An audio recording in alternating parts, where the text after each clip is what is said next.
Chapter 3659. Boom! With a loud explosion, the coiling dragon spear and the golden armor heavenly general were split in half by the demonic saber. The saber mark continued to extend and fell towards the demon refining gourd. Wang. The demon refining gourd suddenly trembled and released thousands of clouds and lights. Boom boom. With two consecutive sounds, one hit the demonic saber and the other hit the demon god Xiaohua. Ka. The lights blocked the demonic saber. However, where the demonic chi fell, the lights condensed like glass and shattered into pieces. The demon god Xiaohua was not so lucky. The demonic chi around his body was destroyed and hundreds of demons were destroyed. A big hole was pierced through his body. Goo goo.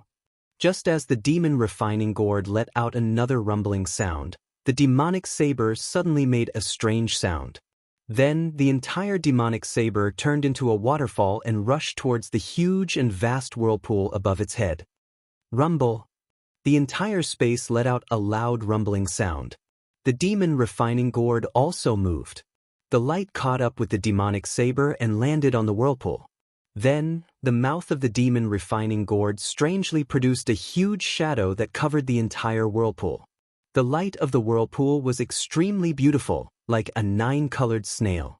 The huge light shell was pulled flat and was about to fall into the demon refining gourd. The demonic saber also accelerated and a lightless saber mark instantly landed on a corner of the whirlpool. There was no sound at all and the whirlpool was cut down by 30%. The demons on the demonic saber laughed maniacally and their demonic chi soared into the sky. Before the light of the demon refining gourd could reach it, it wrapped around dozens of Yuanying and pulled them into the demonic saber. Woo! The demon refining gourd let out an ear-piercing sound. The remaining whirlpool in the wind inconceivably fell into the fist-sized demon refining gourd. Then, the demon refining gourd soared into the sky and flew towards the starry sky. The demonic saber actually continued to fight and its demonic chi surged again, wanting to chase and kill. Boom! The demon refining gourd suddenly shot out a 5-colored light. The demonic saber was afraid of this light. Just as it was about to mobilize its demonic chi to surround and suppress it, the light hit Xiaohua's middle dantian. Swoosh swoosh swoosh. A bleak sound of falling flowers was born from the devil god Xiaohua's body. Strands of noble chi moved upon hearing the wind. This time, it didn't bombard the demonic chi, but instead moisturize and quietly invade the devil god Xiaohua's body. Swoosh swoosh. Like a trickle, in the sound of water, golden, scarlet, and navy, 3 kinds of brilliance uncontrollably emerged from Xiaohua's body. The blood-like black flame and the ink-like demonic chi hastily withdrew into Xiaohua's body. Even the distant demonic saber let out a mournful cry and hastily withdrew into Xiaohua's left hand like a waterfall. In just the blink of an eye, Xiaohua's demonic body degenerated and returned to a slender Daoist cultivator. His tightly closed eyes opened and 2 wisps of clear chi emerged from his eyes. Raising his head to look at the sky, a slightly proud voice sounded, "2 immortal friends, why aren't you hurrying back to your positions?" Namo Mithriya Buddha, this poor monk thanks immortal friend Confucian cultivator. Bodhi hastily withdrew the innate primordial water and landed on the top of Xiaohua's head. As soon as he entered the Naiwan palace, he immediately hid inside the exquisite pagoda. Alright, I also have to thank immortal friend. The green-robed Xiaohua shrugged and also landed on the top of Xiaohua's head. With a somewhat unwilling expression, he said, "But I's home is now in a mess, how can I rest?" How could Confucian cultivator Xiaohua not know what the green-robed Xiaohua was thinking? He faintly replied, "Immortal friend Yuji is currently unconscious. You all are no match for the demonic saber. Our main bodies can only be temporarily controlled by this little one. Yuhowever, immortal friend can rest assured, this little one will not make the main bodies do anything. As for immortal friend Yuji has already taken the heaven-mending pill and the medicinal power in his dantian has already taken effect. If immortal friend still wants to stay in the main body, you can go to his dantian and stimulate the medicinal power. This little one will still send down the 5 qi righteous thunder to help immortal friend recover his nascent soul. Good. The green-robed Xiaohua stood up and bowed, then disappeared into Xiaohua's body. At this moment, a huge kacha sound came from above the heads of the primordial spirits. At the place where the devil refining gourd disappeared, layer after layer of cracks fell like thunder. The entire starry sky began to collapse, and a kind of heaven-destroying and earth-exterminating aura swept through the entire space. Not good, this great formation is about to be sealed. Confucian cultivator Xiaohua was shocked and anxiously said, "This little one will control the main body and rush out of the great formation. Good?" Several primordial spirits all agreed. King. The sound of a sword suddenly rang out. The vast qi within the great formation gathered into Xiaohua's body. Thousands of sword lights were born from the surface of Xiaohua's body. In a moment, Xiaohua had already turned into a huge sword and rushed into the chaotic starry sky great formation against the overwhelming desolate aura. Outside the great formation, as Xiaohua expected, the huge water-type heavenly general was already standing outside the cave with a huge sword in his hand. At this moment, he heard the rumbling sound coming from the cave and waves of destructive aura rushing out from the mountain peak. His expression changed greatly. What is going on? Kong Hongwu and that Taisher Zhanrun. What the hell are they doing? The heavenly general's face showed doubt and anger, even if there is a gap between the two. It's impossible for them to have the guts to ruin her senior's important matter. The situation could not get worse, only the worst. In less than half a cup of tea's time, a huge boom sound rang out. On the mountain peak, the entire mountain peak disappeared with a bang. A gorgeous brilliance soared into the sky. Even the heavenly general was unable to see what was inside the brilliance. That suffocating aura flashed and disappeared. How is this possible? This scorching sun great formation still hasn't ended. That thing, how could it leave by itself? Once that thing left, the scorching sun great formation would collapse by itself. The heavenly general turned pale with fright and muttered to himself, "Damn Kong Hongwu, he actually dared to ruin this daddy's work. If her senior blames this daddy will eat you alive." While speaking, the heavenly general did not dare to be negligent. With a clap of his hand, a four-colored brilliance rushed out from the water-form body and chased up into the sky. Boom! The huge body collapsed. Countless amounts of water fell onto the foot of the mountain and slowly flowed into the deep pool. At this moment, the huge rocks on the mountain peak rolled down the mountain slope. In the direction the heavenly general was looking at, within the star formation that was like a scorching sun, there were monstrous flames. Clusters of flames of various colors were like the grass on an ordinary mountain peak, swaying with the wind. Even the ground inside the star formation was covered with layers of fire carpets. From afar, within the undulating flames, there were actually endless mountain peaks. These mountain peaks were also formed by flames. Some of these mountain peaks were straight to the sky, while others were grotesquely shaped, and so on. If not for the heat of the flames distorting the air within the star formation, even if someone accidentally entered, they would never have thought that this was a world of fire. After all, between the mountain peaks, the faint streams of fire still flickered with a dark green brilliance. The gurgling sound of water was also incessant. Some people would believe it if they said it was a celestial scenery. However, at this moment, rumbling sounds were incessantly coming from one of the mountain peaks. It was very abrupt among the monotonous whistling sounds of the flames within the star formation. Bang! Immediately after, there was a loud sound. From a place on the mountain peak, a huge human-shaped fire shadow rushed into the air. A faint blue light followed closely behind and hit the human-shaped fire shadow. The fire shadow immediately solidified, and the red fire shadow turned black and red. Then, a fist of a few feet in size rushed out from the mountain peak and hit the black and red fire shadow. Shwa!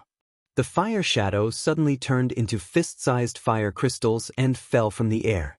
As the fire crystals fell, two figures flew out from the mountain peak and stood majestically in the air. The one in front was Zhang Daoran and the one behind was Sun Kong Shangren. Sun Kong Shangren smiled and said, Brother Daoran, your ice sealing technique has reached the point of perfection. It is very suitable for this formation. This bullshit fire giant is the bane of others, but in your hands, it is our lucky star. Hee hee. Zhang Daoran chuckled slightly, but there was some worry between his eyebrows. He turned his head and looked at where the two came from, but he didn't speak. Sun Kong Shangren waved his hand and said, Fellow cultivators, whose turn is it? Hurry up and collect the fire crystals. As Sun Kong Shangren's voice fell, a dozen gold core cultivators flew out from the mountain peak behind them. These gold core cultivators were flashing with a faint brilliance, trying their best to resist the flames of the star formation. They all flew to the place where the fire crystals fell and searched carefully. After a while, each of them took a few fire crystals and flew into the sky. They bowed and said, Thank you for your kindness. No need to be so polite. Sun Kong Shangren was very happy. He flicked his sleeves and said, Inform the fellow cultivators behind to be ready at any time. If there is anything good, wait for me to inform you. Yes, Junior understands. The dozen gold core cultivators flew back to the mountain peak. After a while, more than 200 cultivators flew out from behind the mountain peak. They were either gold core cultivators or nascent soul cultivators. They stood in the air in a very orderly manner, without a trace of disorder. Seeing Zhang Daoran's worry, Sun Kong Shangren also sighed deeply. He looked behind him and said in a low voice, Brother Daoran, you don't have to look anymore. It's been almost a year. Brother Xiao was fine, he would have caught up with us a long time ago. Alas. Zhang Daoran withdrew his gaze and also sighed deeply. He replied, How could I not know? But I always felt that a strange person like Brother Xiao would not easily fall on this Yao mountain. I always want to see a miracle. Miracle? That's a picture painted by the Confucian cultivators for us Daoist cultivators. Sun Kong Shangren was disdainful and complained, Actually, I don't want to criticize you, but you should have pulled Brother Xiao out of the stone formation at that time. How could I not want to? Zhang Daoran's face was filled with regret. But he was unwilling to come out and said that he wanted to save people inside. How could I delay him? I originally thought that if he didn't come out, I would go in to look for him again. Who knew that the entrance of the star formation could only be left but not entered? It would be even more difficult to find the entrance again. Chapter 3660. Brother Daoran. I was wrong, I shouldn't blame you. Seeing Zhang Daoran so regretful, Venerable Sun Kong hurriedly said with a smile, Everyone has their own luck. Brother Xiao is also his own choice. He can't blame anyone. You shouldn't blame yourself too much, otherwise it will affect your Dao heart. Moreover, although Brother Xiao can't be seen anymore, his heart, or his thoughts, didn't he leave behind? I didn't say it very well. In short, I feel like Brother Xiao is by my side. Venerable Sun Kong actually took the initiative to admit that he was wrong. How was this the Venerable Sun Kong he knew before entering Yaode Mountain? Zhang Daoran smiled and nodded, You are right. Thinking about the scheming between you and me, I really feel childish. Like a 3 or 4-year-old child. Really boring. Look at now, our words and actions do not go against our hearts. We have given our trust to each other. This feeling is really solid. In the words of the secular world, even sleeping can wake up naturally. Indeed.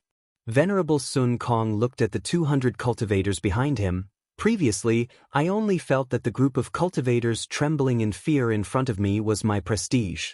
But now, I feel that it is only their fear of me, it is not sincere admiration and worship.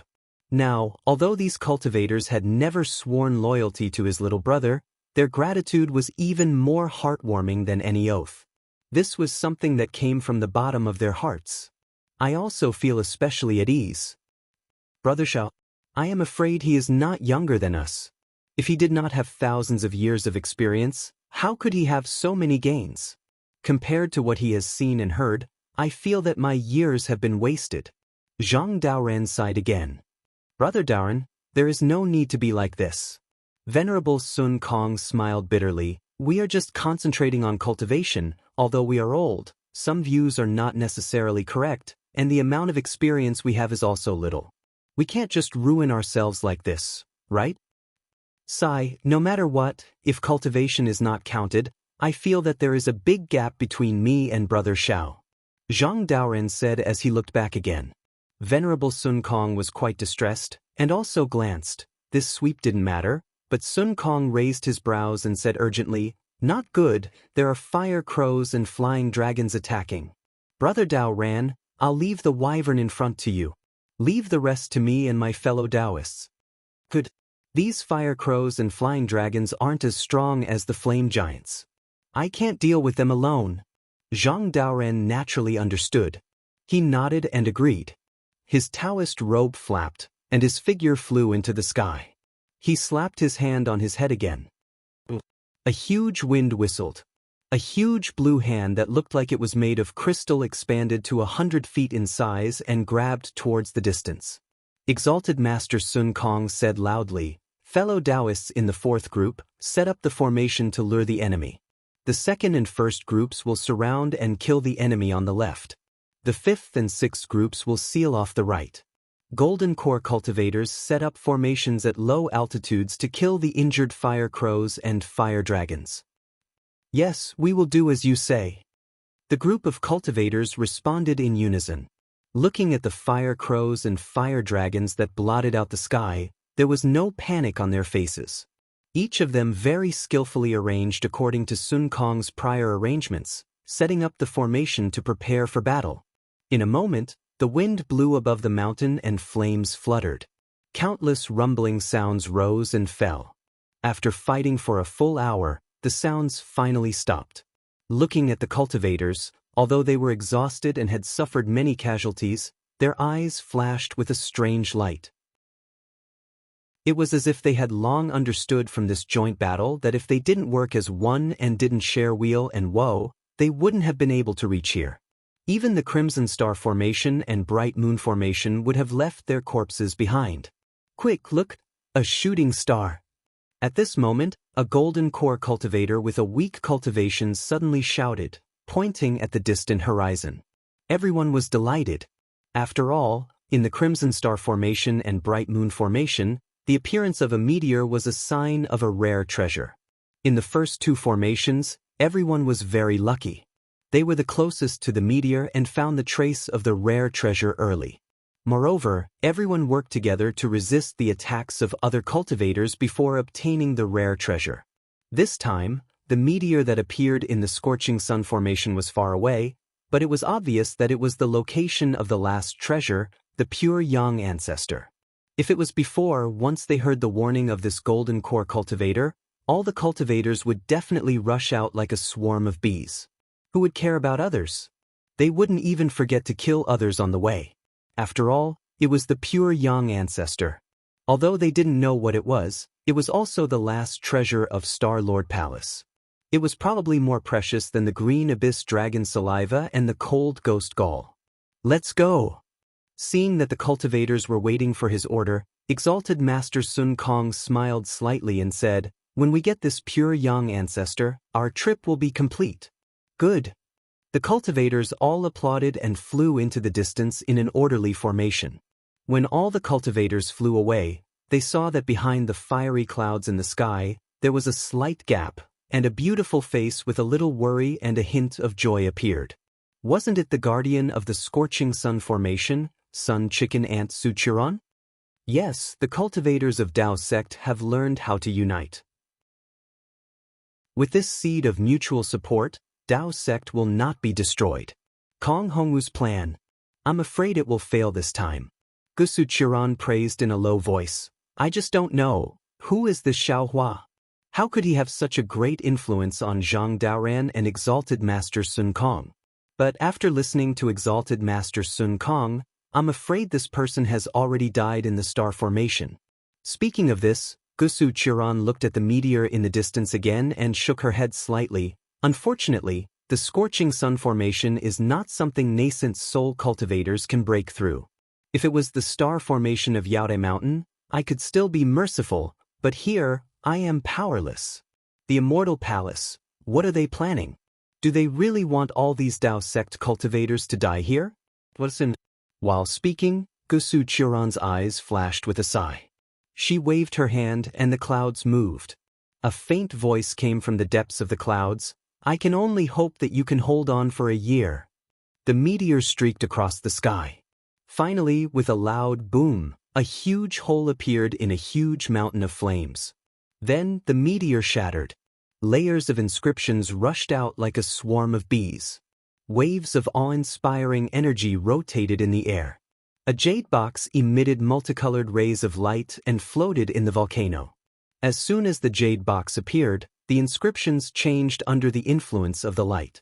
One by one, the inscriptions quickly decomposed and combined, turning into a wave of fire that rushed down from the volcano. A small part of the inscriptions rushed into the sky like a fountain, covering the space hundreds of feet above the volcano. Then, the entire volcano trembled violently, and all the inscriptions disappeared in the void. Aside from the flames of the volcano and the clouds above the volcano, there was nothing strange. In the time it took to finish a meal, dozens of rays of light crossed the sea of fire and flew closer. Two ferocious divine senses swept over at the same time. One of them landed on the jade box and immediately withdrew, while the other continued to explore the side of the volcano. Several lights landed in front of the volcano, and the first person to appear was a nascent soul cultivator wearing an emperor's robe. This cultivator looked to be in his 30s, with thick eyebrows and big eyes. He looked very mighty, especially the thick arrogance in his eyes, which made people want to retreat. Behind this emperor was the person who withdrew his divine sense. He was only a few feet tall and was the childlike Huozhenren. Huozhenren's eyes revealed a trace of greed, but when he glanced at the nascent soul cultivator in front of him, his face immediately changed to a humble expression. Huozhenren was also a mighty late nascent soul cultivator, but in front of this nascent soul cultivator, his innate temperament was far inferior. Needless to say, even Huozhenren himself felt ashamed of his own inferiority. Fellow Zhai Xing. Huozhenren smiled apologetically. Inside this jade box, I'm afraid the last treasure of this jade pavilion gathering is the pure Yang ancestor. The previous two treasures appeared too coincidentally. They were actually close to Zhang Daoran and Master Sun Kong, so they took the lead. Now that luck has brought them to you, the last treasure will be yours. This nascent soul cultivator whose temperament was comparable to an emperor was naturally the Zhai Xingzi mentioned by Kong Hongwu. Zhai Xingzi's face showed a trace of a strategist's smile. He looked at the jade box in the distance and then looked at Huozhenren, saying, Fellow Huoda is right. If we can get our hands on this jade box, it will be the end of the Yaotai gathering if nothing unexpected happens. Fellow Daoist, don't worry, I always do what I say. If I can't use this pure Yang ancestor, I will definitely give it to you. Just like how Sun Kong Shangren gave the cold ghost gallbladder to Zhang Daoran. Yes, thank you fellow Daoist. Huozhenren's face showed a smile. He looked around and didn't see anything strange, but his heart was a little worried. His mission this time was naturally not the pure Yang ancestor, but to kill Xiaohua. Unfortunately, he had been searching for nearly a year, but there was no trace of Xiaohua. Even if he wanted to kill him, he couldn't. He couldn't explain it to Kong Hongwu of Star Lord Palace. Zhang Daoran and Sun Kong Shangren led nearly 200 cultivators, most of whom were Yuanying realm cultivators. Zhai Xingzi and Huozhenren led dozens of cultivators, most of whom were Yuanying realm cultivators. The rest of the cultivators were led by 3 or 4 middle-stage Yuanying realm cultivators. However, most of them were Jindan realm cultivators, and their strength was much weaker. The rest of the cultivators who were not in these 10 groups were all Yuanying realm cultivators. They were proud and aloof. Even if they gained nothing, they did not want to join hands with others. Chapter 3661. Of the nearly 700 nascent soul cultivators, more than half of them had perished in the Yaotai meeting. It was far more than the previous Jade Pavilion gathering. As for the Jindan cultivators, they were even more miserable. Those below the middle stage of the Jindan stage were basically dead, and only 40% of the late stage of the Jindan stage were left. These Jindan cultivators didn't dare to break through the formation by themselves. They all followed the nascent soul cultivators and didn't dare to leave. Now, these Jindan cultivators only had one wish in their hearts, and that was to quickly end this damned Jade Pavilion gathering. As soon as the Dragon Gate opened, they would definitely be the first to rush out regardless of everything and never come to Jade Mountain again.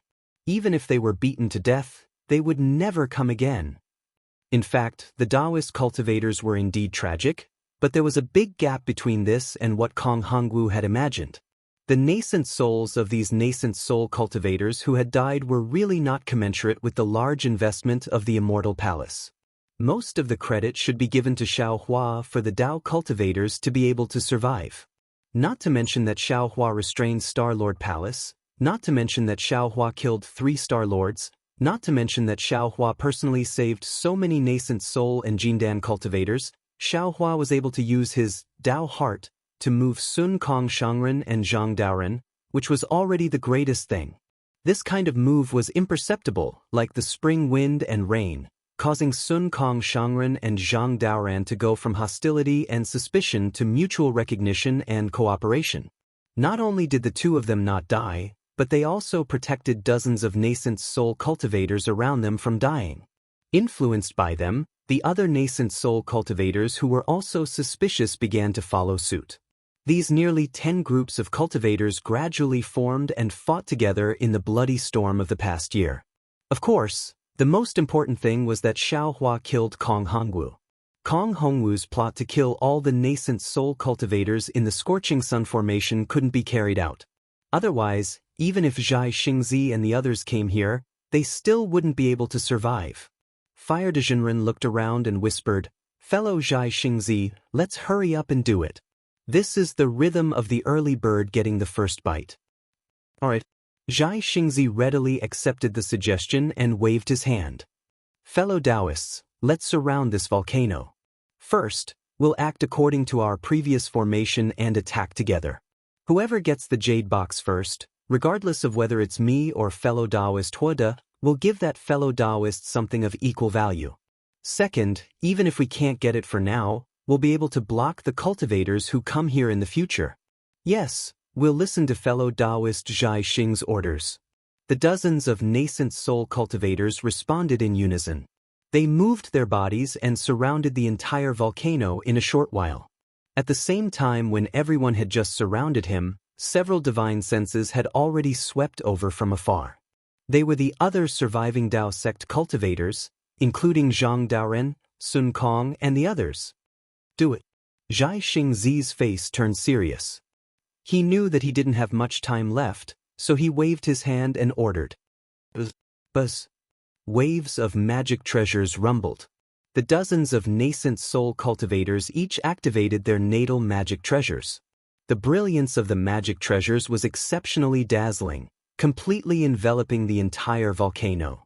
The originally blazing volcano suddenly froze at this moment, as if it was suddenly frozen by a cold wind. The inscriptions floating in the flames also stopped in midair, like falling leaves frozen in a fiery red crystal. Boom! All kinds of magic treasures landed, causing a huge tremor. The mountain that was originally condensed from flames was suddenly hit until it shrunk. The full inscriptions melted layer by layer and were annihilated piece by piece under the power of the magic treasures. It was as if boiling water was poured onto snow. There was no resistance at all. Great! Zhai Xingzi was overjoyed. He activated his magic treasures and the multicolored light around him shone brightly. As he reached out his hand, a dragon-shaped brilliance rushed towards the fire mountain. In the blink of an eye, it was about to land on the jade box. But at this moment, the corner of Huoda's eyes twitched slightly, as if he had sensed something. However, he smiled faintly. His eyes flashed with a hint of mockery, but he didn't say anything. "Ka ka ka." The sound of a rat gnawing on a table leg at night rang out. Layer after layer of inscriptions suddenly appeared in front of the cultivators. Each of the inscriptions emitted a solemn sound. When the sound gathered together, It actually caused the nascent soul cultivators to become absent-minded. Following the appearance of the inscriptions, strands of noble spirit condensed into the shape of crystal threads rushed out of the void and landed on the inscriptions. The inscriptions were like budding flower buds. The inscriptions that formed chapters were like rows of flower walls. However, the flower buds were fatal, and the flower walls were engraved with the names of the deceased. Boom, boom, boom. As the inscriptions exploded one by one, the waves of energy instantly drowned all the cultivators. Zhai Xingzi's cloud hand also couldn't escape the calamity. With a boom, inch by inch, it broke apart. Not good, Zhai Xingzi shouted. How could this happen? When Zhang Daoran and the others took the jade box, it didn't appear like this. Zhai Xingzi was shocked. He hurriedly retreated. At the same time, he activated his divine sense. Thousands of starlight appeared from the top of his head and turned into a huge hand that grabbed the exploding inscriptions. Swoosh, swoosh, swoosh. The huge hand fell. The inscriptions around the volcano also emitted a roaring sound. The noble spirit crystal threads exploded with great power. As soon as the huge hand touched the inscriptions, it was immediately blown apart by the noble spirit crystal threads. Fellow Daoist Huada, come and help me.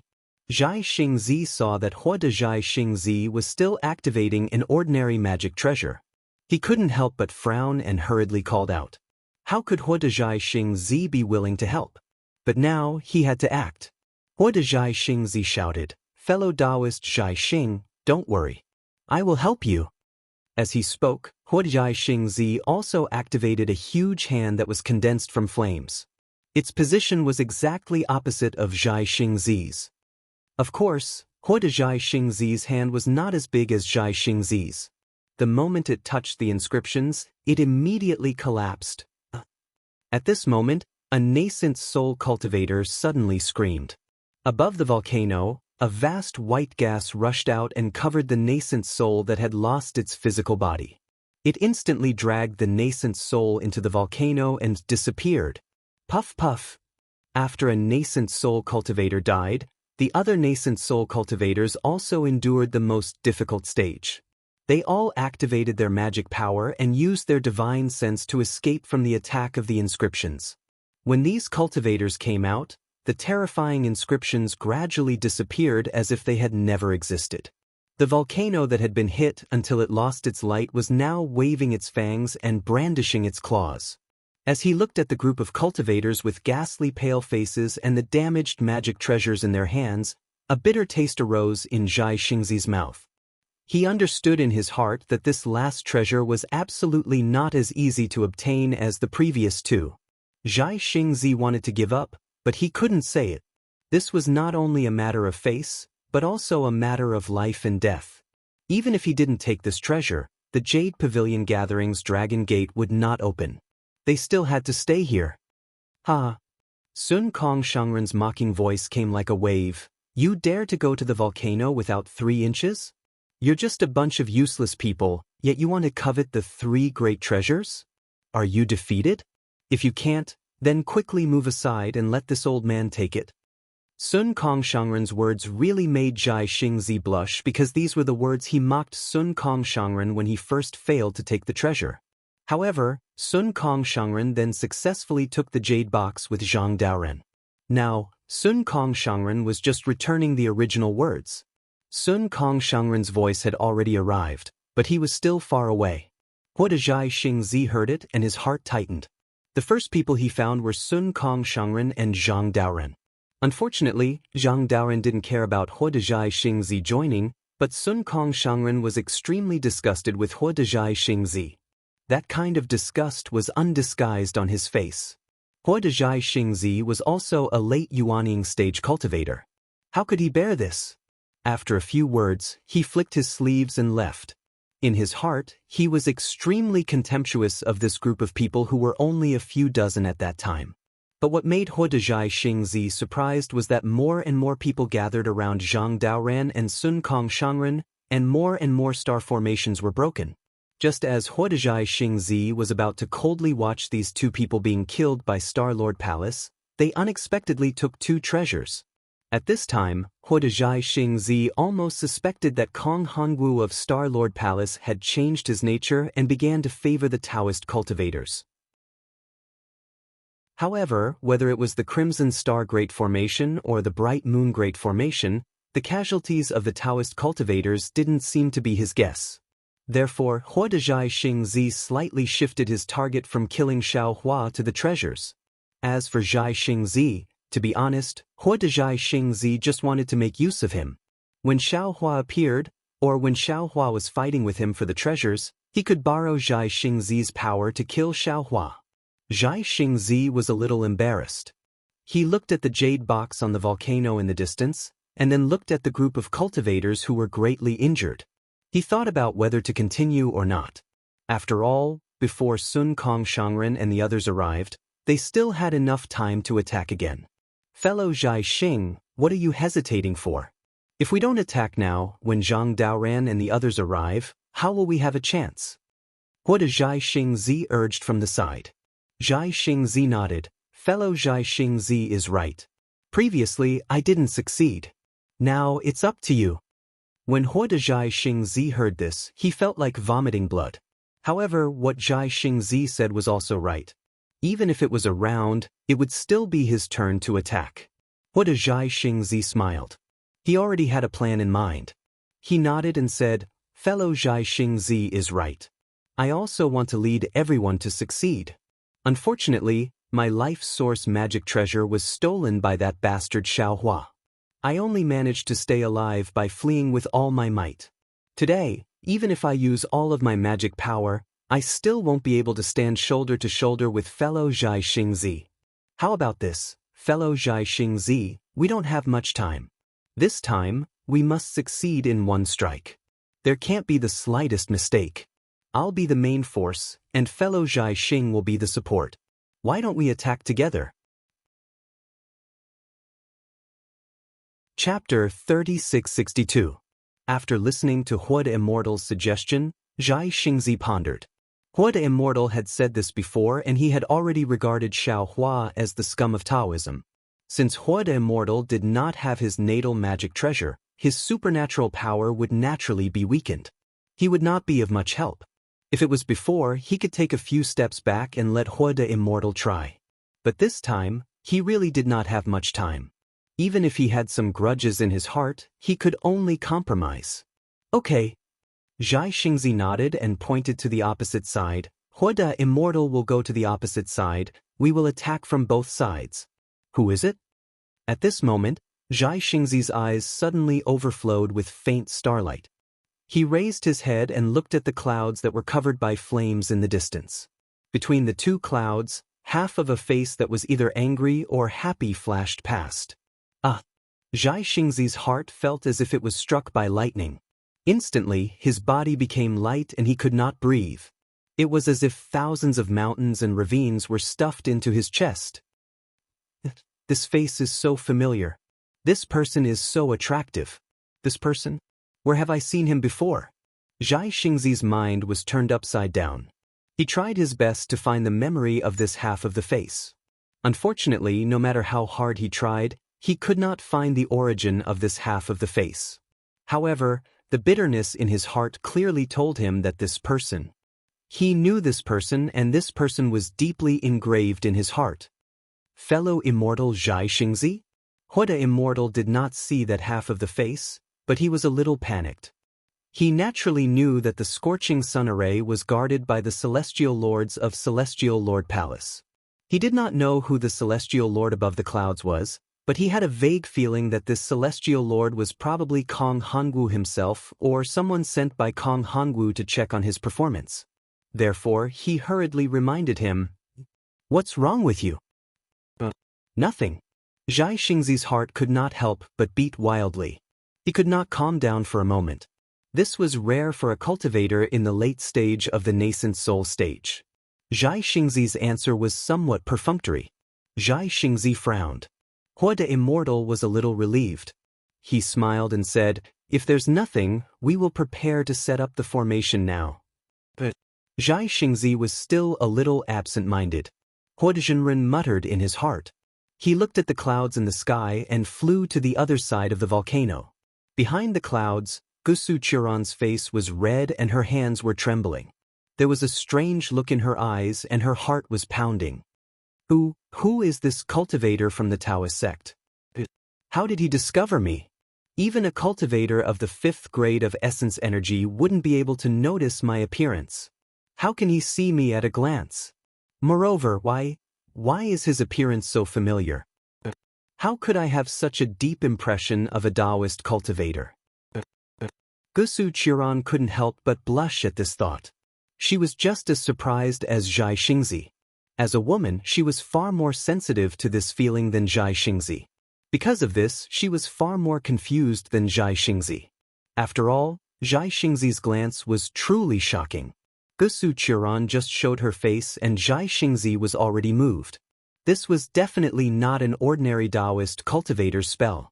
Seeing Huada Zhai Xingzi and Gusu Chiron fly away, a cultivator standing not far from Zhai Xingzi hurriedly transmitted his voice. Fellow Daoist Zhai Xing, I have something to say, but I don't know if I should say it. Zhai Xingzi calmed himself down and nodded. Oh, fellow Daoist withered tree, you and I are in the same boat now. Just say it. The cultivator named Withered Tree thought for a moment and said, I'm worried about Huada Immortal. I feel like he is hiding something. Zhai Xingzi's expression didn't change and said faintly, Fellow Daoist, just say it. I believe fellow Daoist knows what a life-bound magic treasure is just like me. How could it be taken so easily? And from what Huada Immortal said, Xiaohua's cultivation is higher than his. But why haven't we seen him yet? If that Xiaohua had already fallen within this defensive formation, then how did he, Daoist Huada, escape? Daoist Withered Tree did not say much, and only pointed out this one sentence. Zhai Xingzi sighed and looked at Huada Immortal. After all, he is a Daoist cultivator. At this time, I have no choice but to believe him. Although I know he might want to use our power to achieve his goal, now is the time to join hands. But rest assured, fellow Daoist Withered Tree, if there is anything wrong with Huada, I'll be the first to kill him. Withered Tree Daoist nodded and looked at the cultivators in the distance and sighed. Our magic power is almost exhausted and we are also exhausted. This last rare treasure. A trace of displeasure flashed across Zhai Xingzi's face and he said, Confucian cultivators have a saying, the first drum is the best, the second is the worst, and the third is the worst. We have only just attacked for the second time. How can fellow Daoists say we are defeated? Zhai Xingzi was displeased and his majesty was revealed. Withered Tree Daoist's heart skipped a beat and he didn't dare to say anything more. He closed his mouth and began to channel his magic power. Zhai Xingzi flew forward and said with a smile, Fellow Daoists, we have already seen the power of this defense formation. But as the saying goes, the first drum is the best, the second is the worst, and the third is the worst. This defense formation is the same. When we are tired, the power of the defense formation will also decrease. What is placed in front of us is our last chance. We must seize it. Of course, like before, I still have to remind all of you that if something is wrong, immediately retreat. There is no need to fight like a cornered beast. Your lives are the most important. No matter how precious this rare treasure is, it is still an external object. Yes, we understand. Once Zhai Xingzi spoke, everyone's heart trembled. This kind of innate majesty was not something that could be cultivated later on. However, before they could set up the formation again, Zhang Daoren, Venerable Sun Kong, and the others had already turned into rainbows and arrived. In other directions, several cultivators also flew over and stood in midair. It had to be said that these Daoist cultivators had learned a lot from this Jade Pavilion meeting. They didn't rush forward to snatch the treasures like before, nor did they plot against them. They all abided by the established rules and quietly waited for Zhai Xingzi and the others to make their last attempt. Seeing that Venerable Sun Kong was still mocking them just now but was now standing obediently by Zhang Daoren's side, Zhai Xingzi suddenly sighed with emotion. It seemed that he should also be standing there. Zhai Xingzi. Venerable Sun Kong saw Zhai Xingzi looking at him and said coldly, This is your last attempt. If you fail, it will be my turn. There is no chance for you to wait. Xianxia also retorted. On the other hand, Zhang Daoren looked around and looked at the last surviving cultivators. He said, "Fellow Daoist Xianxia, actually, I don't think you guys will succeed. You have to try first." Xianxia didn't wait for Zhang Daoren to finish and immediately interrupted him. He said coldly, "If I fail, you will succeed?" Zhang Daoren wasn't angry. He smiled and said, "To tell you the truth, I don't have the confidence either." Xianxia was a little confused. He didn't understand what Zhang Daoren meant. Zhang Daoren raised his voice and said, "Fellow Daoist, we all saw your first attempt. Since you failed the first time, you may not succeed the second or third time. Besides, this flame formation is the next stage of the Jade Pavilion meeting. The Confucian cultivators of Star Lord Palace definitely won't let us pass easily. If we don't gather our strength and break the formation together, I'm afraid there will be many fellow Daoists who will die here." "I understand what you mean." Xianxia was a little tempted. He indeed didn't have the slightest bit of confidence. However, at this moment, Perfected Huada said from afar, "Fellow Daoist Xianxia, I am ready. We can begin now." Exalted Sun Kong snorted and said, "Xianxia, if you want to die, then hurry up and do it." Xianxia's face turned cold. He slapped his forehead, and a star-shaped artifact soared into the sky. The starlight twinkled, and countless chi of heaven and earth gathered. Hiss! Exalted Sun Kong saw this and sucked in a breath of cold air. He transmitted his voice to Zhang Daoren. "Brother Daoren, this Xianxia seems to have reached the peak of 4th grade essence force. I'm afraid he won't lose to you." Zhang Daoren smiled proudly. Xianxia's artifact is the falling star. It is known as the artifact closest to a spirit artifact in the Dao sect. My artifact can't compare. Ha! Exalted Sun Kong laughed loudly. How could he not know the meaning behind Zhang Daoren's words? Exalted Sun Kong's laughter had just sounded when Xianxia's artifact, the falling star, turned into a fist and smashed towards the volcano. On the other side of the volcano, Huijinren also activated his flaming hand, and together with Xianxia's fist, they attacked the jade box on the volcano. Seeing this, the other cultivators hurriedly activated their magic power again. Right at this moment, something strange happened again. Boom boom. A huge sound came from the mountain of flames in the distance. Before everyone could turn their heads to look, a terrifying aura suddenly came from that place. Not only did all the cultivators tremble and fall a few feet, even half of the flames in the scorching sun grand array were extinguished by this aura. Set up the array. Exalted Sun Kong saw the opportunity quickly and roared. He thought it was Star Lord Hall's killer. Before Zhang Daoren and the other cultivators could fly, they saw a huge light pillar soar into the sky.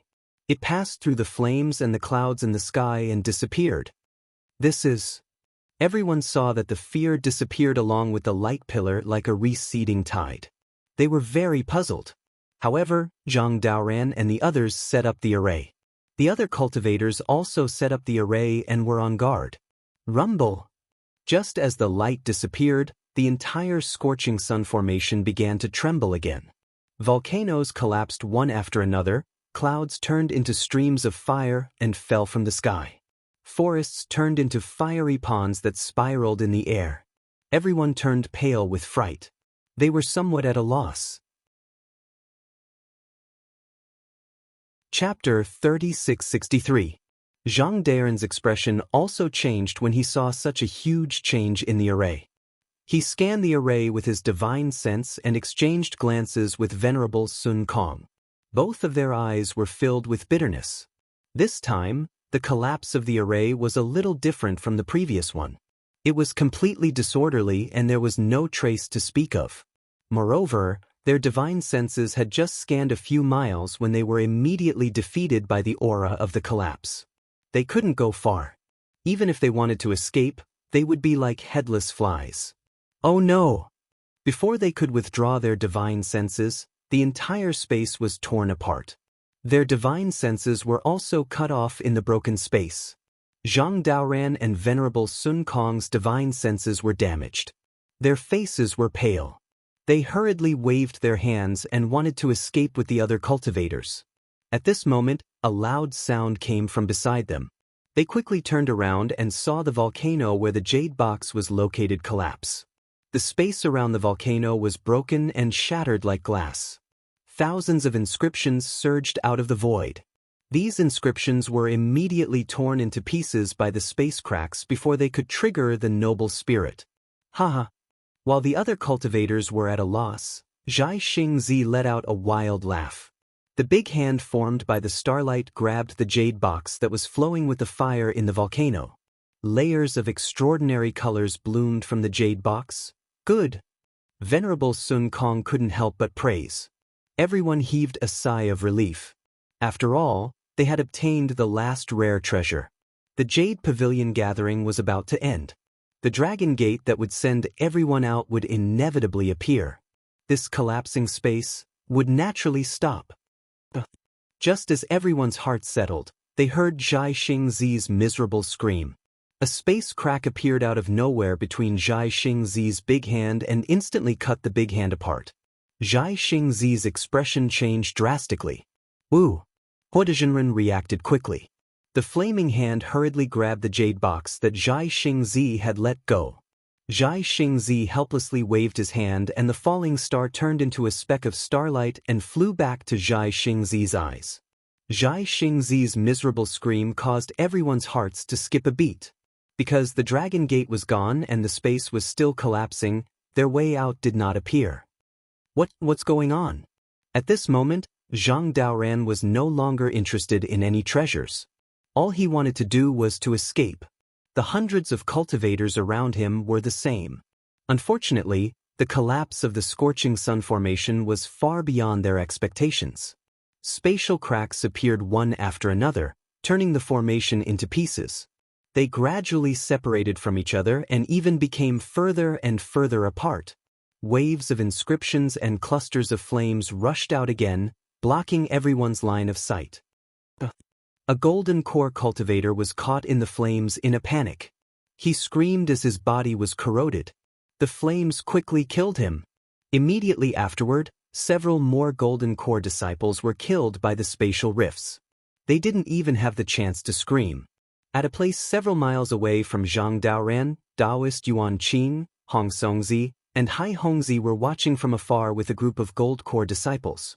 These three nascent soul cultivators had already reached an agreement outside of Yaodai Mountain, and they had also refined a type of joint offensive magical item. Therefore, after they met up with the Crimson Star Grand Formation, they had enough power to protect themselves. After that, they gathered another group of gold core cultivators and rushed here. Naturally, they wouldn't covet the rare treasure anymore. They just wanted to follow Zhang Daoran and get out of the Yaotai gathering safely. At this time, they were also facing a disaster. Seeing that more people were about to die, they also released their magic treasures and other objects to resist. Fellow Daoist, dodge. Daoist Yuan Qing's sharp eyes saw a flame rushing out of the void. He hurriedly shouted at Hong Songzi who was next to him. Hong Songzi was shocked. His figure suddenly turned into a rainbow and fled into the distance. When he saw Hong Songzi turn into a rainbow, Hai Hongzi became anxious and immediately transmitted a message. Fellow Daoist, stop. However, before his voice could reach Hong Songzi's ears, several spatial cracks suddenly appeared and landed on Hong Songzi's body in the blink of an eye. Gotcha. Hong Songzi's treasured clothes blossomed with aqua-blue brilliance and instantly shattered. His corporeal body was also torn apart along with the treasured clothes that fluttered away. Chirp. A nascent soul cultivator wearing a treasured armor flew out of his body at the critical moment. His small face was full of panic. Daoist Yuan Qing's heart turned cold. When he saw that Hong Songzi's nascent soul did not disappear and was not sucked away by the huge suction force, he could not help but be slightly stunned. Gotcha. Just as Daoist Yuan Qing was about to fly towards Hong Songzi, another huge spatial crack appeared. Hong Songzi's nascent soul had just turned blurry, and before he could use his teleportation technique, he was immediately swallowed by the darkness of the spatial crack. Not only that, but a huge flame rushed out from the spatial rift and separated Daoist Yuan Qing and Hai Hongzi. Daoist Yuan Qing was surrounded by red clouds and flames. Damn it! Daoist Yuan Qing cursed angrily. He waved his hand and the broken halberd appeared in his hand. A water-blue brilliance flew out from the halberd and rushed toward the flame. Bang! Bang! Bang! A violent explosion sounded. The flame was shattered and a small gap appeared. Daoist Yuan Qing did not have time to identify where the gap led to and was about to rush in. At this moment, a strange sword sound came from the clouds below him, and then it became quiet. In a moment, the crimson clouds surged violently, and a slender figure rushed out from the clouds. Xiao. Daoist Xiao? Daoist Yuan Qing's face lit up when he saw the familiar appearance and figure. He hurriedly flew over. However, before he could reach Xiao Hua, Daoist Yuan Qing stopped in his tracks. This was because Xiao Hua was lying on top of the clouds as soon as he rushed out. His eyes were tightly shut, and there was no breath coming from his mouth or nose. Moreover, his face was pale, and his Daoist robe was in tatters. There were clearly several wounds on his exposed skin that went deep into his body. Xiao Hua was seriously injured. Seeing that Xiao Hua was seriously injured, the joy on Daoist Yuan Qing's face disappeared and was replaced by an extremely strange green and red color and hesitation. Xiao Hua, wake up. Daoist Yuan Qing did not go to help but called out in a low voice. Unfortunately, Daoist Yuan Qing called out a few times but Xiao Hua did not respond at all. Daoist Yuan Qing saw this and bit his lips. His eyes narrowed and the halberd in his hand faintly glowed. Little Confucian cultivator, what are you doing? Inside Xiao Hua's body, the green-robed Xiao Hua controlled his nascent soul to repair his dantian. He was shocked when he saw the Confucian cultivator Xiao Hua actually withdrew his sword form and fell here. You know Jade Archive Xiao Hua is somewhat guarded against this bastard. How can you expose our true bodies in front of him? Haha, this is called loosening the reins only to grasp them better. Confucian cultivator Xiao Hua said proudly, fellow Immortal Jade Archive Xiao Hua doesn't know what this bastard is thinking, right? You don't know whether his actions in the defensive formation are friend or foe, right? If he makes a move this time, won't the truth come to light? Rest assured, fellow Immortal Green Robe, how can he injure our true bodies with his cultivation alone? Xiao Hua. Daoist Yuan Qing clenched his teeth and roared as if he had made a decision. But he moved his hand and then stopped. After all, Xiao Hua had already played dead twice in front of him. How could he dare to take the risk after killing Jing Muhu and Daoist Chu? After thinking for a while, Daoist Yuan Qing carefully took out a jade bottle from his bosom and said in a low voice, Daoist Xiao, I have some healing pills here. As he spoke, he walked toward Xiao Hua's body. The tip of the small halberd in his hand was pointed at Xiao Hua's forehead. Damn it! Confucian cultivator Xiao Hua cursed. This bastard is too cunning. What is he trying to do? Alas, Confucian cultivator, you and I are fellow Daoist Jade Archives clones after all. We don't know much about human nature. The green-robed Xiao Hua sighed. Don't think about it. Just kill him. Confucian cultivator Xiao Hua's tone was rather regretful. Although he was well-read and thoughtful, his understanding of human nature was much worse than Xiao Hua's. Don't worry. Suddenly, Subhoodie, who had been hiding in the exquisite pagoda all this time, shouted, There's a good show. Good. The green-robed Xiao Hua smiled. Confucian cultivator Xiao Hua also praised, It's fate that brought us together. Sure enough, just as Daoist Yuan Qing was about to approach Xiao Hua's body, another kacha sound rang out. Several cracks appeared in a corner of the space fragment, causing it to collapse. At the same time, another fragment was connected to this one. Daoist Yuan Qing suddenly raised his eyebrows. He looked at the space fragment that had just rushed over with great vigilance. His figure hastily flew back and landed in the gap that had just collapsed. Ouch! Just as Daoist Yuan Qing left, a woman with flames burning on her body staggered and flew down from the distance. Wasn't this the extremely beautiful fairy Jing that Xiao Hua had seen before? Fairy Jing landed on the clouds. Her body was slanted as if she was injured. At the same time, a multicolored light appeared on her palm and was about to fall on the flames on her body. However, when Fairy Jing's gaze fell on the unconscious Xiaohua's face, she even forgot about extinguishing the fire. She cried out in alarm, "Xiaohua!" Carrying the flames on her body, she rushed to the side of the clouds. "Tsk. Confucian cultivator Xiaohua smacked his lips and said with admiration, "We've only met a few times. It can't be this bad." With that, Confucian cultivator Xiaohua opened his mouth and a stream of true qi rushed out from somewhere in Xiaohua's body and landed on Fairy Jing's body. The inscriptions on the flames were shattered by this true qi and the flames extinguished themselves. Fairy Jing landed beside Xiaohua and didn't hesitate to place her white hand on Xiaohua's lower dantian.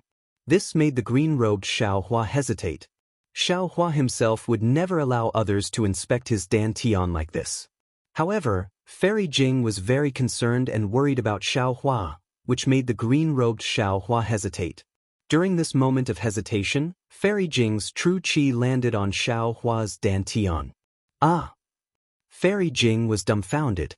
Her face was filled with disbelief because the green-robed Xiaohua had intentionally placed that true qi on the part of his dantian that hadn't been repaired. How could Fairy Jing not know what it was like for a late-stage nascent soul cultivator to have his dantian shattered and his nascent soul missing? A kind of sadness and discomfort appeared in Fairy Jing's heart. Her eyes were somewhat red. Chapter 3664. Just as the green-robed Xiaohua was about to speak to the scholarly cultivator Xiaohua, Xiaohua's body suddenly moved. He circulated his cultivation method and forced out Fairy Jing's true yuan. The green-robed Xiaohua knew that Jade Archive Xiaohua had awakened. Everything was about to end. Fairy Jing's heart was filled with grief. She didn't notice that the flames on her body had extinguished, nor did she notice that her true yuan had been forced out. She saw Xiaohua's eyelids blink a few times and slowly open. She hastily changed into a cheerful smile and forced herself to say, "Xiaohua, you're awake?" "Fairy Jing?" Xiaohua saw Fairy Jing's smiling face and didn't understand for a moment. However, when he heard her words, he understood the whole story. He glanced at her and said, Why are you here? Where is this place?" "Oh, this is the last great formation of the Jade Mountain. The last treasure has already been taken by Hua the Daoist." Fairy Jing hastily replied. "However, the Dragon Gate of the Jade Pavilion gathering hasn't appeared yet. The entire Great Formation is collapsing and all the cultivators are in a mess." Xiaohua heard this and couldn't help but smile helplessly. Nonsense, Kong Hongwu was killed by him. How could the Dragon Gate of the Jade Pavilion gathering appear? As soon as he woke up, he met Fairy Jing and didn't have a chance to see Kong Hongwu's Qiankuan bag. Of course, he didn't know how to open the Dragon Gate. "Xiaohua, how did you get here?" "Just now? No, I haven't seen you for a year." Fairy Jing hastily asked as if she was afraid that she wouldn't have the time to ask in this life. Xiaohua laughed bitterly once more and said in a low voice, "I was injured by the boulders in the rockfall formation, and then I lost consciousness. Now that I've just woken up, I presume all the grand formations were destroyed, and I was sent out as well? Ouch, my dantian." When Xiaohua finished speaking, he actually cried out in alarm, as if no one else could hear him. "Shoo!"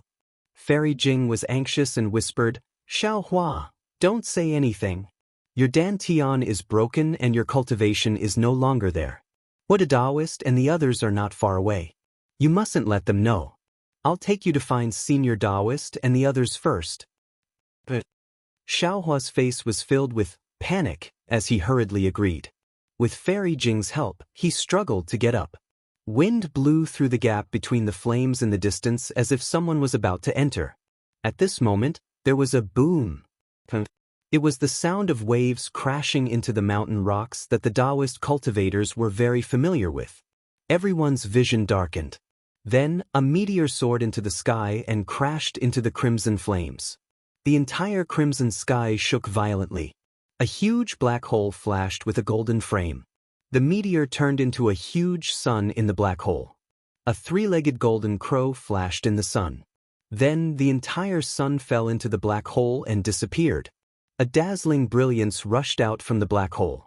This brilliance was like a rainbow bridge. One end of the rainbow bridge was placed on the black hole, and the other end landed on the collapsed array.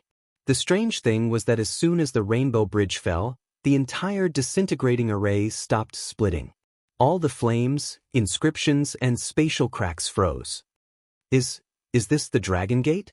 Xiaohua was dumbfounded. After all, he was already looking through Kong Hongwu's Qiankuan bag. Let's go! Fairy Jing didn't care about this. She roared and dragged Xiaohua to where the rainbow bridge fell. Below the rainbow bridge stood Zhai Xingzi. At this moment, Zhai Xingzi didn't step on the rainbow bridge. Instead, he looked up at the place where the meteor had come from.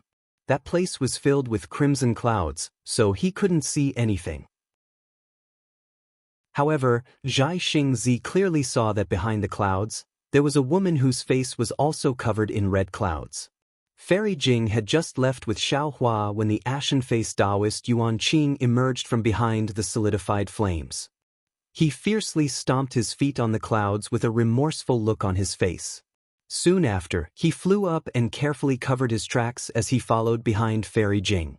This isn't the Dragon Gate.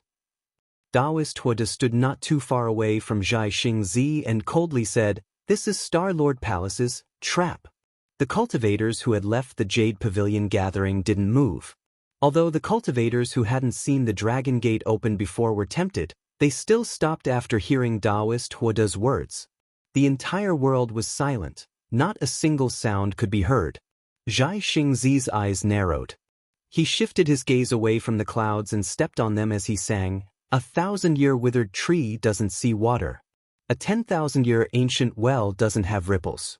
Today, when the withered tree meets spring, the stagnant water ripples. My heart is firm." The onlookers were bewildered.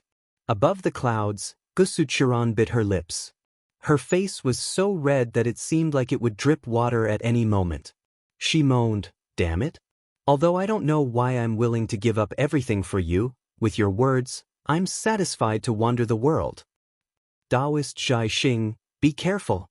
Daoist Huda seemed to be worried. Zhai Xingzi wasn't afraid at all. He waved his sleeve and said, "You don't believe me, but I do. Who else wants to come up?" "I'm coming." At this time, Xiaohua flew over with Fairy Jing. Fairy Jing's face was also red and hot. She wasn't inferior to Gusuchiran, who was hiding behind the clouds. After all, she was carrying a male cultivator in front of so many cultivators. Although Fairy Jing was carrying Xiaohua, in order to cover it up, Xiaohua and Fairy Jing were holding hands. This kind of intimacy was really moving. "Hey, Daoist Xiao, please." Zhai Xingzi laughed and waved his hand. Fairy Jing and Xiaohua passed through the crowd and landed on the rainbow bridge. "Xiaohua!" Daoist Huda bit his lips and fiercely looked at Xiaohua. An indescribable feeling arose in his heart. He couldn't help but want to fly up. "Oh, Brother Xiao, you're still alive?" Zhang Daoran and Sun Kong were both doubtful. Seeing Xiaohua suddenly appear with Fairy Jing, they were pleasantly surprised and immediately flew onto the rainbow bridge. With Xiaohua here, they had an indescribable confidence. Daoist Xiao has come? The group of nascent soul cultivators and gold core cultivators behind Zhang Daoran were all boiling with excitement. Those who had seen Xiaohua's great display of invincible might within the rockfall formation all rushed onto the rainbow bridge one after another. Those who hadn't seen him before had long since been talked about by these cultivators to the point that calluses grew on their ears. Seeing Xiaohua, who was more powerful than Zhang Daoran and Sun Kong, leave, how could they still stay? "Xiaohua." Daoist Huda clenched his teeth and also helplessly braced himself to fly onto the rainbow bridge. He knew in his heart that although this wasn't Kong Hongwu's Dragon Gate, since others had gone up, he couldn't not go up. However, he was still curious. What exactly was this rainbow bridge? If he was in danger, would Kong Hongwu help? The rainbow bridge didn't move and stabilized the collapse of the blazing fire formation. Zhai Xingzi and the others rushed into the black hole and quickly disappeared. After all the cultivators had left, Gusu Churan also appeared from the clouds. She turned to look at the fire and debris under her feet and clapped her hands. A cloud fell from the sky, and a moment later, a woman in a Daoist robe flew out from the cloud. A broken star armor fell from the cloud. When Gusu Churan landed on the rainbow bridge slowly shrank and disappeared into the black hole. Gusu Churan silently looked at the collapsing formation and frowned. She was very surprised. Kong Hongwu, where did he go? Could it be that something big happened to Star-Lord Palace? Right now, I'm afraid this is the best time for me to escape from Star-Lord Palace. When Gusu Churan's figure disappeared, the blazing sun formation began to boil and collapse again. There was indeed no one inside the formation, whether it was Daoist cultivators or Star-Lord Palace's immortal soldiers. However, Gusu Churan was wrong. She knew that the scorching sun formation was set by the immortal generals of the immortal palaces. The Confucian cultivators of Celestial Lord Hall, from Kong Hongwu to the Celestial Lord guarding the formation, couldn't pry into it. Thus, she boldly used the so-called peach zombie Li Meng to escape. However, she didn't know that after the Lianyao pot escaped, the formation under Yaotai Mountain had already collapsed and the connection between the sun, moon, and star formation was gradually disappearing. On the Yaotai Mountain, within the palace, Linghu Pairan was standing before the mirror with an indifferent expression. Although the things on the mirror appeared to be rather indistinct, Linghu Pairan was holding his chin with one hand. He was looking at all of this in a very thought-provoking manner. His eyes contained a sneer, confusion, and even a trace of concern. The light from the Lianyao pot rushed out of Yaotai Mountain and quickly disappeared into the void. The heavenly general's primordial spirit shadow followed behind like a real person. When it reached the sky, it opened its mouth and a palm-sized imperial equipment flew out. This imperial equipment was in the shape of a flying shuttle, and a layer of light purple clouds appeared on top of it. The heavenly general's body swayed, and the entire primordial spirit shadow entered the imperial equipment. Buzz! The flying shuttle let out a strong roar, and the space within a few feet showed slight distortions. A huge pillar of vast chi fell into the flying shuttle from all directions. Whoosh! The flying shuttle didn't move at all, and it crashed into the void and disappeared. After an unknown amount of time, the flying shuttle that was flying forward at an extremely fast speed in the void suddenly hit an invisible enchantment.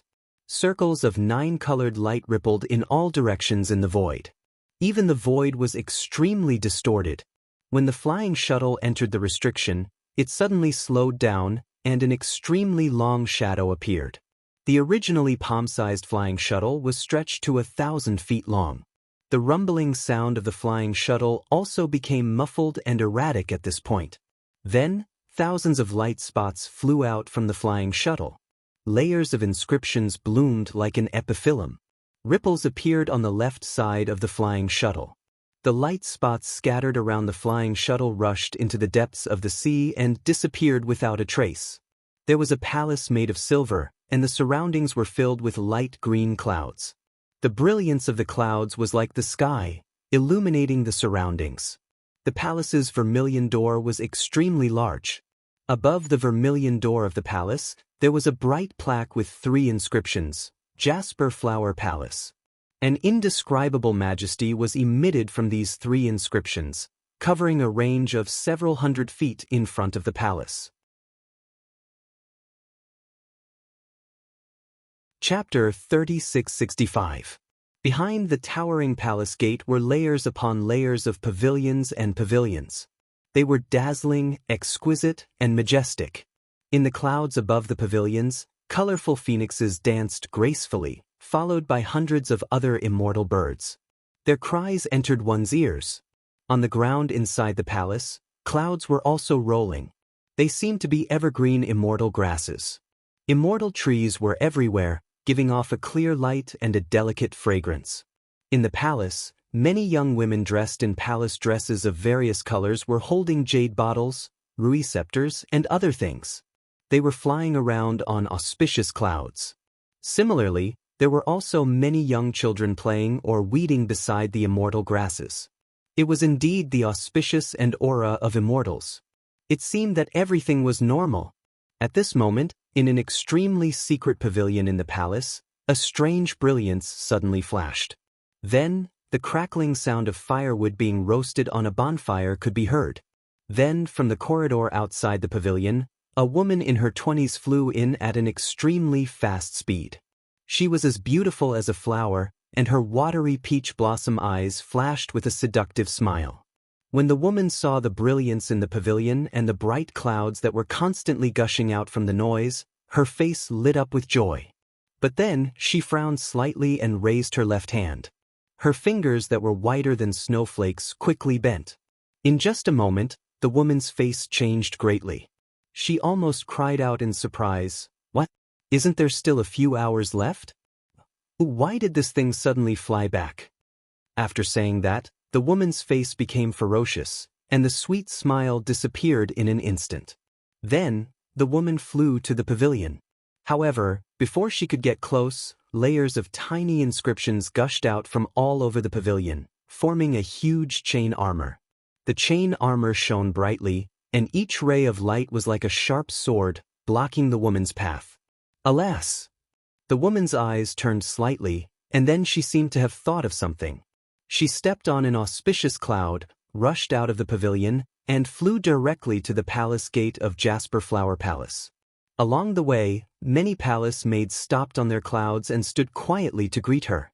The woman looked hurried and didn't pay any attention to them at all, causing these palace maids to lower their heads and whisper to each other.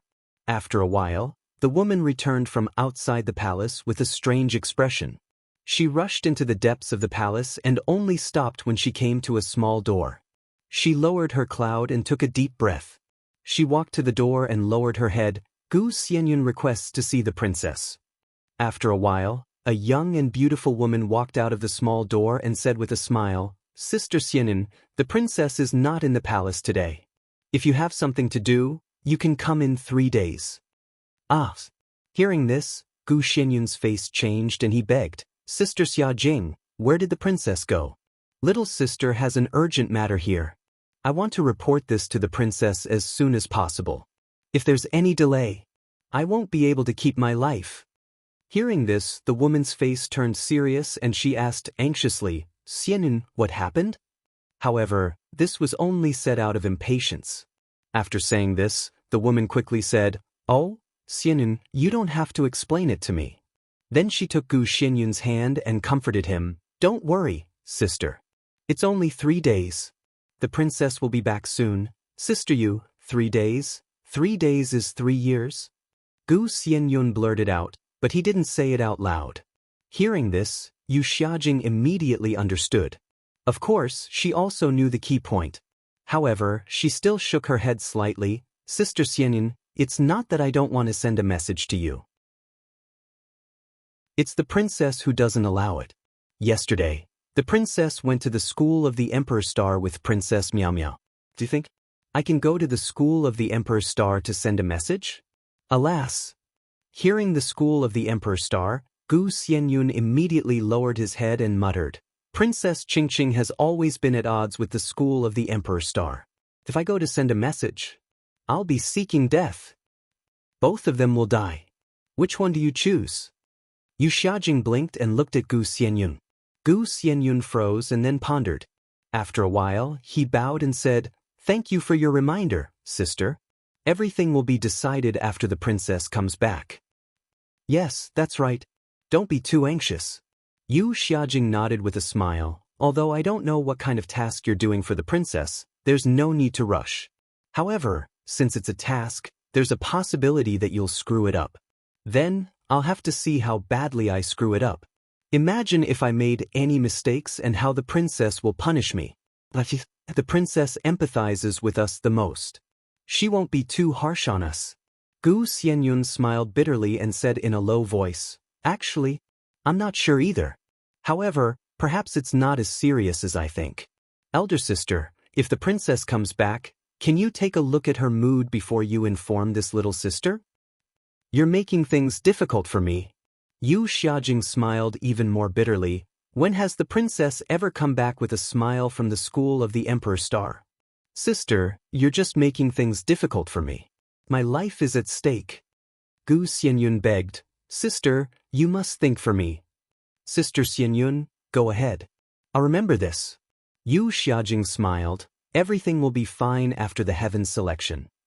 Yes, thank you, sister. Gu Xianyun squeezed out a smile. After Yu Xiajing entered the small door, he walked out of the small courtyard with displeasure on his face. Then, he flew to the pavilion from before and waited there quietly. After a while, Gu Xianyun flew up from the ground again. With a cold smile on his face, he muttered, No, I can't just wait here like this. That thing has come back. Although it's early, it's not a big mistake. However, I'm afraid only Kong Hongwu knows what happened at Yaodai Mountain. If I don't get to the bottom of this, when the princess asks, how can I answer? As he spoke, Gu Xianyun flew into a corridor and disappeared. Poor Xiaohua didn't know that the trouble this time actually involved the princess of the Immortal Palace. He followed Fairy Jing onto the Rainbow Bridge. Naturally, Fairy Jing took him and flew behind Zhai Xingzi. Although Zhang Daoran and Sun Kong Shangren were behind them, they just looked at each other and didn't say anything. After they flew across the Rainbow Bridge and rushed into the huge black hole, just like when they entered Yaodai Mountain, light and shadow flashed. As if they had passed through many small worlds, a vast mountain range appeared in front of Xiaohua and the others. Woo woo! At this moment, the north wind was blowing above the mountain range. Large snowflakes fell from the sky. Before they could land, they were torn to pieces by the wind. A gust of cold air rushed into Xiaohua's mouth and nose. Xiaohua took a deep breath. It was really a refreshing feeling. I'm Zhai Xingzi. I didn't ask for your Dharma name. Zhai Xingzi flew in front. After he left Yaodai Mountain, he scanned with his divine sense and a smile appeared on his face. He looked at Xiaohua holding hands with Fairy Jing and said with a smile, I really envy your intimacy with your lover. The blush on Fairy Jing's face increased. She pulled back her hand and didn't dare to take it back. She opened her mouth to say something but didn't know how to refute. She simply lowered her head and didn't say anything. Xiaohua smiled and cupped his hands, saying, I'm Xiaohua. My Dharma name is Daoist Xiao. Xiaohua. Zhai Xingzi frowned. A cold smile immediately appeared on his face. So you're Xiaohua. Not bad, not bad. Zhai Xingzi said not bad, but his face was full of disdain. How was that not bad? What's the meaning of this, Daoist? Xiaohua was somewhat bewildered. Just as he was about to speak, Zhai Xingzi flung his sleeve and said coldly, I originally thought you were a forthright person. Who knew? Your heart was actually dirty. Alas, you can't judge a book by its cover. After saying that, he urged his figure and flew to the other side of the foothills. Is this guy sick? Xiaohua was completely at a loss and couldn't help but say in a low voice. Fairy Jing on the side chuckled and said, previously on Yaodai Mountain, Zhai Xingzi was together with Daoist Huoda. He must have heard Daoist Huoda's ugly words. I was wondering. Xiaohua suddenly came to a realization. He tilted his head and looked at the rippling water like air behind him. The cultivators flew out one by one. He smiled and said, Fairy Jing, do you think I should kill Daoist Huoda right now? If Daoist Huoda hadn't been mentioned, Fairy Jing wouldn't have thought about it. However, when she looked back, she found that except for her and Xiaohua who followed closely behind Zhai Xingzi, the other cultivators didn't fly out of the Yaotai meeting in the same order as on the Rainbow Bridge. Zhang Daoran and Sun Kong Shangren weren't behind them at all. This is bad. Fairy Jing hurriedly urged her magic power to fly away. While flying, she scolded, You still want to find trouble. It's good enough that Daoist Huoda didn't find trouble with us. Xiaohua touched his nose and smiled bitterly. However, after thinking for a moment, he still pretended that he had lost his cultivation. Fortunately, Fairy Jing didn't have to worry for long. A moment later, several powerful divine senses swept over. Two of them were Zhang Daoran and Sun Kong Shangren. The two turned into rainbows and rushed over from afar. The other divine senses were somewhat resentfully retracted. Brother Xiao! Sun Kong Shangren shouted without flying close, You're really good. It seems that Fairy Jing was still beside this old man just a moment ago. In just a few breaths of time, you actually, Senior Sun Kong? Fairy Jing's face was very red. She hurriedly flew over with Xiaohua and shouted, Senior, quickly come and take a look. Xiaohua, At this point, Fairy Jing changed to transmitting her voice. Zhang Daoran was naturally more attentive than Sun Kong Shangren. When he saw that Xiaohua wasn't flying and was being carried by Fairy Jing, he already felt something was wrong. Without waiting for Fairy Jing to transmit her voice, he hurriedly flew over to Xiaohua and raised his hand to check Xiaohua's injuries. However, at this moment, Zhang Daoran stopped and looked at Xiaohua with a stunned expression. At this moment, Xiaohua's lips were slightly moving as if he was explaining something. Xiaohua didn't say much and only said a few words. Zhang Daoran slightly frowned. He looked at Fairy Jing and then at Sun Kong Shangren.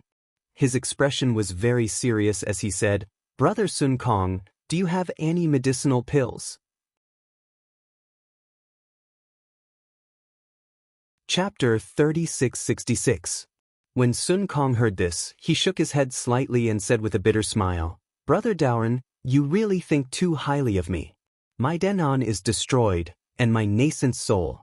I'm afraid it will also be greatly damaged. Not to mention completely obliterated, even if I lose an arm or a leg, to completely recover, not only will I need to take a nascent soul pill, but I also need to cultivate for hundreds of years to fully recover. That nascent soul pill is a legendary immortal pill. I've only heard of it and never seen it, but... At this point, Sun Kong hesitated and said in a low voice, I know a secret recipe to use the nascent soul of a cultivator who just became a nascent soul. Hee. Xiaohua laughed and hurriedly waved his hand. He gave Zhang Daoran a look and then said to Sun Kong, No need to trouble Brother Sun Kong, I have a medicinal pill here. Although it's not as good as the nascent soul pill that fellow Daoist mentioned, it has an excellent effect on rebuilding the dantian. I just haven't had a chance to take it. After a while, I'll find a place to take it. Although it can't be completely recovered in a short time, it's possible to use magic power and divine sense. Brother Xiao, what medicinal pill is this? Zhang Daoran was transmitting his voice to Sun Kong. Before Zhang Daoran could explain clearly, Sun Kong heard Xiaohua showing off and hurriedly spoke. As soon as he opened his mouth, he was scolded by Zhang Daoran. Sun Kong's face also showed embarrassment. After all, both of them felt that Xiaohua was making an excuse. Unexpectedly, Xiaohua raised his hand and took out a jade bottle from his bosom. He said with a smile, This pill is called the Heaven Mending Pill. Not only can it be used to repair the dantian, but it can also repair meridians. Damn, the name is really arrogant. Sun Kong said with a smile, If it can repair nascent souls, that's even better. Xiaohua shrugged his shoulders and took another Heaven Mend pill. He replied, This medicinal pill has been used by little brother before on Gold Core and Foundation building disciples whose cultivations were crippled. I still don't know what kind of effect it has on nascent souls. Really? Not to mention Sun Kong, even Zhang Daoran asked with some surprise. Xiaohua smiled and took out a few more jade bottles and handed them over. He said, I'll give these two brothers some first. Thank you for your care on Yaoi Mountain. Hee. Zhang Daoran and Master Sun Kong laughed and caught it. They looked at each other and there seemed to be something else in their eyes. Xiaohua, if you've consumed the medicinal pill, you should first find an abode to rest in. Once your injuries are slightly better, I'll ask the two seniors to send you back to Black Cloud Ridge. Fairy Jing had been holding Xiaohua back. Her previous anxiousness was a temporary measure, but now that there were two male cultivators, Fairy Jing could no longer act as a temporary measure. Now that Zhang Daoran and Sun Kong already knew that Xiaohua's injuries were fake, they naturally wouldn't expose it. They hurriedly waved their hands and said, We still have matters to attend to. I'm afraid we can't send Xiaohua back to Black Cloud Ridge. Fairy Jing, if you don't have any special matters, why don't you send Xiaohua back? You're a nascent soul cultivator, so you should be able to protect Xiaohua. Fairy Jing didn't expect the two of them to push the blame away, so she hesitated. Zhang Daoran thought a lot. He smiled and said, Now that we have come out of the Yaotai assembly, we have escaped from the tiger's den, there is no need to be so anxious. As a matter of fact, the fellow Daoists who trained with us on the Yaotai mountain have all gathered here. Let's first discuss how to distribute the things we obtained on the Yaotai mountain. Brother Xiao also happens to be recuperating from his injuries. It won't be too late for Fairy Jing to make a decision when it's time to leave. All right. Fairy Jing nodded slightly. She looked to the left and pointed to a mountain peak in the distance, saying, "How about over there? Junior will take Xiaohua there first?" Sun Kong looked up. Although there was a lot of snow on the mountain peak, there was a large flat open space suitable for cultivators to rest. He nodded and said, "Then I'll have to trouble you, Fairy Jing." Fairy Jing flew away with Xiaohua. Sun Kong took out the jade bottle, looked at it for a moment, and whispered a few words to Zhang Daoren. Soon after, over 100 cultivators flew over from all directions. They were the Daoist cultivators who had gone through life and death with them at the Yaotai assembly a year ago. Even if Kong Hongwu was still alive, he probably couldn't believe that the Yaotai assembly he had painstakingly created to provoke Daoist cultivators to kill each other and weaken the power of Daoist cultivators had now become an opportunity for Daoist cultivators to get closer and cultivate feelings. Although it hadn't happened before, from today onwards, more and more cultivators had tasted the sweetness and began to form groups at the Yaotai assembly. When these cultivators saw Zhang Daoren and Sun Kong, they were still as respectful as they were at the Yaotai assembly. After greeting them, they stood quietly on the left in an extremely orderly manner. However, while many cultivators were standing, they also looked into the distance as if they were checking Xiaohua's movements. After less than an hour, Zhang Daoren looked around and said with a smile, "Fellow Daoists, thank you for trusting me and fellow Daoist Sun Kong, and handing over all our gains in the Yaotai meeting. We can't let you down. Now, please come with us to discuss. We'll find a time and place, and we'll distribute our gains to you." Okay. The cultivators all smiled and said, "Seniors, you can come up with a plan. We believe in you." That's not right. Sun Kong looked at the nearly 300 cultivators and said in confusion, "How come this old man doesn't remember there being so many people?" Ah. Zhang Daoren flew up and said with a laugh, "Those who can come are naturally Daoist cultivators. This old man won't mind. Brother Sun Kong, you don't have to worry about it." Okay. Sun Kong glanced at the crowd and said indifferently, "If you're sincere, this old man won't say anything. If you're half-hearted, don't blame this old man for being ruthless." After saying that, Sun Kong followed Zhang Daoren and flew to the mountain peak. Everyone was magnanimous and didn't care about Sun Kong's words. They followed the two to the mountain peak. Naturally, Xiaohua wouldn't immediately meditate. Instead, he stood there with a smile on his face. All the cultivators flew in front of him, then landed and bowed. Every one of them had a respectful expression on their faces. Xiaohua was very humble. After returning everyone's greetings, he said with a smile, "This Xiao has never been good at socializing. Previously, after leaving Yaotai Mountain, I wanted to leave first. However, Brother Dao Ran and Brother Sun Kong stopped this Xiao, saying that the idea of the trade fair was this Xiao's idea and that this Xiao must appear. This Xiao thought for a moment and didn't dare to agree. After all, this Xiao has his own matters to attend to. Moreover, these two brothers' characters and moral integrity are trustworthy. They definitely won't disappoint you. If this Xiao didn't go, it would be unnecessary." Zhang Daoren and Sun Kong glanced at each other and smiled bitterly. The two of them naturally wanted to invite Xiaohua to participate in the trade fair. However, they didn't expect that Xiaohua would refuse before they even opened their mouths. Apart from what Xiaohua said earlier, there must be some other misgivings. "Brother Xiao, you're wrong," Sun Kong hurriedly said. "Since this idea was yours, you have to take responsibility until the end. Even if you don't participate, you have to at least know how the trade is done, the time and place of the trade, and even the results of the trade, right?" "That's right. We hope that Daoist Master Xiao can also participate if you have the time." The cultivators looked at Xiaohua fervently. Xiaohua thought for a moment and nodded. "This Xiao has some injuries and needs to heal first. How about you two discuss it with your fellow Daoists first and inform the Xiao when there's a result? Good. Exalted Master Sun Kong signaled Zhang Daoran with his eyes again, and he led the group of cultivators to discuss the matters of the trade. Zhang Daoran brought Xiao Hua and Fairy Jing to a secluded place. Zhang Daoran didn't avoid Fairy Jing and said with a smile, "Brother Xiao, do you know how to refine pills?" "I do." Xiao Hua nodded. Zhang Daoran's face revealed a happy expression and probed, "Was the heaven-mending pill refined by Brother Xiao?" Xiao Hua said concisely, putting Zhang Daoran's heart at ease. Good, good, good. Zhang Daoran said 3 times in a row and rubbed his hands. There are many fellow Daoists in the hidden immortal continent who can refine pills. Even this old man can only refine ordinary pills. As far as this old man knows, there isn't a single cultivator who can refine an immortal pill like the heaven-mending pill. Xiao Hua smiled. He naturally understood what Zhang Daoran said.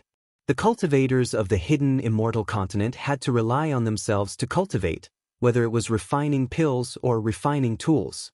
However, because of limited energy, limited spiritual herbs, and limited materials, those who could truly become masters were naturally very few. Moreover, once they cultivated to foundation establishment, they had to prepare spiritual herbs for the dry separation pill and familiarize themselves with the refining method. Once they cultivated to Jindan, they had to worry about the nascent pregnancy pill. How could they be distracted by other pills? Even if there were some rogue cultivators who didn't establish a country and wanted to make a living by refining pills and refining tools, it would be impossible for them to cultivate to the point of perfection by themselves, right? Brother Daoran, if you have any errands, just say the word. Xiao Hua said with a smile. Zhang Daoran waved his hand. Let's talk about it in detail later. It's not appropriate to say it now. Good. If Brother Daoran has something to do, this Xiao will definitely do his best. Xiao Hua agreed. Moreover, after thinking for a moment, he waved his hand and took out a small qiankuan pouch. He handed it to Zhang Daoran and said, "The pills inside are for Brother Daoran and Brother Sun Kong. You can distribute them as you see fit." Zhang Daoran took the small qiankuan pouch and scanned it with his divine sense. He opened his mouth slightly and his face was full of surprise. Xiao Hua was already used to Zhang Daoran's surprise. Without waiting for Zhang Daoran to speak, he handed over a rejuvenation pill and a heaven-mending pill to Fairy Jing. He said, "Fairy Jing, this Xiao has a few pills for female cultivators. They aren't considered precious, please kindly accept them." Fairy Jing pursed her lips and smiled. Generally speaking, women didn't care whether the things given by others were precious or not. What they cared about was whether others gave them things. Xiao Hua didn't say what kind of pills he gave Fairy Jing. Fairy Jing's heart was immediately filled with sweetness. Fairy Jing reached out to take them and carefully put them away in the qiankuan pouch. She lowered her head and said, "Many thanks, fellow Daoist Xiao." "No need to thank me, no need to thank me." Xiao Hua blinked his eyes. "Just take it as my thanks for escorting Fairy Jing."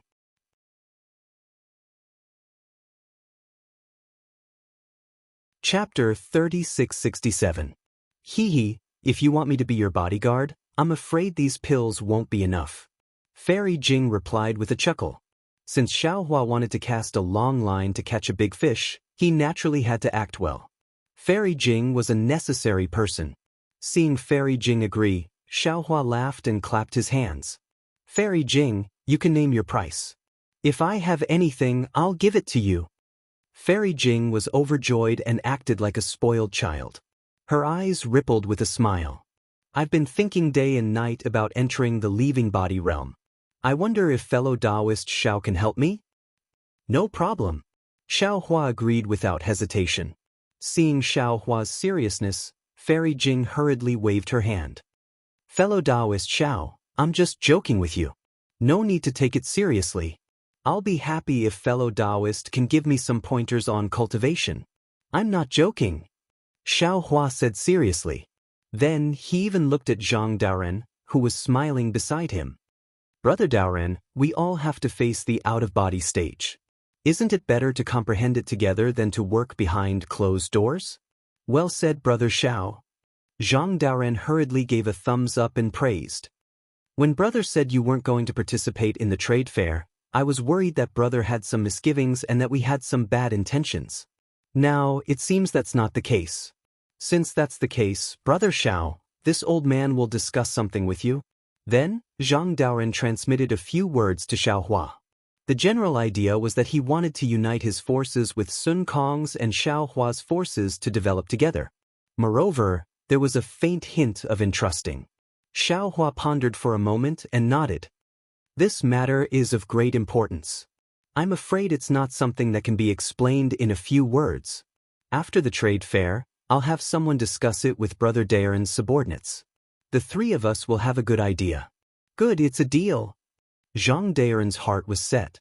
He smiled at Fairy Jing. I'll have to trouble Fairy Jing to protect Daoist Xiao. I'll go over there and take a look. Senior Daoran, please. Fairy Jing respectfully bowed and sent Zhang Daoran away. Seeing Zhang Daoran leave, Xiao Hua sat cross-legged on the snow with his 5 hearts facing the sky. His mind entered his body to investigate. When Fairy Jing saw Xiao Hua circulating his energy, she didn't dare to come over and disturb him. She only slightly released her divine sense to guard the surroundings. Kong Hongwu is truly insidious and cunning. The green-robed Xiao Hua was now in control of his nascent soul. He spat out golden light from his mouth, spreading the medicinal power of the heavenly mending pill and repairing his damaged dantian bit by bit. When he saw the jade archive Xiao Hua enter, he gnashed his teeth and said, "Your methods are also vicious.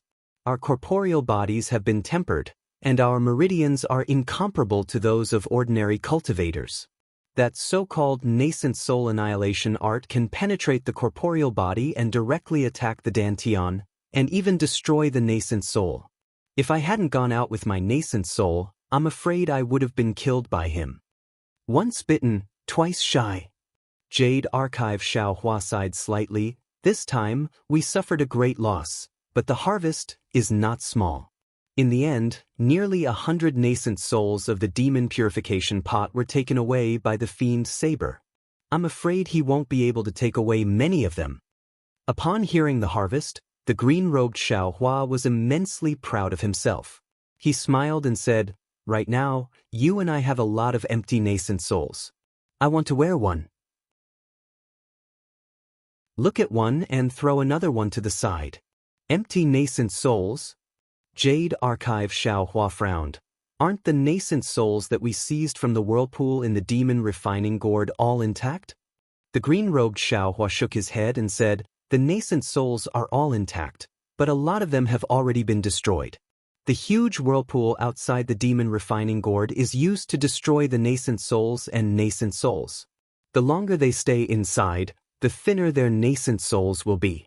If I didn't have the Kunlun mirror and the spiritual fire, I would have already been powerless to protect myself.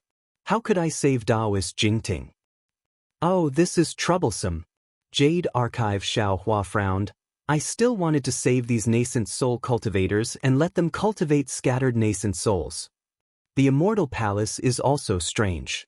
Why do they have so many nascent souls?" The green-robed Xiao Hua was quite puzzled. Jade Archive Xiao Hua shrugged. "I'm afraid you'll have to ask that Immortal Envoy and Kong Hongwu. Unfortunately, Kong Hongwu was killed by the demonic saber, and even his nascent soul didn't escape. There's simply no way to interrogate him." "Right, Do Shanjun's spiritual sense control ink cloud pupil has a secret technique to control nascent souls using spiritual sense." The green-robed Xiao Hua suggested again. "Although this secret technique is really sinister, it's suitable for these nascent souls whose nascent souls have yet to reach perfection. It's better than letting their nascent souls dissipate in a muddle, right? Moreover, fellow Daoist is proficient in nascent soul branding and nascent soul splitting techniques. In addition, your spiritual sense has been tempered to such a terrifying level in the Rockfall Matrix. This nascent soul is simply tailor-made for fellow Daoist." "That's not all."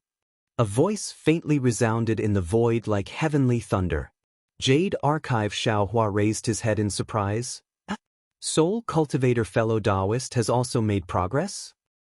"That's right, fellow Daoist, please come in for a chat." Soul cultivator Xiaohua said with a smile. Jade archive Xiaohua's figure flashed and disappeared into the mysterious dark clouds. After a moment, he returned to his dantian with a smile. Soul cultivator Xiaohua had already comprehended several soul cultivation techniques. Among them, there was a technique to repair the nascent soul, or rather, a beginner technique to repair the soul. Isn't this what Xiaohua needs the most right now? Great! Green-robed Xiaohua urged his invisible nascent soul to clap his hands and laugh. It's really like someone giving you a pillow when you're sleepy. Now that everything is ready, I don't even need the east wind anymore. Indeed. Xiaohua nodded.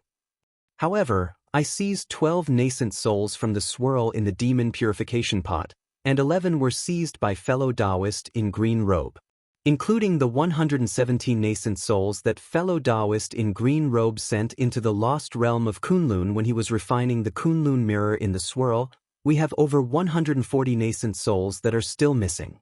It will take a lot of time and energy to repair the nascent souls of these nascent souls without using the secret technique of telepathic thoughts. Don't be a hypocrite. The green-robed Xiaohua sneered. Who knows what kind of character these nascent soul cultivators have? If you don't use your secret technique, how are you going to control them? Don't be a snake-warming farmer. And I will naturally consider this. Xiaohua smiled. You don't have to worry, fellow Daoist green robe. That's good. The green-robed Xiaohua didn't speak anymore. In fact, after this Yaotai meeting, it's obvious where our shortcomings are. Jade Archive Xiaohua said, I need a more powerful spiritual weapon, or even a spiritual treasure. The green-robed Xiaohua curled his lips. He knew that his problem had come, so he only responded lazily. The soul-punishing vital light needs to be refined again. The previous 2 nascent soul sword spirits were already difficult to kill a 5th stage essence chi cultivator. Moreover, the previous soul-punishing vital light mainly had a yin-type sword spirit, which was too soft. Many cultivators' defensive magic treasures couldn't be pierced through.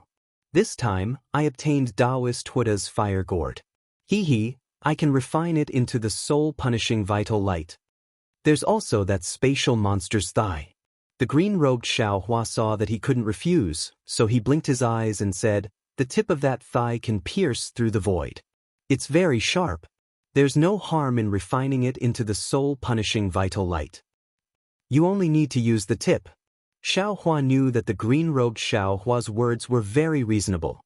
He thought for a moment and said, I feel that there are other uses for other places. Good. The green-robed Xiaohua clapped his hands. Just this little bit is enough. There's also the soaring dragon shears. Xiaohua said again. Previously, I felt that this thing was only half a piece, so I didn't want to refine it. I wanted to wait until I gathered all the pieces.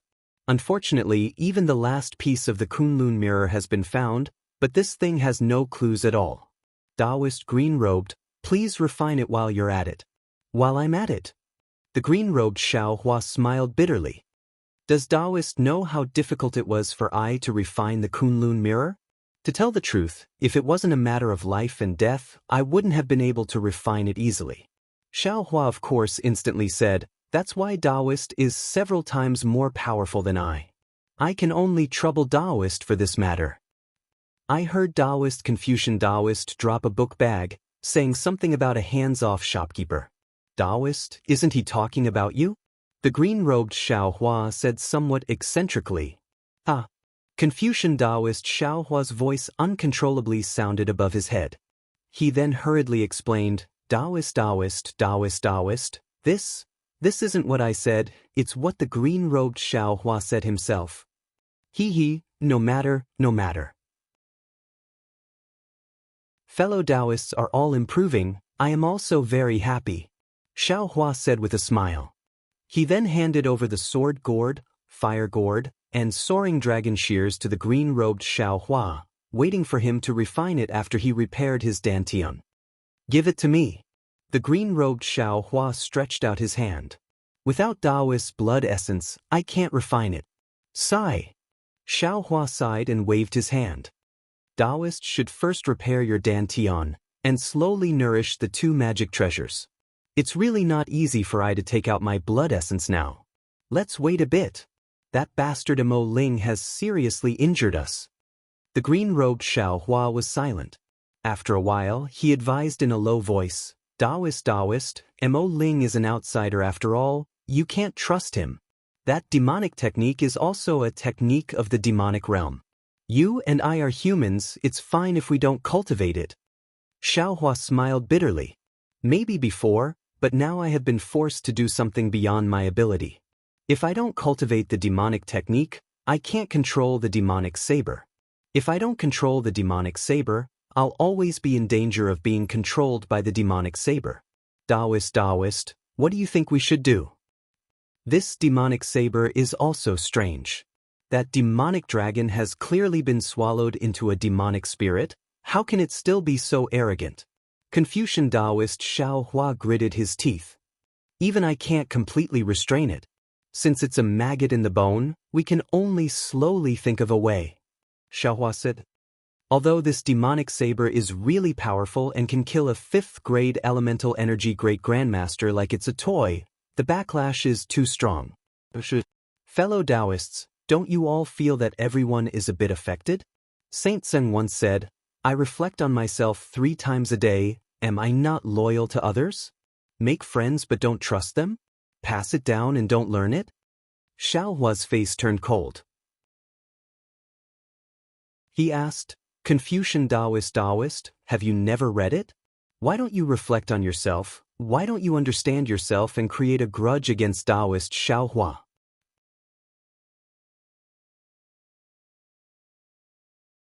Chapter 3668.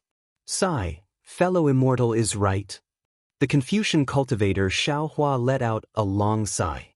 My Confucian cultivator's righteous qi is innately capable of suppressing devilish qi, but if it is corroded by a devilish spirit, the degree of damage is also several times greater than that of fellow immortals.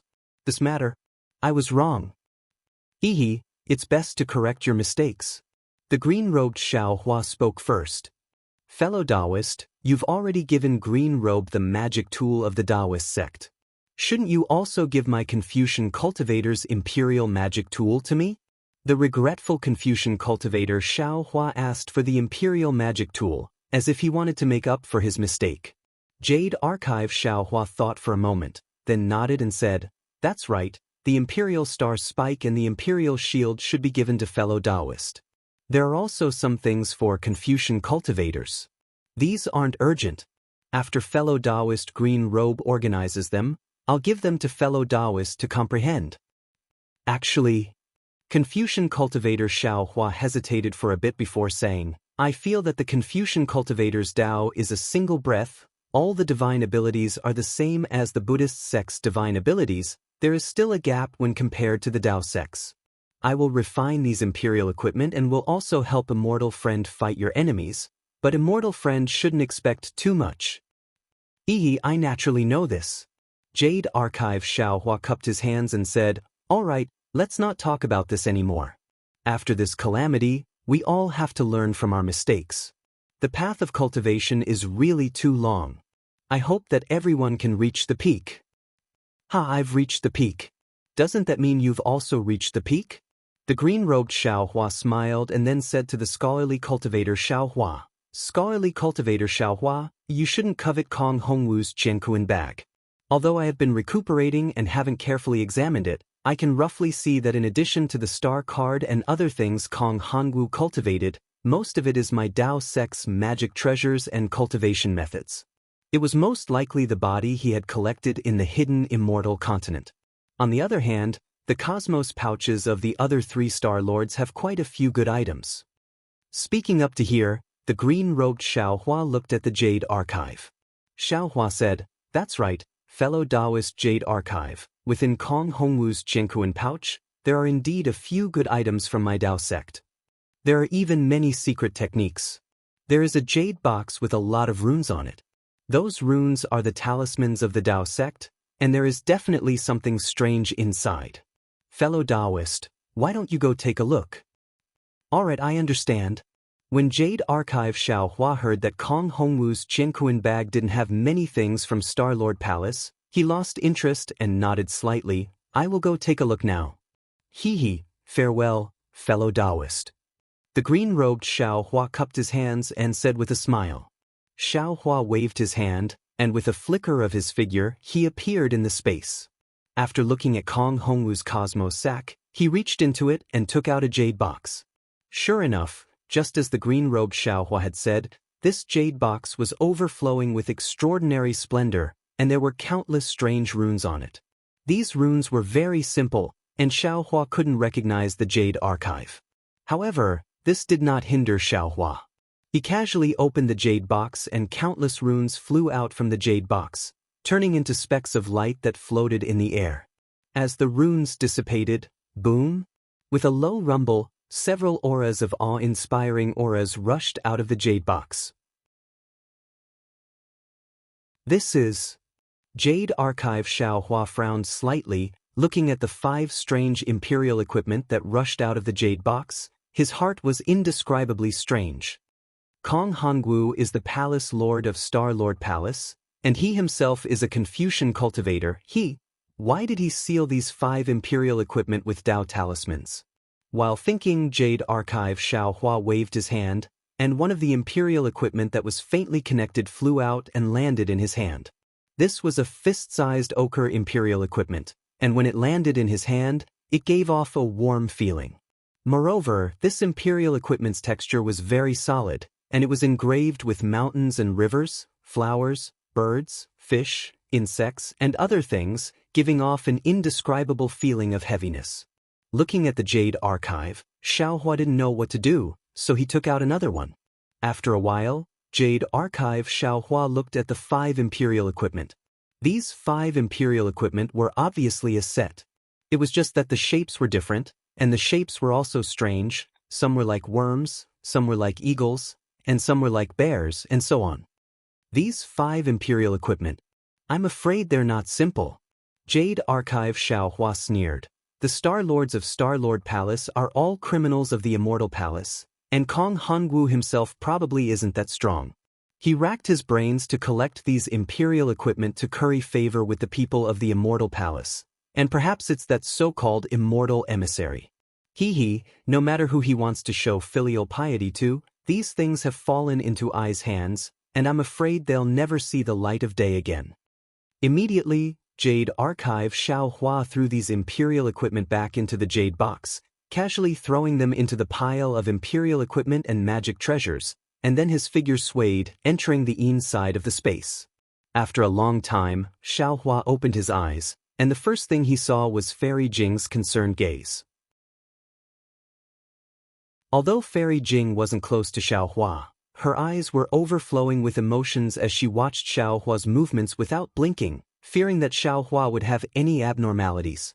When Xiao Hua suddenly opened his eyes, Fairy Jing was rather surprised. She didn't have time to move her eyes away, and their eyes met. Seeing the concern in Fairy Jing's eyes, Xiao Hua sighed in his heart, and he had an impulse to tell her the reason for this matter, or simply let her go back, and he would leave alone to see what Daoist Yuan Qing was plotting. But after thinking about it for a moment, he realized that aside from Fairy Jing, he really couldn't find a suitable cultivator to follow him. If he left, there would be a huge flaw. So, Xiao Hua stood up and smiled at Fairy Jing, who was hastily avoiding his gaze, and said, "Fairy Jing, I have something to tell you." "Fellow Daoist Xiao, please speak." Fairy Jing was clearly somewhat absent-minded. "If one day you discover that this Xiao is deceiving you about something, please don't blame this Xiao. This Xiao has his own difficulties." In fact, these words were quite obvious. If it was under normal circumstances, with Fairy Jing's pure heart, she would definitely be able to hear it.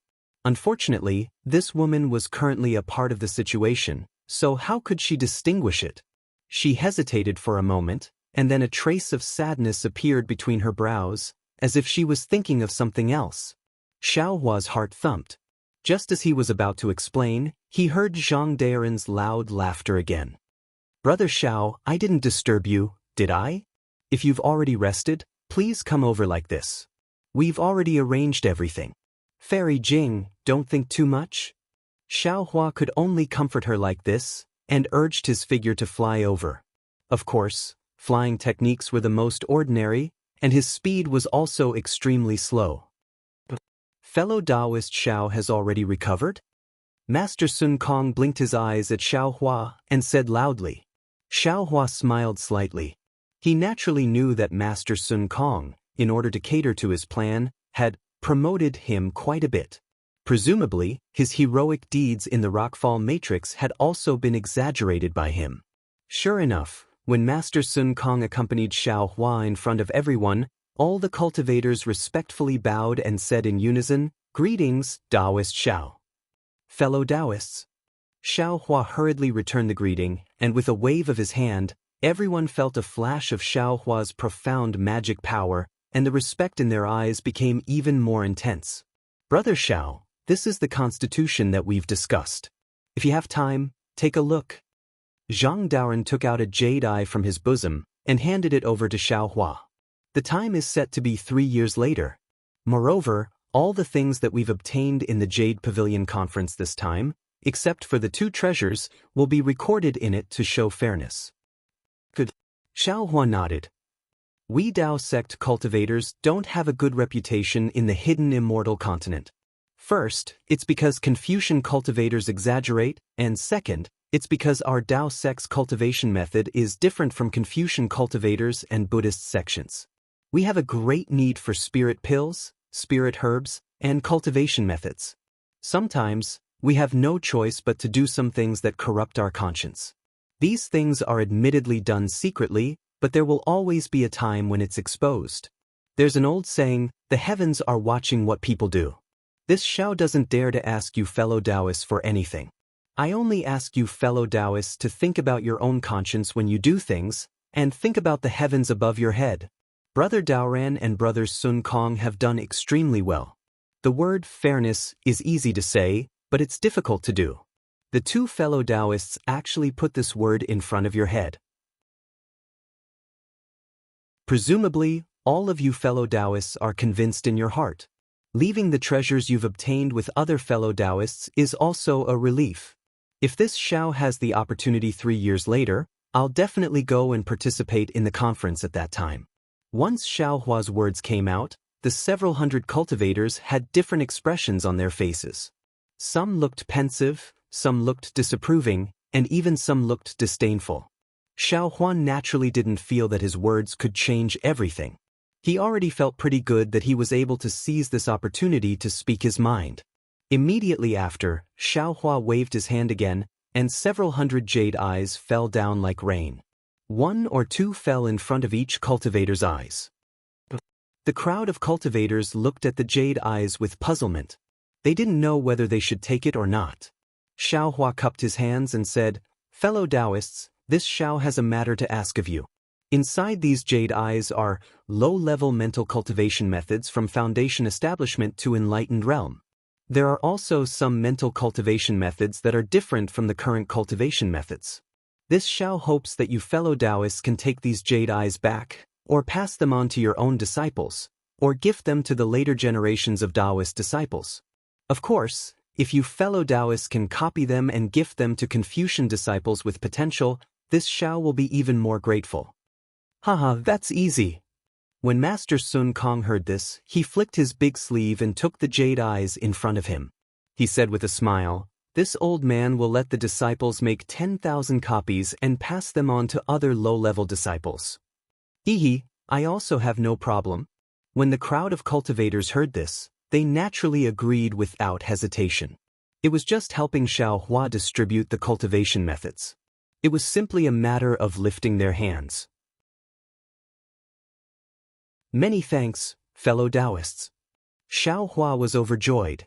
He raised his hand and saluted everyone. Then, the crowd of cultivators chatted with Xiao Hua for a while, trying to get familiar with him, and flew away respectively. Seeing that everyone had left, and Master Sun Kong and Zhang Daoren were also about to say goodbye, Xiao Hua thought of something and said with a smile, "Fellow Daoists are the senior experts of my Daoist cultivators in the hidden immortal continent. My Daoist lineage's inheritance will also have to rely on fellow Daoists."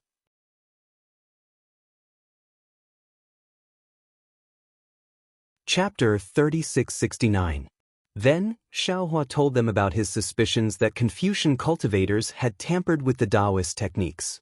Zhang Daoran and Sun Kong had cultivated for thousands of years and had encountered far more things than Xiaohua, so how could they not feel anything?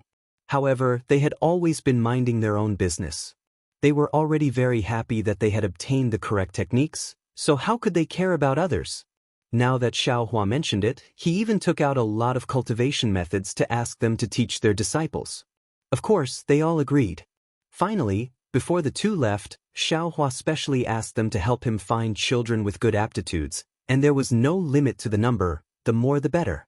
Sun Kong and Zhang Daoran knew that Xiaohua wanted to teach disciples, so they wanted to remind him, but when they thought about how high Xiaohua's cultivation was, how could he not know the pros and cons?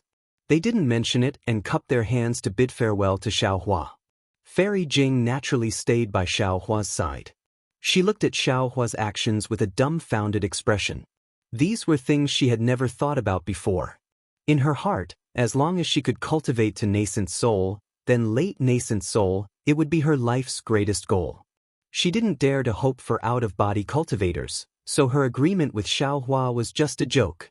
After everyone had left, Fairy Jing said in a low voice, "Xiaohua, what are you doing all this for? Are you trying to revitalize the Daoist sect? Are you trying to develop your own power? Is it because your power isn't enough, so you don't want to become sworn brothers with Sun Kong and Zhang Daoran?" Speaking of sworn brothers, Fairy Jing couldn't help but think of Xiaohua's famous words, and her face flushed. If you're talking about revitalizing the Daoist sect, this Xiao's power isn't enough.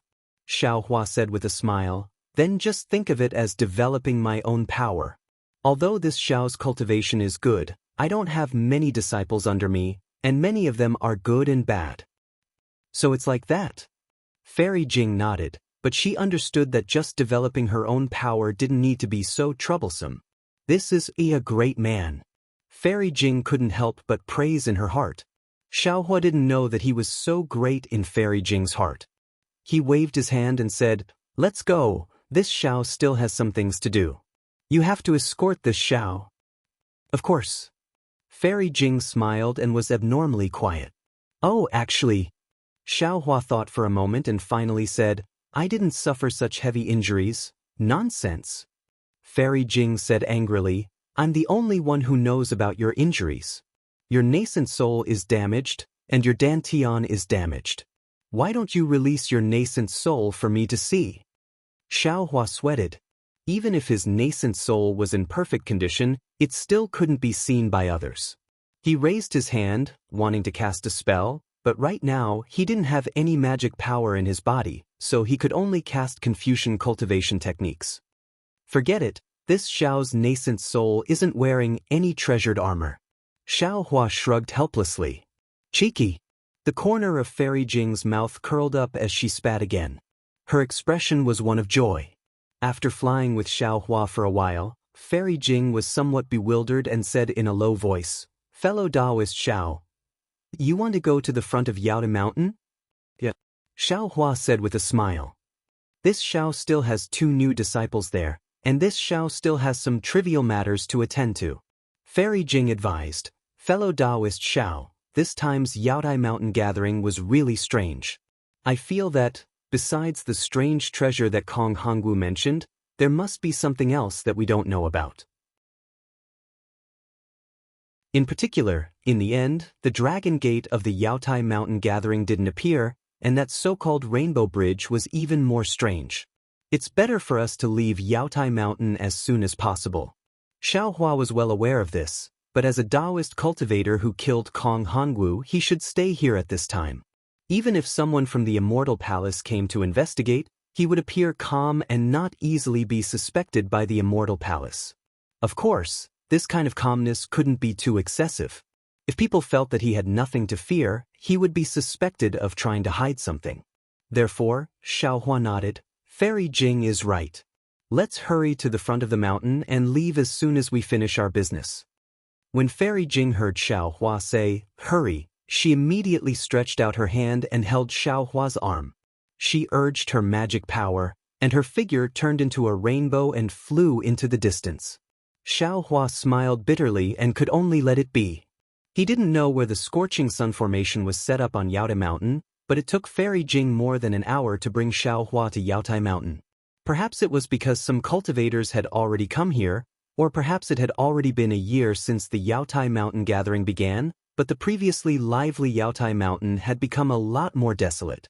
Not to mention the tents stationed in front of the mountain, even the Daoist cultivators flying in the air had almost disappeared.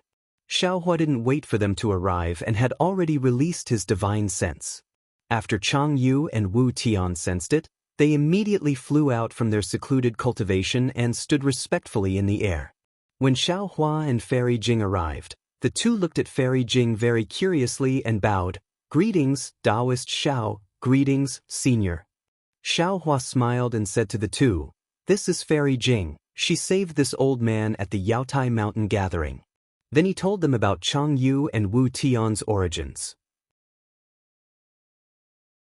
The two didn't dare to be negligent and said respectfully again, "Many thanks, Fairy Jing."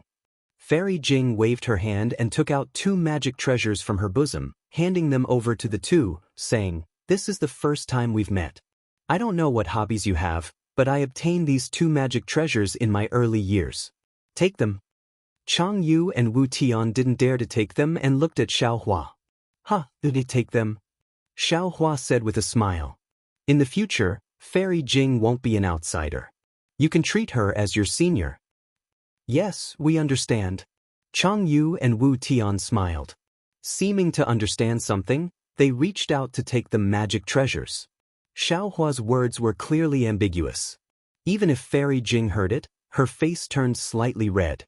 But let alone Fairy Jing, even Xiaohua himself understood that at this moment, as long as one listened attentively, they would definitely have different meanings unless he didn't say anything. Since Xiaohua said he could treat Fairy Jing as his senior, Chang Yu didn't hold back and said in a low voice, "Master, did you succeed?" Disciple heard that this time's Jade Pavilion gathering was a great calamity. Out of 10 nascent soul seniors, less than 10% of Jindan cultivators survived. "Master?" Fairy Jing's beautiful eyes flashed with a strange splendor. She increasingly felt that there were too many things she couldn't see through on Xiaohua. When Master takes action, how could I leave anything empty?" Xiaohua chuckled, looking very wretched, as if he was going to steal chickens and touch dogs. "Congratulations, Master, you can be the master of a country." Chang Yu and Wu Tian were overjoyed and bowed to salute. "Congratulations, congratulations." Xiaohua waved his hand and said, "How has your cultivation been recently? Have you thought it through?" Wu Tian rushed to say, "Disciple came to Jade Mountain to die. Disciple cleaned up the cave. As long as Master comes out, Disciple will follow Master to Black Wind Ridge." Chang Yu also smiled and said, "Master's cultivation method, Disciple's cultivation is very smooth. Moreover, Disciple also saw junior brother's progress. There's no deviation. Although Disciple didn't expect to go to Black Wind Ridge, it doesn't matter if Disciple goes back a few years later. Disciple will follow Master to Black Wind Ridge." "Good, since that's the case, you all go to Black Wind Ridge first," Xiaohua said and waved his hand, taking out the jade box containing the lot of the state preceptor from the space. "What? Master isn't going back to Black Wind Ridge?" Chang Yu and Wu Tian were stunned. Even Fairy Jing was shocked. "Fellow Daoist Xiao, aren't going back to Black Wind Ridge? Where are you going? With your current situation, it's better to cultivate as soon as possible." "This Xiaohua was about to explain. Woo! A ray of light appeared in the distance, turning into a ray of light that fell in front of Xiaohua. Xiaohua grabbed it with his hand. It was the message talisman he refined. Xiaohua's eyes lit up and he said with a smile, "We'll talk about this later. This Xiao's good news is coming." Sure enough, after a short while, that 1,000 demons sacred realms Ingpa brought 2 demons over. The 3 of them were wearing strange armors that covered their faces and bodies, but the grayish-white demon clouds under their feet still exposed their identities.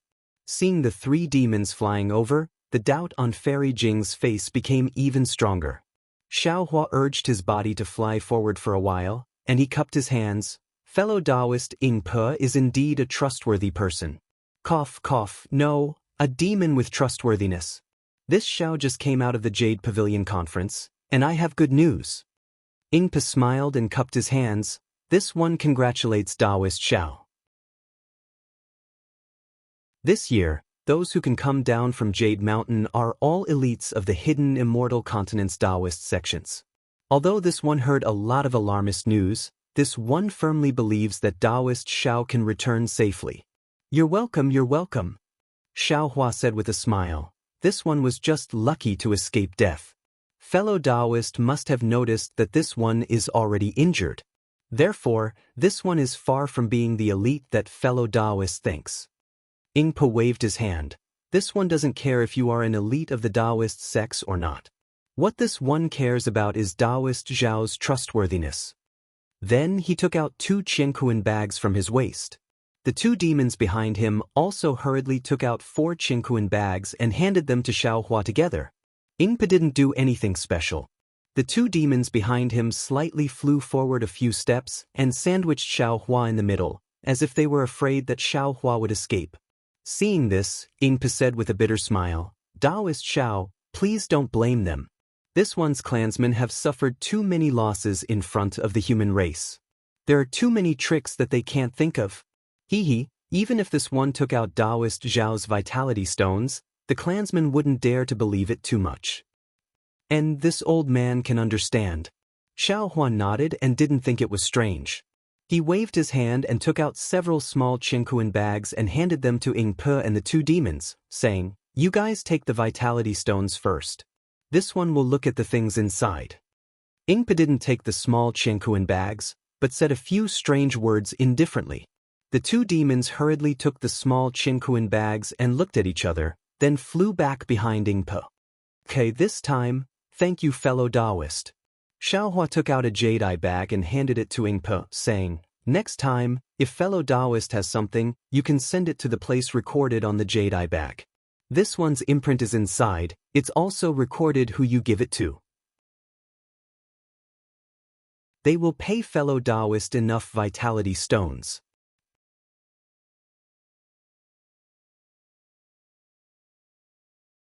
Chapter 3670.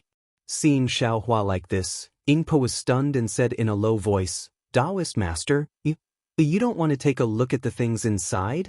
No need. Xiao Hua said with a smile. To be honest, the things I need are all rare and strange. Daoist friend might not have the things inside. However, if I only want my own things, then wouldn't you be wasting your time on the other things? Rather than letting Daoist friend run around for nothing, I might as well take them all. Hearing this, Ingpe was silent for a moment and stretched out his hand. Those were obviously demon claws covered in light brown fur. Xiao Hua smiled and stretched out his hand to shake Ingpe's hand. The brown fur on Ingpe's hand was very sharp and prickly. However, Xiao Hua looked straight at Ingpe's face that was hidden in the armor and didn't care at all.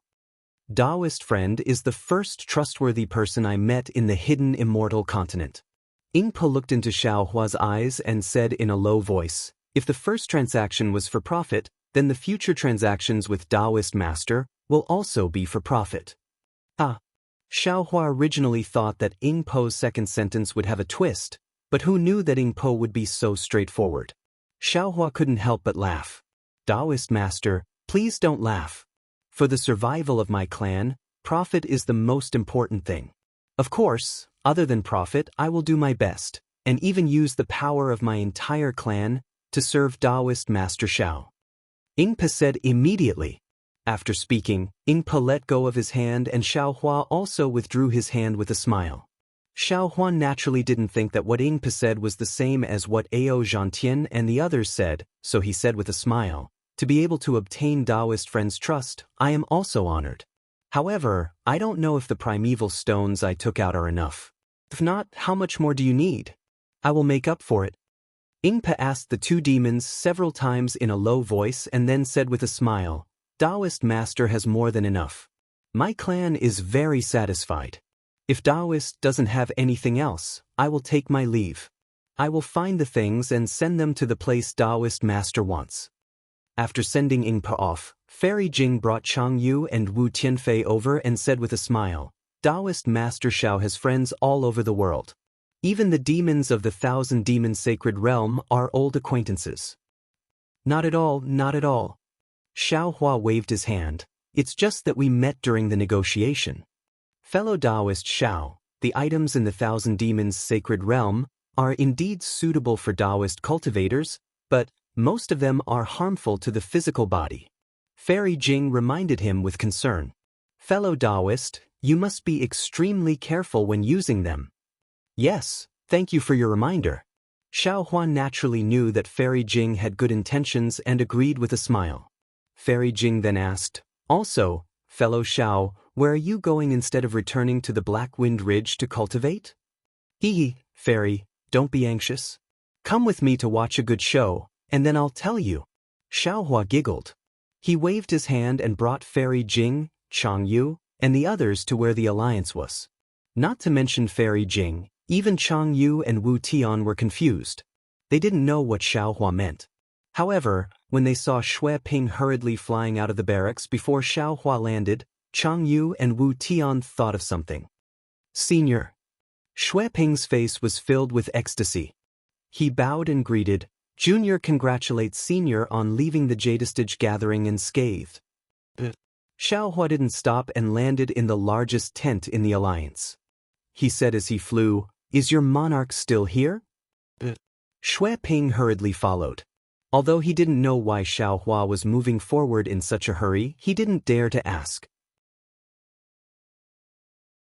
He smiled and said, My monarch is a benevolent monarch. He emphasizes finishing what he started. He definitely won't leave the Jadestage gathering early. Although there was news before noon that not many cultivators could leave the Jadestage gathering, my monarch still waited here and prepared to be the last to leave. Good. Xiao Hua looked at the tent that was getting closer and closer. He narrowed his eyes and said, Did you mention me to Xiao Jun? Xue Ping shrunk his neck and said in a low voice, Junior didn't dare to forget Senior's instructions. Junior didn't mention it. I hope Senior can give my monarch a surprise. Haha, of course, I'll definitely give Xiao Jun a surprise. Xiao Hua laughed loudly. His laughter actually had a different meaning. Xue Ping was stunned and looked at Xiao Hua in surprise. After all, from Xiao Hua's tone, he seemed to be familiar with Xiao Jun. Then, seeing that Xiao Hua was already dozens of feet away from the tent, Xue Ping hurriedly reminded him, Say, Senior, my monarch's tent is right in front. Please wait for a moment. Allow Junior to inform him. Xue Ping's forehead was already sweating when he said this, and he was stuttering a little. He already felt that something was amiss. When he thought about it carefully, he immediately realized that there was something strange about it. There's no need to inform him. Xiao Hua said coldly. Xue Ping's heart clenched and he opened his mouth. But, yes, although Xiao Hua was a nascent soul senior and looked down on Xiao Jun, this was the military camp of the Chanyang Kingdom after all. This tent was the golden tent of the monarch of the Chanyang Kingdom. Xiao Hua clearly didn't care about Xiao Jun and the Chanyang Kingdom by barging in so openly. Who dares to barge into my monarch's golden tent? As he spoke, several cultivators dressed in different clothes flew out from the left side of the tent. The cultivator at the front, who was at the 3rd grade of essence force, shouted coldly. Xiao Hua snorted coldly. With a sweep of his divine sense, these cultivators stopped in their tracks and hugged their heads with their hands as if they were in extreme pain. Hee, you two are indeed here. I'm sure you already know why I'm here. Xiao Hua swept his gaze and saw 2 old men in the middle of these cultivators. One of the old men was holding a Buddhist staff. Weren't they the 2 people who protected Xiao Jian while playing chess in front of the Tidal River Temple? Xiao Hua, you're Xiao Hua. Once Xiao Hua spoke, the 2 old men naturally came to their senses. They had seen Xiao Hua and Xiao Jian being intimate, so how could they not know the relationship between Xiao Hua and Xiao Jian? Xiao Hua's appearance didn't change much, but after all, his bearing could change people. How could the current Xiao Hua be compared to the Xiao Hua who was in dire straits and wore Xiao Jian's Daoist robes? Hurry! The old man was about to shout a warning. Boom! Xiaohua didn't seem to do anything, but the two old men were dragged out from the crowd of cultivators by Xiaohua. No matter how they opened their mouths, they couldn't utter a single word. Xue Ping was sweating profusely. At this point, how could he not know? He had wholeheartedly wanted to find a strong helper for the single Liang kingdom, but he didn't expect to become Xiao Jun's mortal enemy. Senior. Xue Ping hastily begged. Shut up. Xiaohua berated. I know what I'm doing. Xue Ping was helpless. He bit his lip and turned to look behind Xiaohua. Fairy Jing had long concealed her cultivation and looked similar to Chang Yu and the others. The three of them were astonished at first, but when they saw that there were people from the Buddhist sect among these cultivators, they calmed down and thought that there was a rift between Xiaohua and the Buddhist sect. Therefore, they ignored Xue Ping's gaze. Woo! Xiaohua flew to the front of the golden tent and raised his hand. The many soldiers standing guard in front of the golden tent were swept aside by the hurricane, and the tent door was immediately opened. Xiaohua sneered as he landed in front of the tent door. He didn't even look at the nearby armored soldiers who were rushing over. He stepped into the golden tent and said, Xiao Jun, your enemy asked me to come see you. Are you ready? Are you going to return the throne you snatched from someone else? Do you want me to take your head, or do you want to deliver it to me? Do you want me to take away your throne, or do you want me to take away your single Liang kingdom? Boom. Upon hearing this, Xue Ping's head went blank. His body trembled in midair and he almost fell. Naturally, there were many people inside the golden tent. In front of him were several generals with shining weapons in their hands. Their faces were vigilant as they blocked Xiaohua's path. Behind these generals were several Buddhist protectors. Each of them held a Buddhist weapon in their hands as they looked at Xiaohua with bright eyes. Layers of telekinesis were emitted from their bodies. Behind these people was a tall and sturdy monarch wearing an apricot yellow hat and a bright yellow embroidered dragon robe. He was frowning as he looked at Xiaohua with a puzzled expression. Of course, when this monarch saw Xiaohua's appearance, he immediately understood something and his face revealed a trace of relief. Xiaohua walked into the golden tent and narrowed his eyes to look at the monarch's appearance. He saw that Xiao Jun, whom he had never met before, looked completely different from Xiao Jian. Xiao Jian was a wretched old man, but this Xiao Jun was not only tall but also had a dignified appearance. He had a square face and large eyes under his thick eyebrows flashed with a dignified divine light.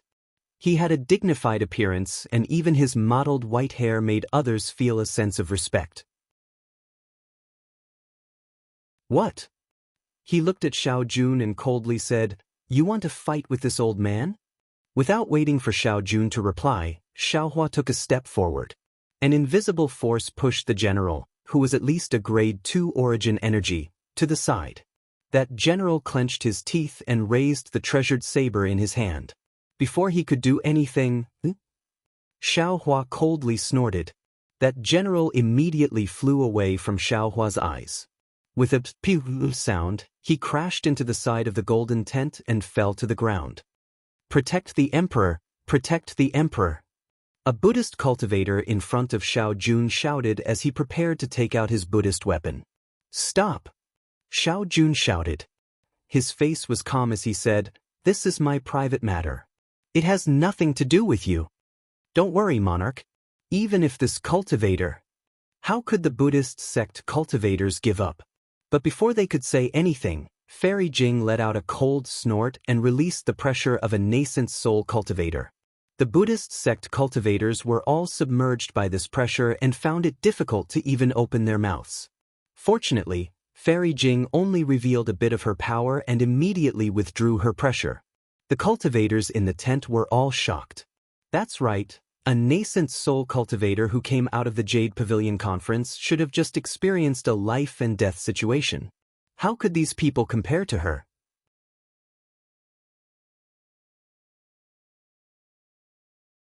Chapter 3671. All of you retreat. Xiao Jun remained calm. Although his face was pale, he could still stand there and barely resist the power of a nascent soul cultivator. My lord, all the cultivators and generals said in unison, We would rather die in front of my lord than retreat. Retreat. Xiao Jun waved his hand and said, "This is my family's matter, not the country's. You all are not allowed to interfere." This. The cultivators looked at each other and replied in unison, "Yes." However, they all retreated to the edge of the golden tent and didn't leave. AI. Seeing the reaction of the cultivators and soldiers, Xiao Jun sighed. He looked at Xiao Hua and bowed. Junior Xiao Jun greets Senior Xiao. Xiao Hua nodded and didn't return the greeting. He walked in front of Xiao Jun and said, "You're enjoying being the monarch. Isn't it time to return it to Xiao Jian?" Xiao Jun didn't find it strange at all. He took a deep breath and looked at Xue Ping behind Xiao Hua and the two Buddhist disciples behind the tent. He said, "Actually, when I heard that Xiao Jian was protected by a Daoist expert and Xue Ping said so, I knew that sooner or later, Senior would find me, two state teachers." Xiao Hua sneered. That day, I thought it was strange how two Buddhist disciples with second-grade essence power could become the state teachers of the single Liang kingdom. It seems like it was just a fake edict. Xiao Jun ignored Xiao Hua's mockery. He looked at the people around him, then looked at the falling snow outside the tent. He faintly said, "Junior's throne was originally seized from Brother Wang's hands. Junior has always felt guilty. Even though I poured my heart and soul into state affairs, I still couldn't remove it. Since Brother Wang wants to take back the throne today, then Junior will return it to Brother Wang. Senior, please tell Brother Wang that I hope he will treat his people well after taking over the throne." At this moment, a gust of wind blew from behind Xiao Jun. An old woman in plain clothes rushed out from behind the golden screen. Her hair was white, and her face was covered by a silk handkerchief, so her appearance couldn't be seen clearly. However, as soon as the old woman came out, she immediately stood in front of Xiao Jun facing Xiao Hua's might. She was not afraid at all. She only coldly said, "Who said my husband's throne was stolen?" Others might not be able to recognize Xiao Jian's true face, but how could this servant not know Xiao Jian's background? Xiao Jian is a selfish person who seeks nothing but profit and is addicted to gambling. How can Senior believe the words of such a person? If Senior insists on listening to only one side of the story, if you agree that you are doing the Tao of Heaven, that you are replacing the people of the single Liang kingdom to choose the king, and that you want to take my husband's life, then I am willing to let my husband die. I hope this servant's death can give Xiao Jian an explanation and allow Senior to calm down for a moment. Gigi. Xiao Jun reached out to pull the old woman away and said in a low voice, "This has nothing to do with you. This is a grudge between Xiao Jian and me. Don't get involved." How can this servant not get involved? The old woman named Gigi clearly knew that today's matter would not have a good ending. She said somewhat agitatedly, "As early as 40 years ago, you said that this was a matter between you and Xiao Jian, and you didn't want this servant to get involved. And the result? You were deceived by Xiao Jian, and for the so-called family affection, you abandoned this servant. This servant tearfully obeyed royal father's order to marry Xiao Jian, making him the king of the single Liang kingdom. After that, Xiao Jian didn't care about the court, and for the sake of cockfighting, he neglected the country's affairs and even lost several border cities to other countries. This servant came to you to discuss it, but you said that this was a matter between men, and you didn't want this servant to get involved. After that, this servant chased Xiao Jian off the throne and wanted to imprison him. You said that this was a matter of the country, and you didn't want this servant to get involved. Not only did you let Xiao Jian go, you even sent experts to protect him. Look, what did your kindness get in return? It was Xiao Jian's revenge. Xiao Jian repaid kindness with enmity. This monarch can't ask about other people's matters. This monarch only wants to have a clear conscience." Xiao Jun reached out to hold Gigi's hand and said warmly, "Moreover, Xiao Jian is this monarch's brother and your husband. This monarch can't let you and I carry infamy. Since today's grudge has come to an end, you don't need to think about other things. All of this was done by this monarch, and it has nothing to do with you." Finished speaking, Xiao Jun looked at Xiao Hua and said, "Senior Xiao, you and I have the same surname. This junior doesn't dare to climb up to the same sect. I ask Senior to be lenient and just take this junior's life. Gigi is Xiao Jian's original wife, and I presume that he didn't ask Senior to take Gigi's life, right? Xiao Jian didn't mention this. Xiao Hua lightly nodded. In the heavens we are willing to be lovebirds, and on earth, we are willing to be intertwined branches. Even if this servant dies, this servant wants to be a mandarin duck with the same name as my husband. Gigi said affectionately, in this life, this servant will only recognize Xiao Jun as my husband. Xiao Jian is nothing more than a treacherous rascal. Facing these two people who were unafraid of death, Xiao Hua was a bit embarrassed. He knew of Xiao Jian's selfishness and his addiction to gambling. However, he didn't expect that Xiao Jian, Xiao Jun, and Gigi had such a deep relationship. Moreover, Xiao Jian's position of monarch was taken away by Xiao Jun, but this position was originally passed down by Gigi's father. If Gigi took it away, it could be considered as returning it to its rightful owner. Especially if it was as Gigi said, Xiao Jian wasn't a qualified monarch, and Xiao Jun was the wise monarch that Xue Ping spoke of. How could Xiao Hua give the position of monarch to Xiao Jian? Daoist Xiao. At this moment, the others didn't dare to speak. Fairy Jing, who was behind him, opened her mouth and said, this servant can't discern the words of others, but this woman's words, this servant can tell that they come from the bottom of her heart. Has Daoist Xiao been bewitched by others? This servant hopes that Daoist Xiao can be a bit more lenient and carefully investigate before speaking again. Xiao Hua nodded and said, it seems that this matter is far from as simple as this Xiao thought. This Xiao might even be wrong. All of you can leave. Fairy Jing said indifferently, if Daoist Xiao wants to make a move, it's useless for all of you to stay here. All of you can leave. Xiao Jun waved his hand and said, Senior Xiao is here for a family matter. It has nothing to do with all of you. However, the soldiers and cultivators were still somewhat unwilling. Quickly leave. Gigi said coldly, this old woman is going to talk about some family scandals. Do you all want to listen? Yes, yes. Gigi's words were still the most effective. Everyone hurriedly bowed and quietly retreated to the sides. Looking at the peaceful tent, Xiao Jun pulled Gigi's hand and walked down from the seat of honor. He bowed and said, Senior, please take a seat.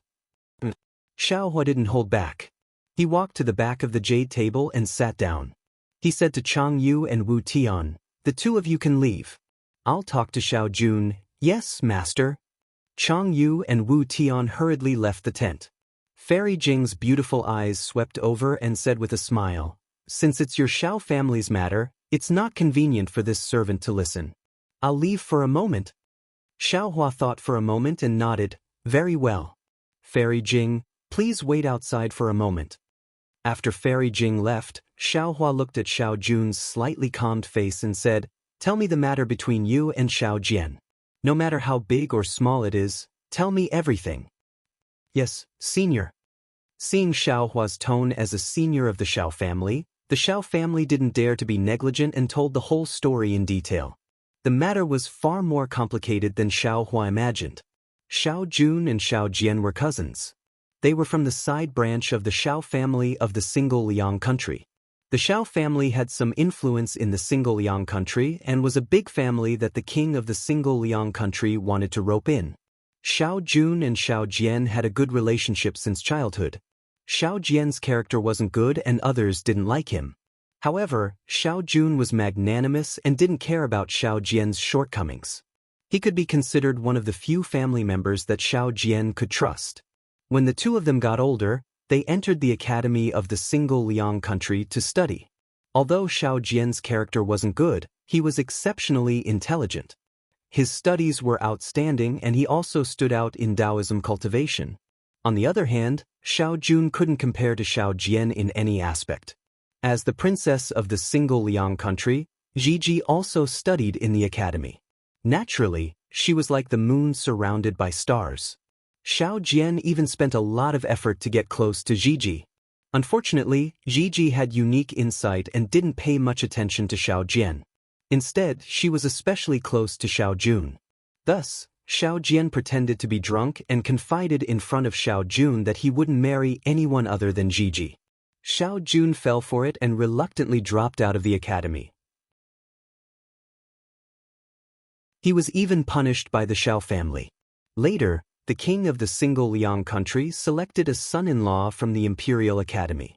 Xiao Jian stood out and obtained the king's favor. Of course, when the king was alive, Xiao Jian pretended very well. He handled the affairs of the country and family cleanly without any mistakes. Although Gigi's heart wasn't with Xiao Jian, she didn't think too much about it for the sake of the single Liang country. However, when the king passed away, Xiao Jian took control of the country and immediately revealed his true nature. Not only did he begin to neglect the affairs of the country, he even learned cockfighting from an unknown disciple. For a time, cockfighting became the norm in the single Liang country and no one paid attention to the affairs of the country. Because of this, Gigi also paid a visit to the state preceptor of the single Liang country and begged him to step in. However, the state preceptor was at the juncture of cultivating his golden core. How could he care about the life and death of the single Liang country? He didn't pay attention to it at all. In the end, when Xiao Jian lost the 3 border cities to the neighboring country and wanted to gamble again, Gigi couldn't bear it anymore. She contacted Xiao Jun and found a Buddhist sect expert who was also looking for help in the hidden immortal continent. In one fell swoop, Xiao Jian was kicked off the throne. The Golden Core State Preceptor was also expelled from the single Liang country by the Buddhist sect expert. From then on, Xiao Jun established the country with the Buddhist sect and sat on the throne of the single Liang country. Oh, if what you said is true. After listening to Xiao Jun's analysis, Xiao Hua said indifferently, "This old man was wrong." "Oh, right, Gigi, what happened to your face?" Gigi wasn't surprised.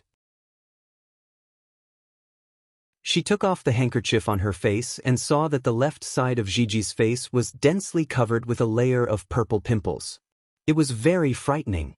Gigi said indifferently, "Senior, please no.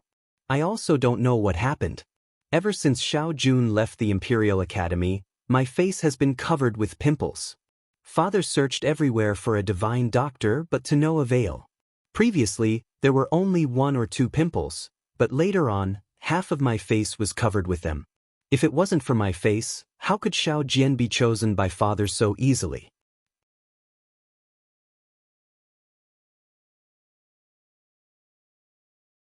Chapter 3672.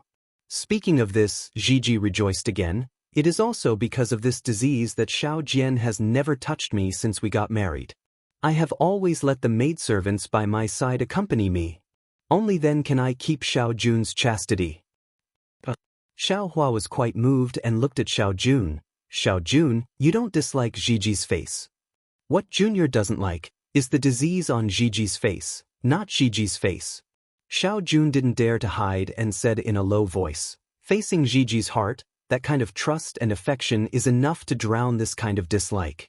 Thinking back to those days in the bamboo pavilion after the rain, Gigi half closed her fan. This kind of memory is enough for Junior to be drunk for the rest of Junior's life. "You are telling the truth." Gigi slightly curled her lips. "Can't you say that you don't dislike it?" Xiao Jun smiled and didn't refute. Where was the majestic appearance of a monarch from before? Gigi said to Xiao Hua again, "Junior knows that men like beauty, so I have always used a handkerchief to cover it." Previously, Junior still had some doubts about Xiao Jun, but after so many years, he didn't find someone to serve him like Xiao Jian. What else can Junior say? Good. Good. Good. Xiao Hua praised 3 times. What an affectionate and righteous monarch. Senior praises too much. Love fills one's stomach. Junior doesn't feel that there is anything special. Xiao Jun answered honestly again. Che. Although Xiao Hua didn't say anything, he was cursing in his heart. He secretly curled his lips and said, "Extinguishing the candle, isn't it the same? Of course you don't care too much. This old man is also someone who has experienced it." Then Xiao Hua stood up and said, "Xiao Jun, don't be too proud. This old man has heard your and Xiao Jian's words, but each of you has your own reasons, so this old man can't jump to conclusions. However, based on the affection between you and Gigi, this old man won't take your life. As for whether or not you should give up your throne, This old man will go to Dan Liang country to take a look. Remember, don't try to send any information to Dan Liang country, that will be even worse for you. Xiao Jun listened and said with a smile, Senior, don't worry, Junior has a clear conscience, but I ask Senior to investigate openly and secretly. Good. Xiao Hua clapped his hands and beckoned, Gigi, come here, let this old man see your face. Huh. Gigi's body trembled, and her voice trembled. Senior, do you have any ideas? I don't know. Xiao Hua lightly said, if you are willing, this old man can give it a try. Xiao Jun said anxiously from the side, if Senior has a way, Junior? Junior is willing to give up the throne. Why would I want your throne? Isn't it tiring enough? Xiao Hua waved his hand, stretched out his hand, and squeezed the purple lump on Gigi's face. Then, he put his finger in front of his nose and smelled it for a moment. After that, he frowned and said, this is the poison of the bamboo heart. It's caused by the birth of insects in the bamboo heart in a cold place. It's quite rare. Do you particularly like bamboo? Yes, my house in the Imperial Academy is all made of bamboo. Seeing Xiao Hua expose her in a single breath, Gigi couldn't help but tremble again. She hurriedly replied, moreover, that bamboo house doesn't see the sun all year round. When you go back, move away the thing blocking the bamboo house or burn the bamboo house. Xiao Hua waved his hand and said. Gigi smiled bitterly, that bamboo house has already been burned by Xiao Jian. Xiao Hua understood that this was Xiao Jian's action of being jealous of Xiao Jun and Gigi's relationship. He replied, this old man can cure this poison, plop. Xiao Jun no longer cared about his status as a monarch. He knelt in front of Xiao Hua and begged, Senior, please help. Half a day later, 4 figures flew out from the alliance of the Single Liang Kingdom and headed towards the direction of the Single Liang Kingdom.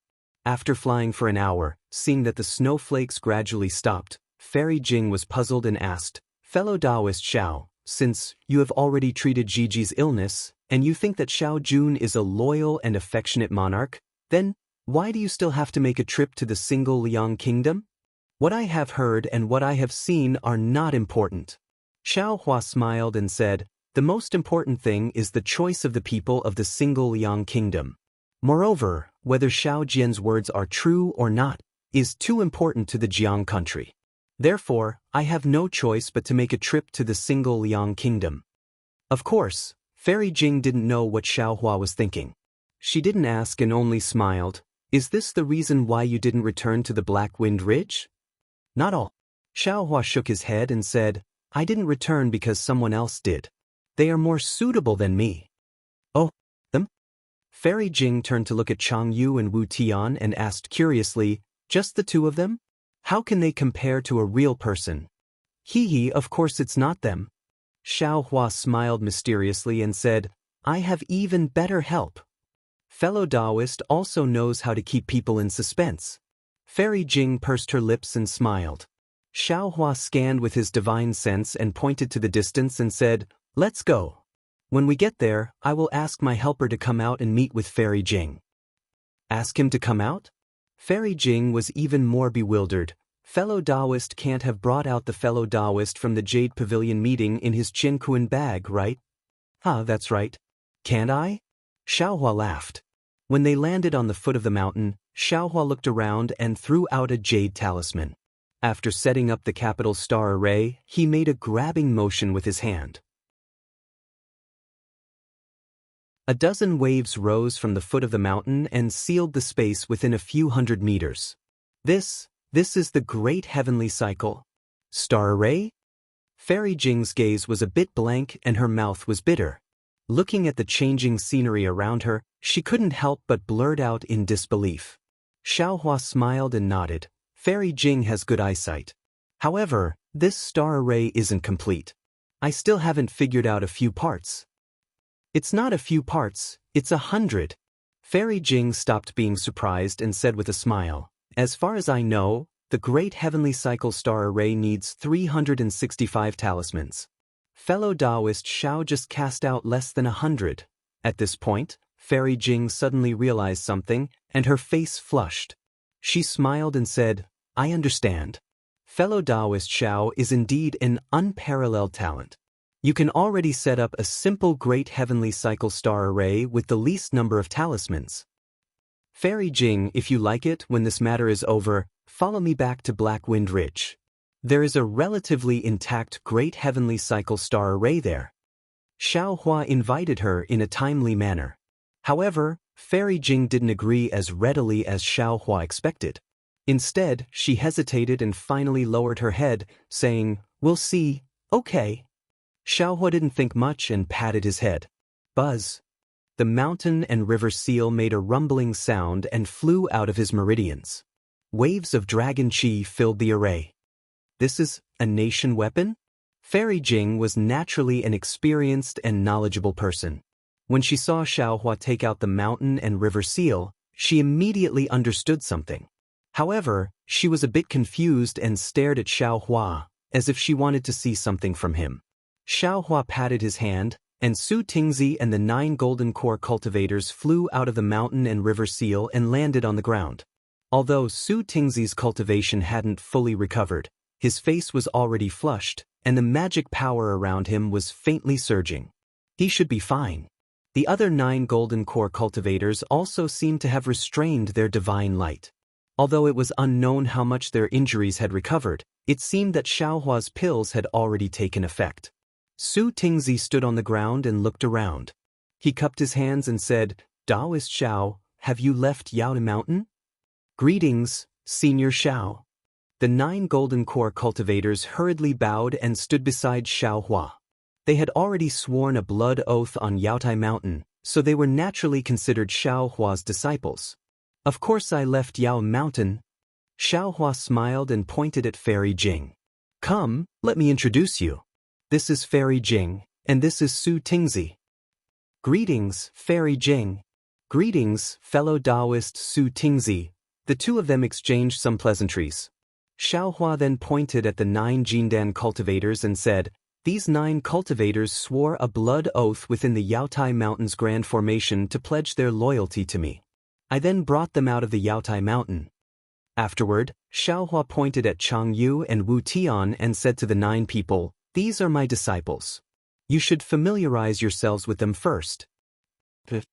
Chang Yu saw that the 9 were all late-stage golden core cultivators and knew that they would be Xiao Hua's helpers in the future. He obediently agreed and brought Wu Tian to greet the 9 golden core cultivators. Taking advantage of the golden core cultivators' greetings, Xiao Hua smiled and said to Su Tingzi, Fellow Daoist Su Tingzi, I've already fulfilled my promise to you. Our cooperation on Yaotai Mountain ends here. Fellow Daoist, you can leave now. Don't worry, don't worry. Su Tingzi waved his hand and said, I missed the show on Yaotai Mountain in order to lure the enemy. I still want to listen to Daoist Zhao's explanation. Oh, actually, I was also injured by the formation in the end. Xiao Hua smiled and said, In the end, I was still discovered by Fairy Jing and was brought out of Yaotai Mountain by her. How is that possible? Su Tingzi couldn't believe it. Even with fellow Daoist Zhao's cultivation, you were still heavily injured? Nothing's impossible. Xiao Hua said indifferently. This time, less than 20% of the golden core cultivators and less than 40% of the nascent soul cultivators were able to come down from Yaotai Mountain. It's normal for me to be injured. Ah? So many Daoist disciples died. Su Tingzi was flabbergasted, but he also felt lucky in his heart. Fairy Jing nodded. What fellow Daoist Xiao said is true. I followed Zhang Daoran and Master Sun Kong and killed several large formations. If fellow Daoist Su Tingzi wants to listen, I can tell you one by one. Okay, I'm all ears. Su Tingzi obviously wanted to listen. Unexpectedly, Xiao Hua smiled and said, Don't be anxious. If you want to listen, let's listen together. There are more people? Su Tingzi and Fairy Jing were stunned. Xiao Hua smiled mysteriously and shook out 2 late-stage nascent soul cultivators, Xue Mingzi and Ao Zhantian, from the mountain and river seal. Then, dozens of golden core cultivators fell out like dumplings, Su Tingzi and Fairy Jing were dumbfounded. Although the two of them were both early-stage and mid-stage nascent soul cultivators and weren't very famous, Shui Mingzi and Ao Zhantian were late-stage nascent soul cultivators comparable to Daoist Huoda. The two of them could recognize them at a glance. They never thought that the two of them would come out of Xiaohua's mountain and river seal.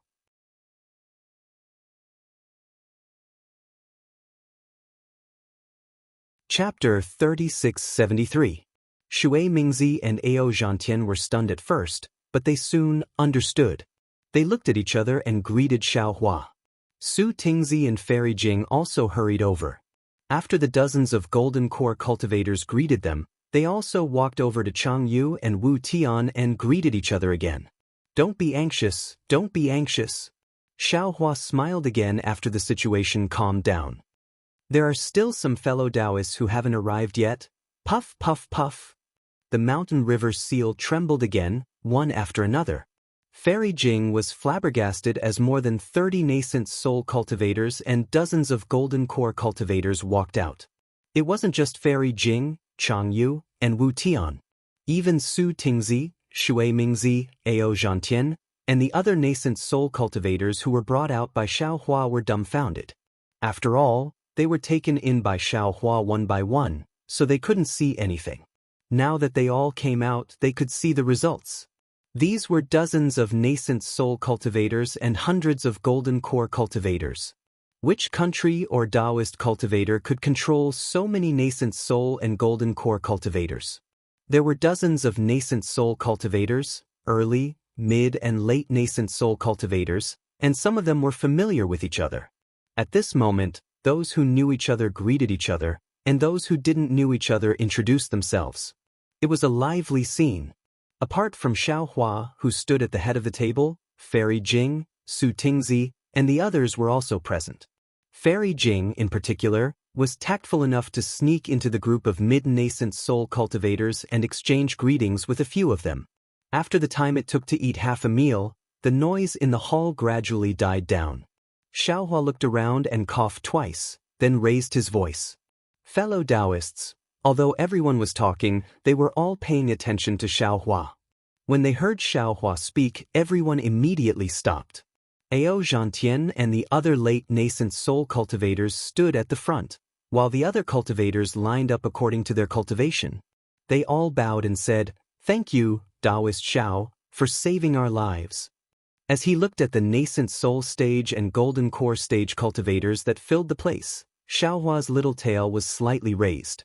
Right, when Xiaohua was on the Dawn Rain continent, he had only seen a few nascent soul stage cultivators. Now, these nascent soul stage cultivators that were comparable in number to the Dawn Rain continent had to bow down to him and even serve him for 1,000 years. How could Xiaohua not be complacent? However, Xiaohua's complacency only lasted for a moment. He immediately raised his hand and said with a smile, "Everyone, there's no need to thank me. This is also a coincidence. Moreover, the heavenly Tao didn't want to cut off the descendants of my Tao sect, so it borrowed my hand. If you want to thank someone, you have to thank the Tao sect seniors in the heavens." Hee hee. Ao Zhantian smiled bitterly as he looked at Xiaohua's harmless smile. He felt extremely bitter in his heart. He had seen Xiaohua's angry smile before. The soaring dragon shears were even sharper than a sword, hanging above his head. Why didn't the senior from the Taoism appear at that time? Why did he have to swear a blood oath and serve Xiaohua for 1,000 years to come up with an excuse? Similarly, Xiaohua didn't care about what others thought and said, "This is also a sign of the prosperity of my Tao sect. You may not know that the Jade Pavilion meeting this time is a trap for Star-Lord Hall to massacre my Tao sect cultivators." At this point, Xiaohua raised his eyes to look at Fairy Jing. Fairy Jing hid among the nascent soul cultivators and gave Xiaohua a desperate look. It seemed that she didn't intend to speak. Xiaohua smiled. He naturally understood what Fairy Jing was thinking. He had obtained the memories of Sun Horse of Star and Tail Fire Tiger.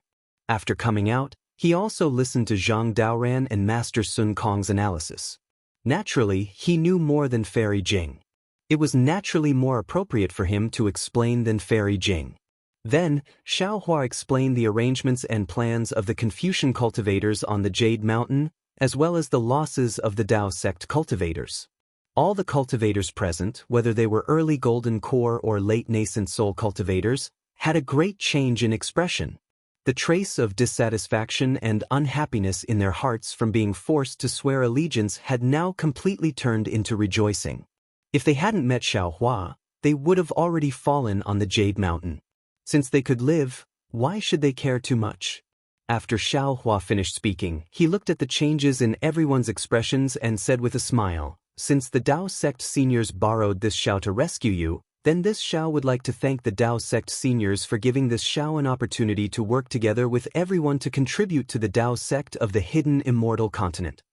At this point, Xiaohua didn't wait for everyone to speak and immediately changed the topic. He scratched his head and said with a smile, "Actually, I won't hide it from everyone. When it comes to contributing to the Dao sect of the hidden immortal continent, this Xiao also feels that it's a bit empty. Long before this Xiao came to the Jade Mountain, this Xiao only had one goal, which was to get the Imperial Preceptor's signature and establish my own country. I want to be a comfortable retired emperor and enjoy the happiness of one side. Even when I saw all of you, I only felt a kind of warmth and emotion. To be able to gather so many Daoist cultivators together in the hidden immortal continent where there are so many Confucian cultivators is really a very happy thing. It's far more interesting than this Xiao hiding in the cave and quietly cultivating. Therefore, I have a wish.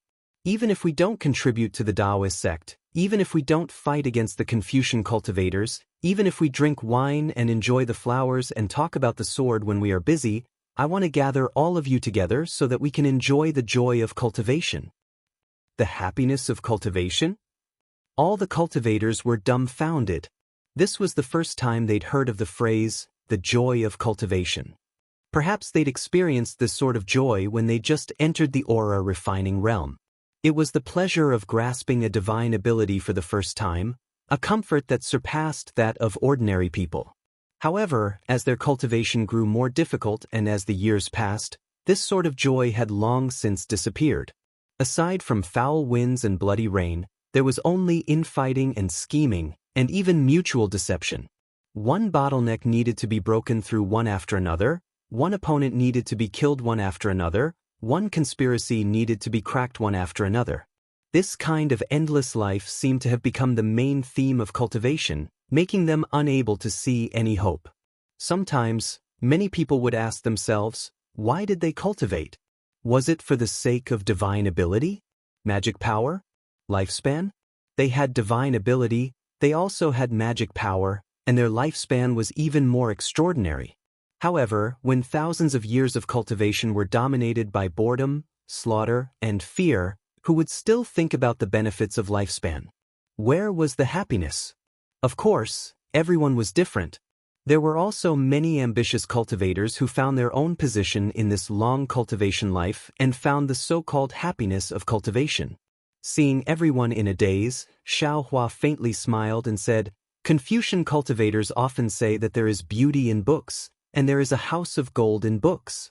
This Xiao doesn't know whether there is beauty in books or not, but this Xiao knows that this is the happiness of Confucian cultivators. Since the cultivation of Confucian cultivators is so happy, why can't the cultivation of Taoism be happy? Of course, this Xiao also doesn't know what this happiness is. I will have to ask everyone to search for it together with this Xiao." Once again, this Xiao thanks everyone. When everyone heard this, they understood that Xiaohua was helping them cover up the awkwardness of being forced to work for them. They were at a loss because they didn't know whether Xiaohua's words were true or false. They didn't know what this happiness of cultivation was. Could Daoist Zhao's words have broken the sky in the well? This old man's Dao heart has been shaken. This so-called happiness of cultivation, this old man has never thought about it before. After cultivating for thousands of years, this old man should calm down and think about it carefully. Daoist Xiao, this old man wants to go to the Black Wind Mountain Range to study the Dao with Daoist Xiao. I don't know if Daoist Xiao will allow it. Shui Mingzi understood Xiaohua's thoughts. Xiaohua laughed and cupped his hands. Daoist Shui Mingzi can go, How can this Xiao not be happy? We will only study the Tao and discuss the Tao, not fight to the death. We will only see the Tao of heaven and not talk about the difference between Confucian and Daoist. Good. This old man also wants to go. Xianxia hurriedly clapped his hands. Seeing that Xiaohua had given them such a big step and such a great ambition, how could the cultivators who had made the blood oath not know how to take advantage of the situation? In the end, even the cultivators who hadn't sworn blood oaths were overjoyed. It was rare for them to be so enthusiastic about the same thing. Good, Xiaohua waved his hand and a large pile of jade eyes flew out. This is the location of the Black Wind Mountain Range and a message from this Xiao. Take it and go. Fellow Daoists, you are all people with great achievements in cultivation. You are all trustworthy. I look forward to drinking and chatting with you fellow Daoists a year later. This old man will definitely go. I hope Daoist Zhao's immortal wine can satisfy this old man. Xianxia took the jade eyes with a smile. He looked around and said, Daoist Xiao, please open the formation. This old man doesn't have the ability to break Daoist Zhao's formation. Hee, fellow Daoist Ao, please. Xiaohua smiled and opened a corner of the capital Heaven Star formation. Xianxia didn't stand on ceremony and cupped his hands. This old man will take his leave first. We will meet again at the Black Wind Mountain Range. Please. Xiaohua returned the gesture and sent Xianxia away. Seeing Xianxia leave so easily, Shui Mingzi and the others were relieved. They said their goodbyes and left. Soon, only Fairy Jing, Su Tingzi, and Xiong Yi were left in the formation. There were also about 20 golden core cultivators. Su Tingzi didn't say anything. He frowned as if he was thinking about something. Xiong Yi also had a puzzled look on his face. He seemed to want to ask Xiaohua something, so he didn't leave. Neither of them had sworn blood oaths to Xiaohua, so Xiaohua couldn't force them. He turned to look at the 20 golden core cultivators. Apart from Chang Yu and Wu Tian, the 20 golden core cultivators all knelt on the ground and kowtowed. Master, this disciple sincerely wants to become your disciple. Please accept us. Hiss. Fairy Jing sucked in a breath of cold air. Su Tingzi's expression changed slightly. As for Xiong Yi, his eyes flashed with a hint of fanaticism. Hee, get up. Xiaohua helped the golden core cultivators up and said with a smile, It's not impossible to become my disciple. However, this old man wants to see how your temperaments are. For now, you will all be in-name disciples.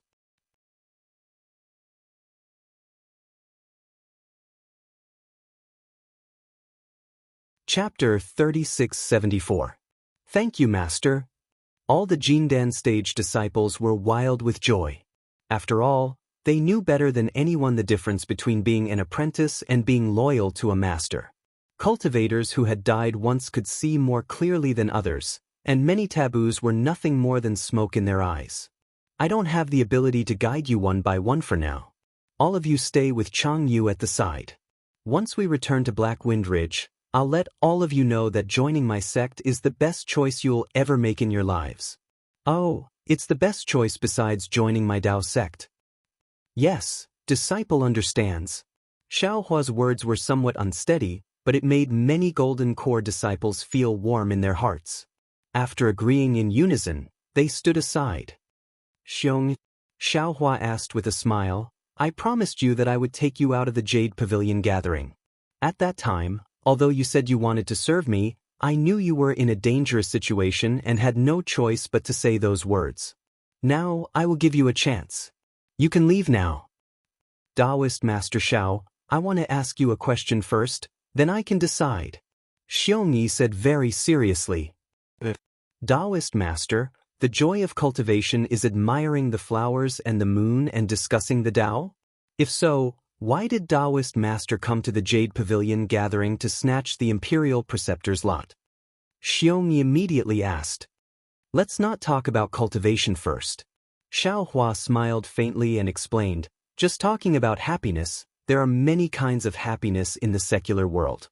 Drinking wine can make you happy, singing can make you happy, dancing can make you happy, having a lot of friends can make you happy, having power over the world can make you happy, having millions of soldiers can make you happy, and even adjusting your breath in your spare time can make you happy. There is only one kind of happiness, but there are endless ways to be happy. Everyone's happiness may be different. I hope to pursue the happiness of cultivation, but I said before that I don't know what happiness is. That's why I want to discuss the Tao with you all. Some fellow Daoists like alchemy, maybe refining 9th grade pills can make them happy. Some fellow Daoists like refining tools, maybe refining spiritual treasures can make them happy. Of course, there may also be fellow Daoists who like power, like building a country, like fighting against Confucian cultivators. When the purpose of building a country surpasses the needs of cultivation, this kind of fighting will naturally make fellow Daoists happy. Besides, to experience the joy of cultivation, there's a price. There's no such thing as happiness or pain for no reason in this world, especially on the hidden immortal continent. If our Daoist cultivators want to be happy, they might have to build on the foundation of the pain of Confucian cultivators. After speaking up to here, Xiaohua let out a long sigh and looked up into the sky. I don't dare to say that I have lofty aspirations, but I also hope that the fellow Daoists I get to know can all find their own happiness. Xiongyi smiled and said, I know a little about what you're talking about, but I'm willing to fight with those Confucian cultivators. I feel that it's more interesting than pure cultivation. Xiaohua looks at this cultivator who didn't listen to Daoist Huada's orders at the Jade Pavilion Assembly and nods. Since I've taken the State Master's lot, I'm really going to establish a country. There won't be too few disputes with Confucian cultivators. If fellow Daoist Xiong is willing, I'd like to ask fellow Daoist to lend me a hand. Alright, I'm also someone who died once. Seeing Daoist Xiao being so magnanimous and straightforward, I'm also willing to follow you and see how far our Daoist cultivators can go on the hidden immortal continent. Xiong Yi resolutely kneels on the ground and says, Disciple kowtows in salute to Master. Ah? Not to mention Xiaohua himself, even Fairy Jing and the others who were watching from the side also woke up. Why did he want to take Xiong Yi as his master? Xiaohua's astonishment disappeared in a flash. With a smile on his face, he said in a low voice, Fellow Daoist Xiong, what do you mean? Isn't it good for you and me to be fellow Daoists? If you work for me, I won't shortchange your cultivation needs. Why do you have to take me as your master? Xiong Yi raised his head and said very seriously, Disciple naturally doesn't need to explain the difference between working for me and taking me as your master. If they could be the same, these dozen or so Jindan disciples wouldn't take senior as their master and would choose to work for you instead. Especially disciple, I feel that I've already reached the end of this path of cultivation. I'm already powerless to struggle and unable to find the goal to move forward. Disciple needs a cultivator like senior to guide the way for disciple and illuminate the way forward. Moreover, disciple wants to do, besides cultivate, disciple wants to strengthen our Taoism. No Confucian cultivator can casually bully our Taoism disciples, and the so-called Jade Pavilion meeting can no longer be held. Disciple wants to realize this wish, but without a Taoism expert like senior to protect disciple, disciple can't do it. Moreover, although senior's cultivation is at the upper 4th level, you've already suppressed Daoist Huada, Shui Mingzi, and Ao Zhantian, 3 late nascent soul stage seniors. Stepping into the 5th level is just around the corner. At that time, the number of cultivators who want senior's guidance will be more than the number of carps crossing the river. At that time, senior won't be able to guide them, so disciple might as well become senior's disciple right now and listen to senior's teachings. Can't guide them? A trace of doubt appeared in Xiaohua's heart, but he naturally couldn't ask. Looking at Xiong Yi's face, Xiaohua naturally thought of another person. That was Daybreak Continent's Bai Fei. That's right, it was that mercenary Changbai sect disciple, Bai Fei. Although this Bai Fei was a Dao sect disciple, during the Sword Dao battle, he used a secret technique to threaten Xiaohua in exchange for the cultivation method he wanted. Moreover, he was quick to react and had an excellent ability to judge the situation. In Xiaohua's opinion, this kind of cultivator was most suitable for cruel cultivation worlds like the Dawn Rain continent or the hidden Immortal continent. Even now, Xiaohua had a feeling that when he left Daybreak continent, Shi Wuming, Ruo Taohong, and Mo Shan were going to that dangerous place, this Bai Fei would definitely follow them. Xiaohua didn't know whether Shi Wuming and the other two would be able to escape, but Xiaohua was certain that as long as there was a chance, Bai Fei would definitely be able to escape. After nearly 100 years of cultivation, Bai Fei must have reached a considerable height. On the surface, he might not be inferior to Xiaohua himself.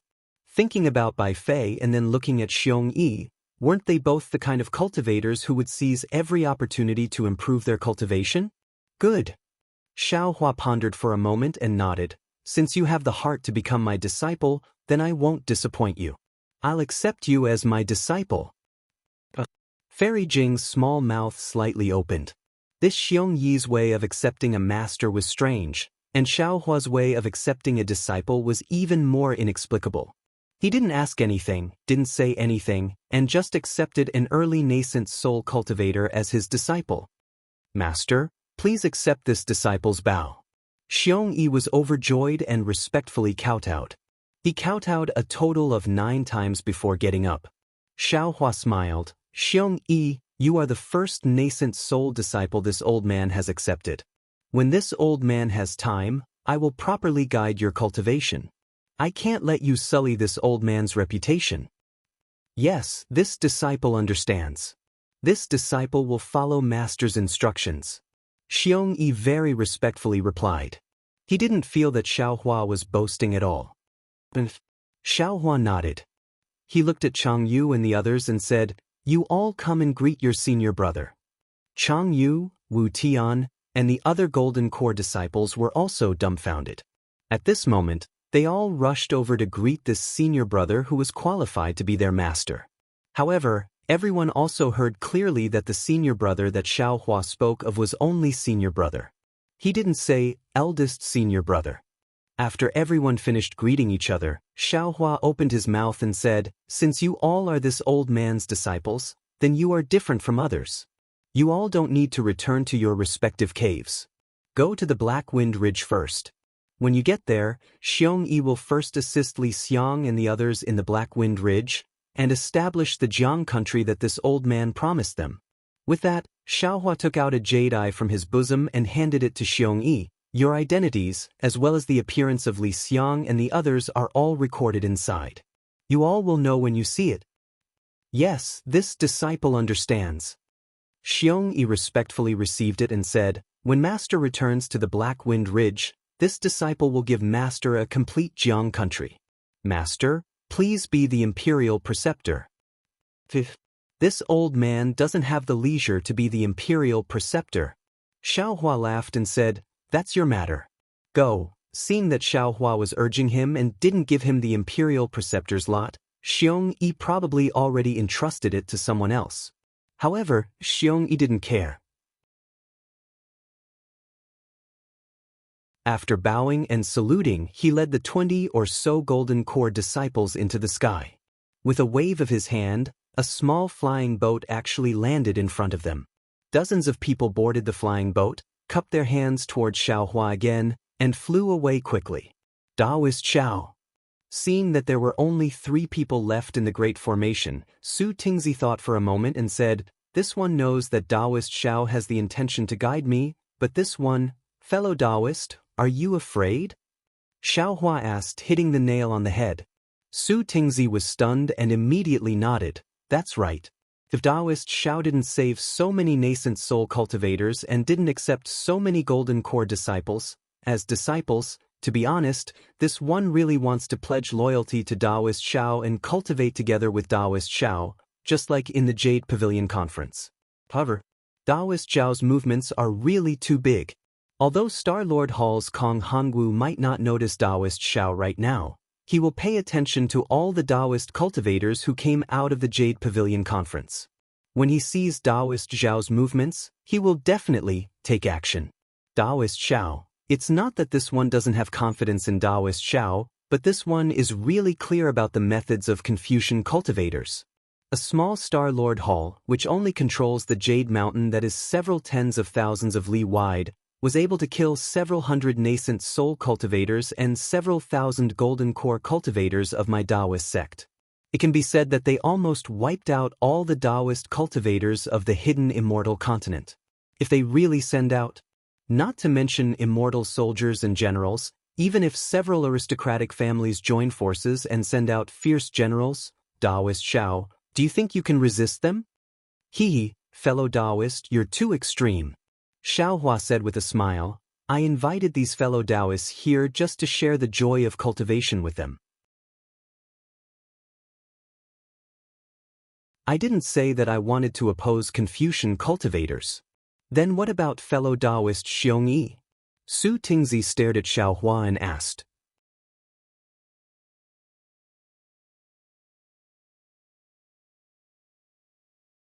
Chapter 3675. Establishing a country. Didn't I come to the Jade Pavilion gathering to obtain the Imperial Teacher's lot? Isn't it just following the requirements of the Confucian cultivators and establishing a country in the name of the Imperial Teacher?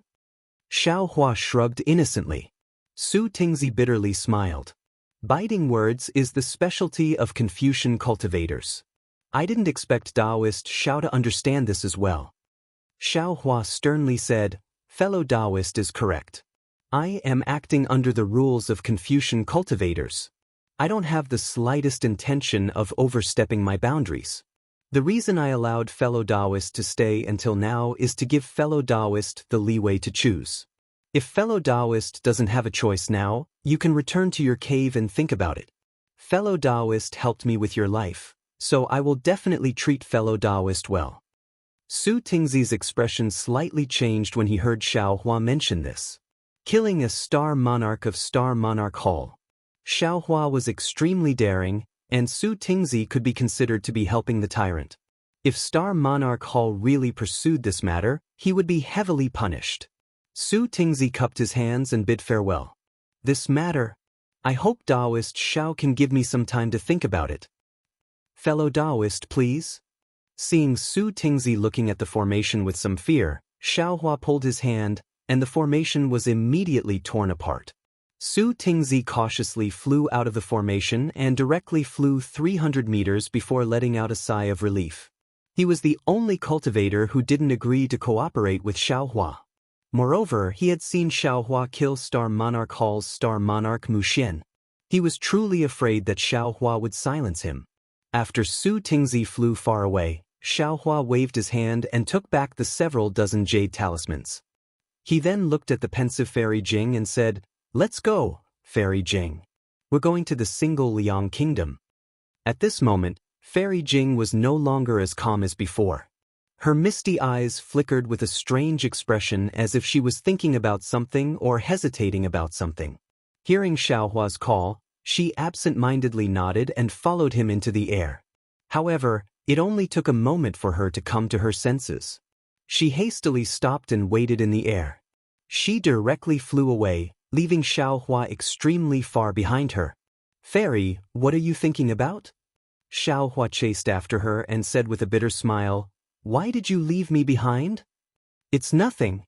Fairy Jing stammered, Wait a moment, fellow Daoist, Speaking of this, Fairy Jing looked apologetic. My mount was originally Yinghua, but it was seriously injured in the Jade Pavilion gathering to save me, so I had to ask you to take a flying boat. Soon after, Fairy Jing took out a small flying boat. After Xiaohua got on, she activated her magic power and flew into the distance. Xiaohua sat cross-legged on the airship and meditated for half a day with his eyes closed. Seeing Fairy Jing's silent appearance, he smiled and said, Fairy Jing, do you have something you want to ask this Xiao? Sigh. Fairy Jing sighs and turns her head. She looks at Xiaohua with her beautiful eyes and says in a low voice, This concubine doesn't want to ask. I just find it strange. Fellow Daoist, you have so many nascent soul cultivators by your side, and any two of them you pick are more powerful than me. Wouldn't they be more suitable to escort you than me? Why did fellow Daoist choose this concubine? Xiaohua smiled and said, It's very simple. It's because you were the first one to notice my serious injuries. Moreover, in order to cover up the news of my injuries, I could only choose you. Fellow Daoist. Fairy Jing slightly shook her head and said in self-mockery, "This concubine thinks I can already see through people's hearts. But in front of you, it seems like I'm an idiot." This concubine really doesn't understand what fellow Daoist means. Oh. Hearing this, Xiaohua said in all seriousness, "Fairy Jing, although you and I have just met, you were able to save this Xiao. Moreover, in order to cover up my injuries, you walked hand in hand with this Xiao in front of all the cultivators. This Xiao will never forget your actions. Therefore, this Xiao won't hide anything from Fairy Jing." Speaking up to this point, Xiaohua was somewhat tongue-tied. After all, he had already told her that if he hid anything from her, she shouldn't blame him. Seeing Xiaohua's embarrassment, Fairy Jing pursed her lips and smiled, saying, "Actually, it's nothing. This concubine already knows that fellow Daoist is using this concubine as a cover to lure others into a trap. This concubine just feels a little uncomfortable. If you had told this concubine earlier, this concubine wouldn't have thought too much about it. Could it be that this concubine would leak it out?" "Hehe, so Fairy Jing already understands," Xiaohua said with a smile. "This Xiao still thinks that his actions are flawless. Naturally in the eyes of others, but fellow Daoist didn't hide anything from this concubine. There are many things that even Senior Daoran doesn't know about, so this concubine naturally understands." Fairy Jing said with a smile, "Fellow Daoist, there must be nascent soul cultivators lying in ambush inside your nation treasure. After you and I act as bait to lure those cultivators with ill intentions, fellow Daoist will send them out, right?" "This." Xiaohua scratched his head and said with a bitter smile, "I won't hide it from Fairy Jing. This Xiao's mountain river seal can only contain those cultivators. There are no others." "That's impossible." Fairy Jing was a little surprised. She looked around and muttered, "There aren't any cultivators following us within a few hundred kilometers. Could it be that this concubine misunderstood fellow Daoist?" Xiaohua touched his nose with his hand and thought for a moment, saying, "Fairy Jing is right. This Xiao wants to lure people into a trap. Because this person covets this Xiao is very surprised. Because this person has no enmity with this Xiao, and Xiaohua even helped him. However, this Xiao didn't expect that he would want to harm this Xiao. This Xiao wants to know why. In particular, he has seen this Xiao's cultivation and strength.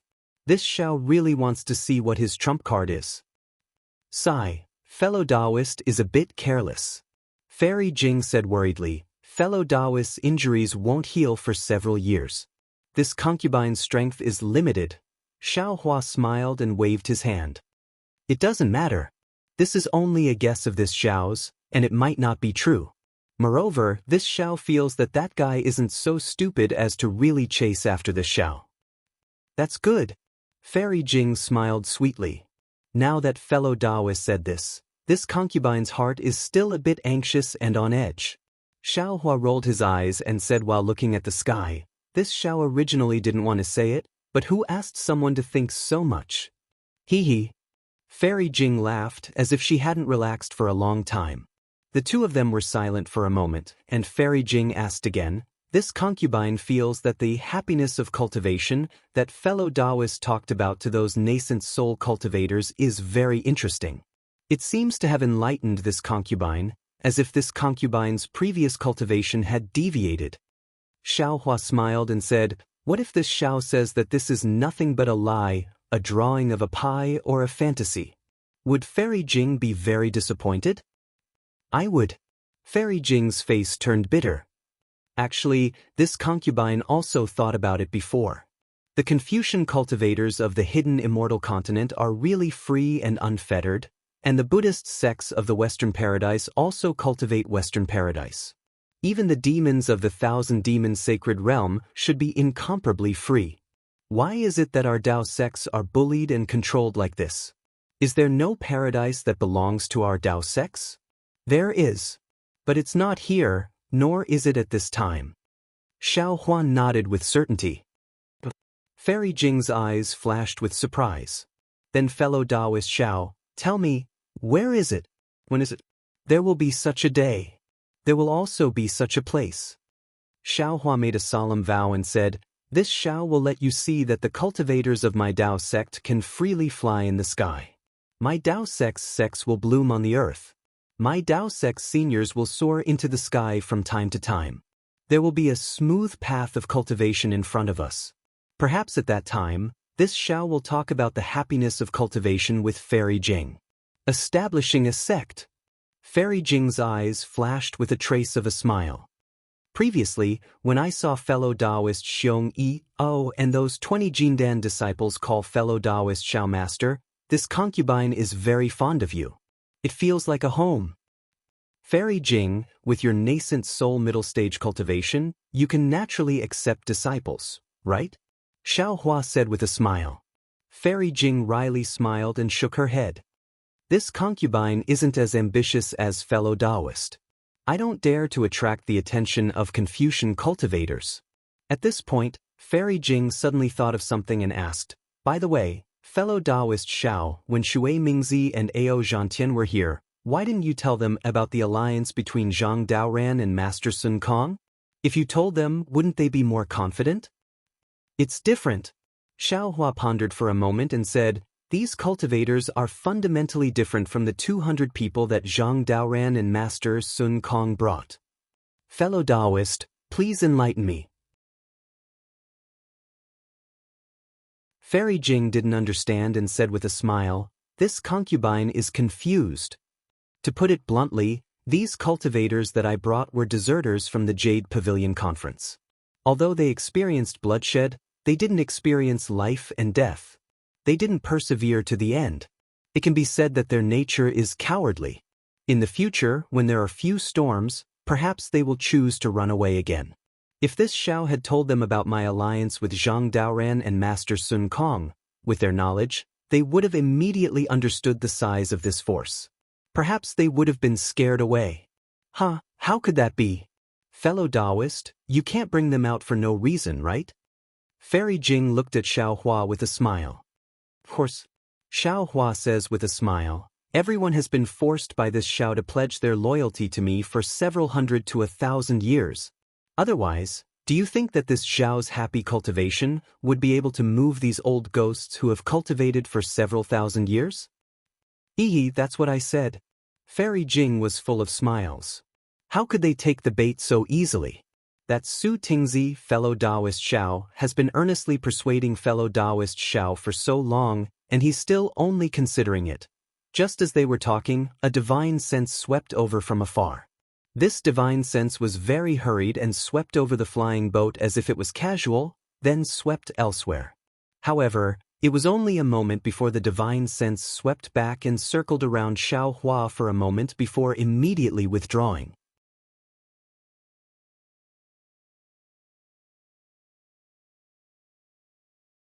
Chapter 3676. Oh, who's this? Xiao Hua's face was a bit astonished. He looked at Fairy Jing blankly and asked in astonishment, I'm injured, and my spiritual sense is also somewhat damaged. It's hard to tell who it is. Fairy Jing was startled, but she soon understood. She blinked her eyes and said, this cultivator's cultivation should be at the middle nascent soul stage, but I'm not familiar with his spiritual sense. It's not a fellow Daoist I'm familiar with. It shouldn't be Daoist Huod either. Oh, Xiao Hua nodded and stood up. He looked into the distance and said with a smile, is that the fellow Daoist who came to see me off? Perhaps. Fairy Jing didn't dare to stop the flying boat. She continued to fly into the distance, but she was secretly on guard. After all, they had been flying for so long, and they had yet to see any nascent soul cultivators. Perhaps Xiao Hua was right about this sudden appearance. Fairy Jing. A moment later, a voice that Fairy Jing wasn't familiar with came from the distance. Please wait a moment. Fairy Jing slightly tilted her head and thought for a moment. Her expression slightly changed, but soon returned to normal. She said to Xiao Hua, fellow Daoist Xiao, it's Daoist Yuan Qin. Fairy Jing's eyes flickered with a misty expression. She looked very beautiful. That's right, Xiaohua said with a smile. Since it's an old friend, let's wait a moment. Alright. Fairy Jing looked at Xiaohua's appearance and could only helplessly nod. She tapped her foot and the flying boat stopped in midair. After a while, Daoist Yuan Qing flew over. His face was slightly flushed and his forehead was unexpectedly sweating. Daoist Xiao. Daoist Yuan Qing called from afar. Why are you flying in this direction? I thought you were going back to Black Wind Mountain. You flew towards Yu province for a long time. So it's fellow Daoist Yuan Qing. Xiaohua smiled and cupped his hands. I had some matters to attend to. Liang province, so I didn't directly return to Black Wind Mountain. Daoist Yuan Qing descended from the sky and glanced at Fairy Jing. I'm afraid you're not really going to Liang province? Are we still going to the seaside? Ha! Xiaohua laughed heartily and waved his hand. You're too kind. This one ran into Fairy Jing at the Jade Pavilion banquet. Moreover, Fairy Jing was slightly injured at that time, so this Xiao conveniently brought her out. After asking, I found out that Fairy Jing was heading in the same direction as this Xiao, so this Xiao abruptly asked Fairy Jing to lead the way. That's all. That's all. Daoist Yuan Qing suddenly understood. He looked at Fairy Jing and said with a smile, Fairy Jing, you're really lucky to meet Daoist Xiao again and again. At this point, how could Fairy Jing not know that Xiaohua was guarding against Daoist Yuan Qing? She also smiled and said, yes, compared to Zhenren Jingting, my luck is not just a little bit better. Indeed.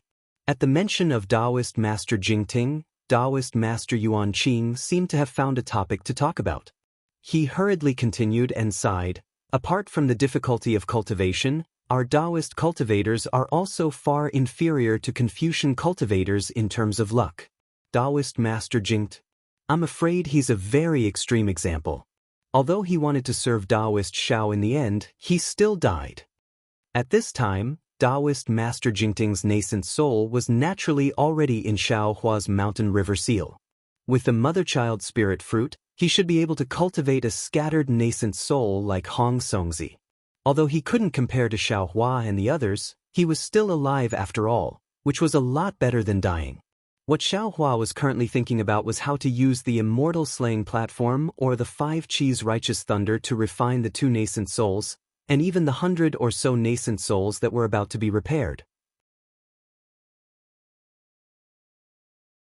Of course, he wouldn't mention this to Daoist Yuan Qing and the others. Therefore, Xiaohua asked with a smile, that's right, Daoist Yuan Qing chased me all the way here. Is there something you need from this Xiao? Daoist Yuan Qing waved his hand and said, how could there be anything? It's just that this one received a lot of help from Daoist at the Yaotai conference. Moreover, this one already said before entering the Yaotai mountain that this one wanted to ask Daoist for advice on cultivation.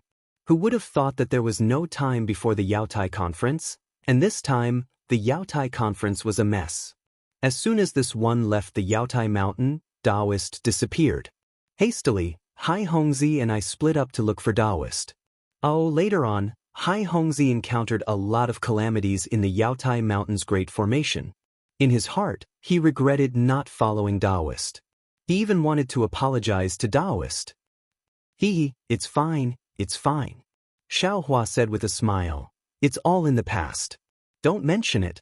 In the face of benefits and danger, no matter if it's a cultivator or a mortal, they all have a selfish side. This one can't avoid this custom, and there's no harm in imposing it on others. Alas, unfortunately, fellow Daoist Hong Songzi's luck was not good. In the end, he still fell in the Great Formation. Daoist Yuan Qing sighed and said, fortunately, his nascent soul was protected by the Star Lord Palace's Great Formation. I don't know what kind of opportunity he had. Opportunity? Xiaohua rolled his eyes and asked very strangely. Fellow Daoist Yuan Qing said, those fellow Daoists whose bodies were destroyed, their nascent souls weren't destroyed by the Great Formation? Could it be that they had other opportunities? Daoist Yuan Qing smiled bitterly and shook his head. I don't know about this. However, since those nascent souls weren't killed by the Great Formation at that time, they probably wouldn't be killed later on. I only guessed that they might be protected by the Star Lord Palace. Alas, even if they can protect them, what can they do without their bodies? Xiaohua glanced at Fairy Jing, but her expression didn't change. It seemed that she wasn't looking for Ren Jing for her nascent soul. Let's not talk about it, let's not talk about it. Daoist Yuan Qing waved his hand and said, I'll send a messaging talisman to Hai Hongzi. Fairy Jing, let's keep going. I'll take the opportunity to ask you some questions about cultivation. Fairy Jing looked at Xiaohua. Xiaohua smiled and said, let's listen to fellow Daoist Yuan Qing. If Hai Hongzi doesn't come, we'll take fellow Daoist Yuan Qing to the seaside. Very good, very good. Daoist Yuan Qing sent the messaging talisman and asked Xiaohua to sit down. He also sat down. Just as he was about to speak, he suddenly thought of something and said curiously, Oh, Fairy Jing, aren't you injured? How can I trouble you to drive the boat? Why don't you be my spiritual shuttle? Oh, since Daoist Xiao and Daoist Yuan Qing are here, I'll naturally drive the boat. Fairy Jing covered it up casually. Both of you have profound cultivation and are discussing the Tao. I can learn a thing or two from you. All right. Daoist Yuan Qing smiled and ignored Fairy Jing. He opened his mouth to ask Xiaohua for advice. Xiaohua didn't stand on ceremony. As long as Daoist Yuan Qing asked a question, he would answer it from the simple to the profound. He didn't hide anything and even drew inferences about other problems. Whether it was the essence of Confucian cultivation or Buddhist scriptures, he could always explain it well. Not only did Daoist Yuan Qing scratch his ears and cheeks, but even Fairy Jing's face blushed as if she couldn't control her joy. For more than 3 days, Xiaohua didn't stop talking. He talked about the essence of cultivation in the middle nascent soul stage. It was like a deluge of heavenly flowers. Occasionally, Fairy Jing would come to realize that Xiaohua wasn't talking to Daoist Yuan Qing at all. He was clearly talking to her. Joy and disappointment appeared in her watery eyes, but she immediately focused and didn't dare to delay. In her 1,000 years of cultivation, she had never been as happy as listening to lectures for 3 days. Daoist Yuan Qing's eyes flashed across the abyss as he pondered. Suddenly, a hint of panic flashed through his eyes. In this panic, there seemed to be reluctance, choice, and hesitation. But soon, Daoist Yuan Qing's eyes became clear again. He stood up with a smile and bowed. Daoist Xiao, this junior really admires Daoist Yuan Qing's cultivation. The teachings I've received in these 3 days are worth 300 years of cultivation. This junior really didn't expect Daoist Yuan Qing to be so well-versed in Confucianism, Taoism, and Buddhism. Moreover, you've cleverly combined the teachings of these 3 sections. Although this junior doesn't know what level Daoist Yuan Qing's cultivation has reached, the teachings you've given me in these 3 days have answered all of my questions. This junior is very regretful. If this junior had met senior 100 years earlier, no, 10 years earlier, this junior wouldn't have had such a difficult time. Of course, even so, this junior is confident that I can reach the late nascent soul stage after receiving senior's teachings. This junior must thank Daoist Xiao. Oh? Why are you being so polite? Xiaohua raised his eyebrows and said in astonishment, Fellow Daoist Yuan Qing, please take a seat. This place is still far from where we're going. Let me have a good chat with fellow Daoist Yuan Qing.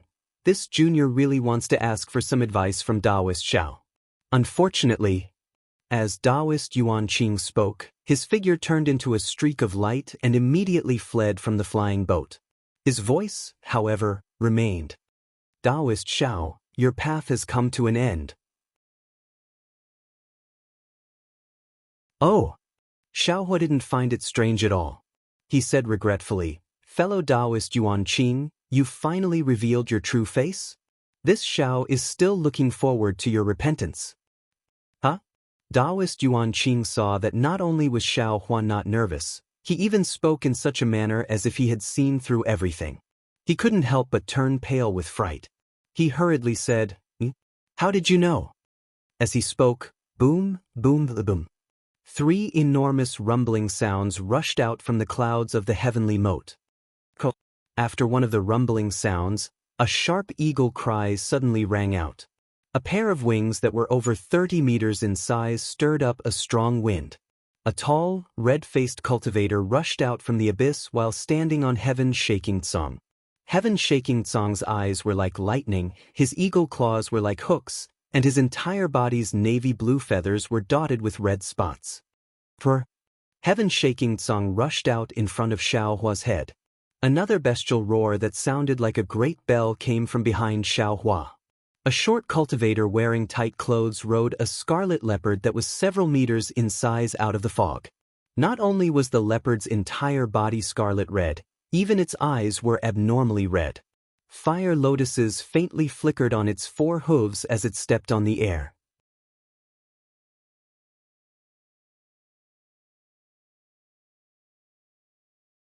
Chapter 3677.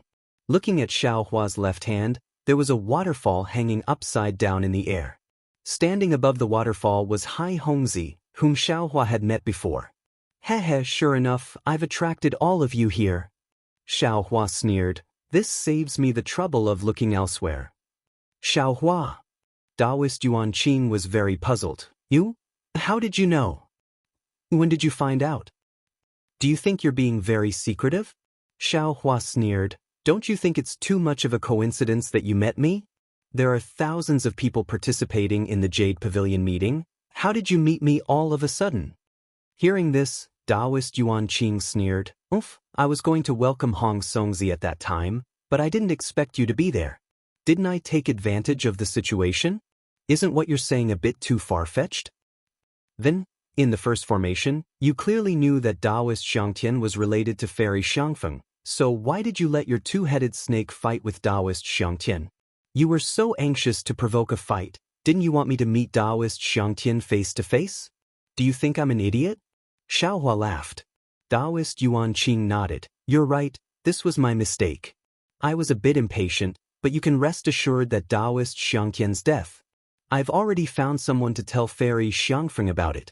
I'll take your head to Fairy Xiangfeng. You're really a troublemaker. Xiao Hua sighed. Before the Jade Pavilion meeting, I was still worried about Fairy Xiangfeng's revenge, but now I don't care. Do you think you can escape from the 4 of us? Hai Hongzi sneered. Unfortunately, Xiao Hua ignored Hai Hongzi and said to Daoist Yuan Qing, also, when you snatched the jade box in the formation, you didn't snatch it yourself, but called my name and asked me to do it. Isn't this the trick that Fairy Jing used to call Daoist Jingting's name? I've done this kind of thing before, how could I not know? It was at that time that I became suspicious of you. Daoist Yuan Qing's face darkened. Actually, now that I think about it, you pulled me, Hong Songzi, and Hai Hongzi to participate in the Yaotai gathering together before the Yaotai gathering. At that time, Hai Hongzi had already said that he and you had already practiced the joint attack of the 3 of you, so there was no need to pull me along. This itself was also a flaw. I don't think Hai Hongzi knew about your plan at that time, right? Also, I beat you at your own game twice. One time I killed Jing Mubai, and the other time I killed Soaring Heaven. You didn't help me even once, right? You said that you wanted to join hands with me, but you didn't even try to help me. You even let Reverend Xiangtian stab me in the heart with a flying sword in front of you. This really makes me feel disappointed. Kill Jing Mubao? Hai Hongzi was shocked. The other 2 cultivators also had strange expressions on their faces. Xiao Hua, what's the use of saying this now? Immortal Yuan Qing could not allow Xiao Hua to continue speaking. He laughed out loud and said, even if you have the ability to kill a Star Lord, you were seriously injured at the Yaodai banquet. Lying in the red clouds, you did not even have the slightest feeling. How could you possibly be a match for us now? Don't tell me that it wasn't Fairy Jing who brought you out of the Yaotai gathering. Don't tell me that it was Fairy Jing who used her magic power all the way, and you didn't use any magic power at all. Don't tell me that your cultivation was destroyed. Don't tell me that you didn't go back to the Black Cloud Ridge and went somewhere else. Don't tell me that you were afraid that others would kill you on the way. As he spoke, he looked at Fairy Jing's expression and smiled. Fairy Jing, this old man doesn't know how you were bewitched. When you saw the dying Xiao Hua, you didn't even care about your own life to save him. If you didn't make that choice back then, you wouldn't have died today. Ah. Fairy Jing raised her eyebrows and said in surprise, What? You were there that day? Yes, he was half a step earlier than you. Xiaohua said with a smile. Unfortunately, he was frightened by my plan to beat you at your own game. He thought it was my plan this time, so he didn't dare to make a move. When he wanted to make a move, you came. But when he wanted to make a move on you, the formation was broken. So he had no choice but to endure until now. You? How do you know everything? Daoist Yuan Qing looked as if he had seen a ghost, his face pale. Xiaohua shook his head slightly. There are still many things I don't know. I don't know why you want to kill me. I also don't know why I've told you so much in these 3 days. You clearly know that my cultivation is far above yours, but you still want to kill me. Fellow Daoists. Daoist Yuan Qing didn't answer Xiaohua. Instead, he turned to Hai Hongzi and the other two and said, Now that things have come to this, there's no need to retreat. Xiaohua killed Star Monarch Jing Mushuan of Star Monarch Palace. He won't let this news leak out. Regardless of whether he still has magic power or not, he won't let us live. Moreover, fellow Daoists, don't worry. I did see Xiaohua faint earlier. He was brought out of Jade Mountain by Li Jing. He doesn't have the magic power to fly. Moreover, in these 3 days, I didn't see him use any true essence. His nascent soul is long gone. When Hai Hongzi and the others heard this, their expressions became calm. At this time, Daoist Yuan Qing said to Xiaohua, Xiaohua, as for why I want to kill you, you can rest assured. I'm not an idiot. I definitely won't tell you. However, I can tell you that even if you preach in front of this old man for 3 days, this old man will still kill you. Because as long as we kill you, the 4 of us will no longer be restricted by Confucian cultivators. We can live freely in hidden immortal continent. Arrogant people like you don't know how powerful the Confucian cultivators on hidden immortal continent are. Only death awaits you if you go against them. Enlistment. Enlistment by Confucian cultivators? Xiaohua said coldly, henceforth, you'll become a lackey of Confucian cultivators. They don't need to care about you and let you live or die, but do you really have your own freedom? Whether I have freedom or not, this old man doesn't know now. This old man only knows that your head is the proof of our allegiance. Daoist Yuan Qing's face was somewhat ferocious. In fact, long before this old man stepped on the flying boat, this old man had some plans to persuade you to join the Confucian cultivators. But after listening to your speech, this old man immediately gave up this idea. With you in front, this proof of our allegiance, isn't it more important than others? Moreover, this old man also understood why those Confucian cultivators wanted to kill you. You're the second Grand Mist ancestor. Who are those Confucian cultivators? Xiaohua asked. Daoist Yuan Qing laughed loudly and pointed his hand. Daoist Xiao, do you think I'm a 3-year-old child? Daoist Yuan Qing, don't take out this kind of inferior trick and make a fool of yourself. Daoist Yuan Qing, you're still thinking about how to get out of trouble and how to escape from our attacks, right? Alas. Xiaohua sighed and glanced at the rather nervous Fairy Jing. He shook his head and said, Our Dao sect's disciples were originally weak in the hidden immortal continent. The Jade Pavilion gathering even drew out the greedy Dao sect's disciples from their seclusion. 60% of them were killed in Star-Lord Hall's net. Well, it could be said that less than 70% of them survived. This old man felt very pained and felt that he had the heart but was powerless. But look at you guys, for the sake of enlistment by Confucian cultivators, you actually abandoned your own principles and offered your savior to them as proof of your allegiance. With your actions, even if you can enter the Daoist path, so what? Even if you listen to this old man's lecture for 100 days, so what? After saying this, Xiaohua narrowed his eyes and looked at Song Zhentian, whose wings covered the sky. His expression was rather desolate. In order to kill this old man, you really put in a lot of effort. Is this Song Zhentian specifically going to deal with this old man's spirit-seeking mouse? Where's your 2-headed monster, Si Hong? Are you afraid to take it out? Afraid that my spirit-seeking mouse will dig out its heart? Xiaohua then looked at the scarlet rainbow leopard and sneered. And this beast, Presumably it's going to deal with Fairy Jing's demonic beast, Inghua, right?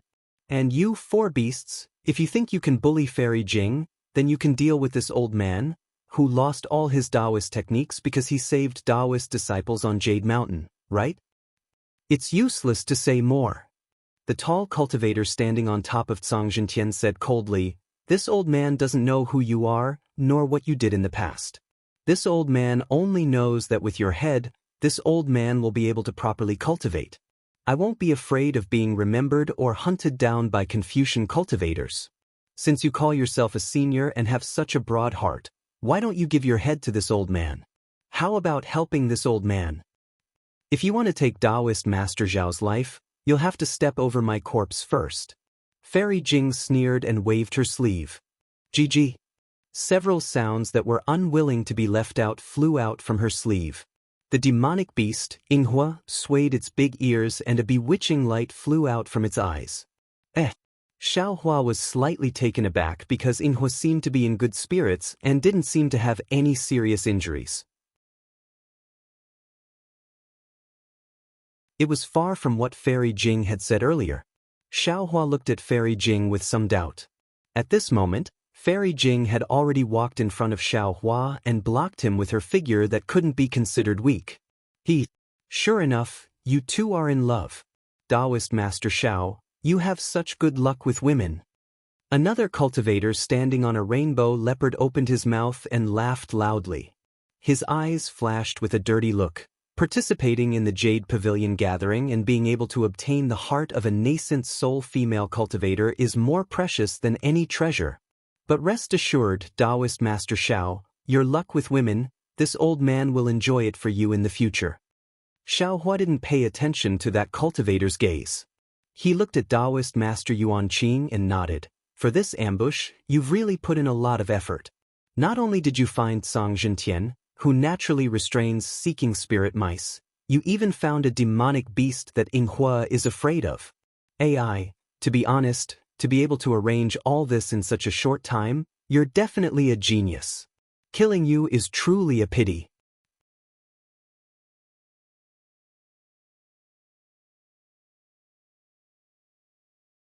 Chapter 3678. Daoist Master Yuanqing wasn't moved by Xiaohua's words and coldly said, "This old man didn't arrange it. It's just that your luck is too bad, and it's also because Confucian cultivators are too powerful. No matter what you say now, it's useless. This old man has already observed that no cultivators have passed through the surrounding 50 kilometers in the past 3 days. Don't even think that a cultivator will come and save you." That's the biggest joke in the world. This is the first time I've heard someone say that my luck is bad. Xiaohua laughed heartily as he looked at Fairy Jing's rabbit-like demon beast. Although it looked very fierce, it actually cowered under the gemstone red gaze of the rainbow leopard expert in the distance, and its body trembled from time to time. Thus, he said to Fairy Jing, who was standing in front of him, "Fairy Jing, put away your bewilderment. We don't need it to deal with these beasts." Fairy Jing refused without hesitation and patted her Qiankuan bag. It was the jade pendant that Xiaohua had seen before.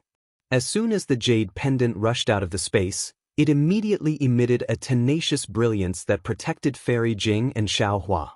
Fairy Jing then opened her mouth and spat out a magic treasure that looked like a shell. The shell emitted a tricolored brilliance and slowly expanded. A fierce, desolate, and even fishy aura emanated from the shell.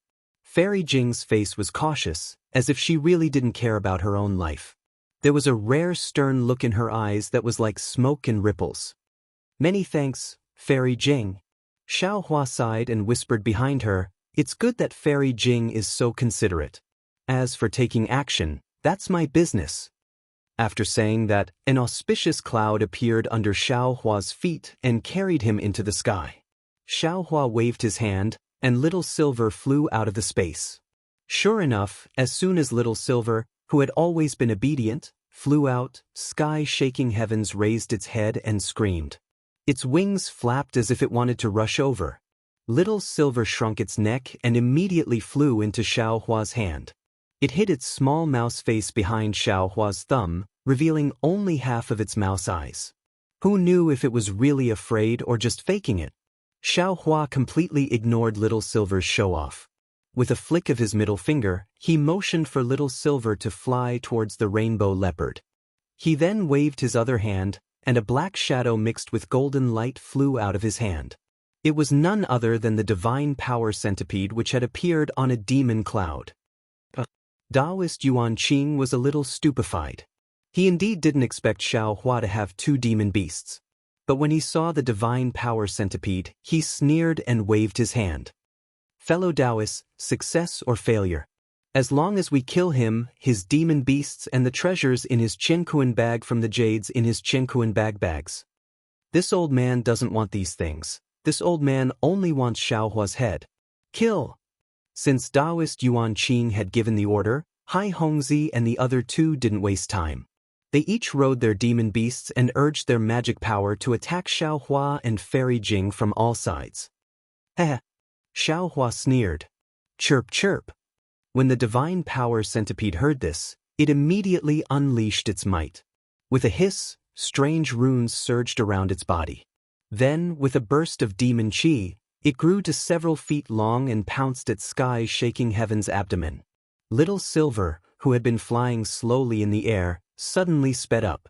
There was even a rumbling sound in the air, but it was only for a moment before a silver curve, almost invisible to the naked eye, pounced at the rainbow leopard's back. For sky-shaking heavens roared. Roar! The rainbow leopard also roared. The two demon beasts jumped up together and took the initiative to fly out from under the two nascent soul cultivators. Their eyes flashed with a flirtatious light. They were clearly very excited and cared a lot about their opponents. Woo-woo! While the demonic beasts were fighting, Daoist Master Yuan Qing's halberd let out a wave-like cry. Hai Hongzi's magic weapon that was like a waterfall let out a mighty roar that was even more powerful than Fairy Jing's shell magic weapon. The two nascent soul cultivators activated their divine thoughts, and the transcendence energy around their bodies transformed into two huge hands, grabbing towards Xiao Hua. Ha! Xiao Hua laughed and shook his head slightly. If I kill you all, it'll really be bullying you. It'll be an unfair victory. As he spoke, sword chi flashed around Xiao Hua's body. Thousands of sword lights suddenly burst out from Xiao Hua's body. Then Xiao Hua opened his mouth and 4 flying swords of different colors rushed out. The thousands of sword lights surged with sword chi and turned into 4 giant swords that flew towards the 4 cultivators. The sword chi was imposing, the sword light was cold, and an austere aura sealed off the entire area. You're a Confucian cultivator? Daoist Yuan Qing was shocked and his face turned ashen. After all, the position of Xiao Hua's sword was enough to block one of Ming Hao's halberd's attacks. Without Fairy Jing's help, Xiao Hua would still be undefeated in a 1 versus 4 battle. Xiao Hua sneered. You think I'm all talk and no action? After listening to me for 3 days, I'm afraid that you're only thinking about how to kill me, right? I'm impossible. You're proficient in Buddhism, Taoism, and Confucianism. Daoist Yuan Qing didn't dare to believe it. At this moment, 4 loud sounds rang out as the flying swords struck Ming Hao's halberd. Ming Hao's halberd, which hadn't been damaged even during the Jade Pavilion conference, was instantly pushed back several meters by Xiao Hua's flying swords. A deep crack appeared on it, and it looked like it was about to break. With Ming Hao's halberd in such a state, Hai Hongzi's magic weapon was even worse. With a loud bang, the sword light was split in half, and Hai Hongzi's figure flew back several meters, his face dark red. The other 2 cultivators were even more miserable. Not only were their nascent soul's hands shattered, but their left and right arms were also shattered by the sword light. Their faces flashed with astonishment, as if they had never seen such tyrannical sword chi before. Let's go! Daoist Yuan Qing was indeed an ambitious and ruthless person. Seeing that Xiao Hua was unstoppable, he immediately made a decision. We don't need to tangle with him. As long as we pass the news of him attacking Star-Lord Palace's Star-Lord Well to Mount Yaotai, Senior Kong Hongwu will naturally personally take his dog head. Oh! At this moment, The arrogant rainbow leopard let out a miserable roar, leaving behind its last sound in this world. Then its body fell from the sky. That cute little silver swung its body and carefully used its little paws to wash its face in the air. It was unknown whether it was because of mysophobia or because it was shy. Hiss! The thin and small cultivator sucked in a breath of cold air. He didn't know that he was even more shocked that his arm was injured by Xiaohua, but before he could urge his body to fly back, an extremely heavy hissing sound came from afar. The demonic cloud in the sky suddenly flourished, and then a bloody light suddenly appeared. The sky-shaking heavens was actually split in half from head to toe by a black light. Daoist Yuanqing was scared silly. He had really calculated for a long time and thought of many possibilities, but he still neglected to consider that Xiaohua actually had the cultivation of a Confucian cultivator. Even if his dantian was shattered and his nascent soul was destroyed, he still couldn't be Xiaohua's opponent. This so-called demonic beast divine power centipede was even more unexpected, and he didn't even consider it. After all, it was already good for a Daoist cultivator to have a demonic beast as a companion. How could they raise a second demonic beast? Go, go, go! This was Daoist Yuanqing's only thought at this time. Trembling with fear, he didn't dare to stay any longer. Unfortunately, this simple thought couldn't be realized now. Just when the four nascent soul cultivators wanted to urge their magic power to escape, they suddenly felt an incomparably powerful force confining them. Oh, it couldn't be said to be confinement, because there wasn't the slightest bit of magic power fluctuation. It was a kind of pure power. Daoist Yuanqing turned pale with fright. He hurriedly rubbed his hands, and several rays of light suddenly appeared in the void. The light around Daoist Yuanqing violently trembled, and cracks that could be seen with the naked eye appeared in midair. The hand of a nascent soul? When Hai Hongzi saw this, a familiar feeling spontaneously arose, and he couldn't help but involuntarily cry out. You? How can your divine sense, how can it be so strong? Another nascent soul cultivator was so scared that he trembled slightly and said in a low voice, You? Are you a nascent soul cultivator? Go to hell. Xiaohua didn't answer and indifferently opened his mouth, like a god in the sky. The actions of these four people were no different from bandits. What was special was that they had superhuman divine abilities. If they were left in the world, they would only be able to kill more Daoist cultivators. Following Xiaohua's words, the four divine senses were like hammers, rushing down, and a rumbling sound rang out in the air. Falling stone array.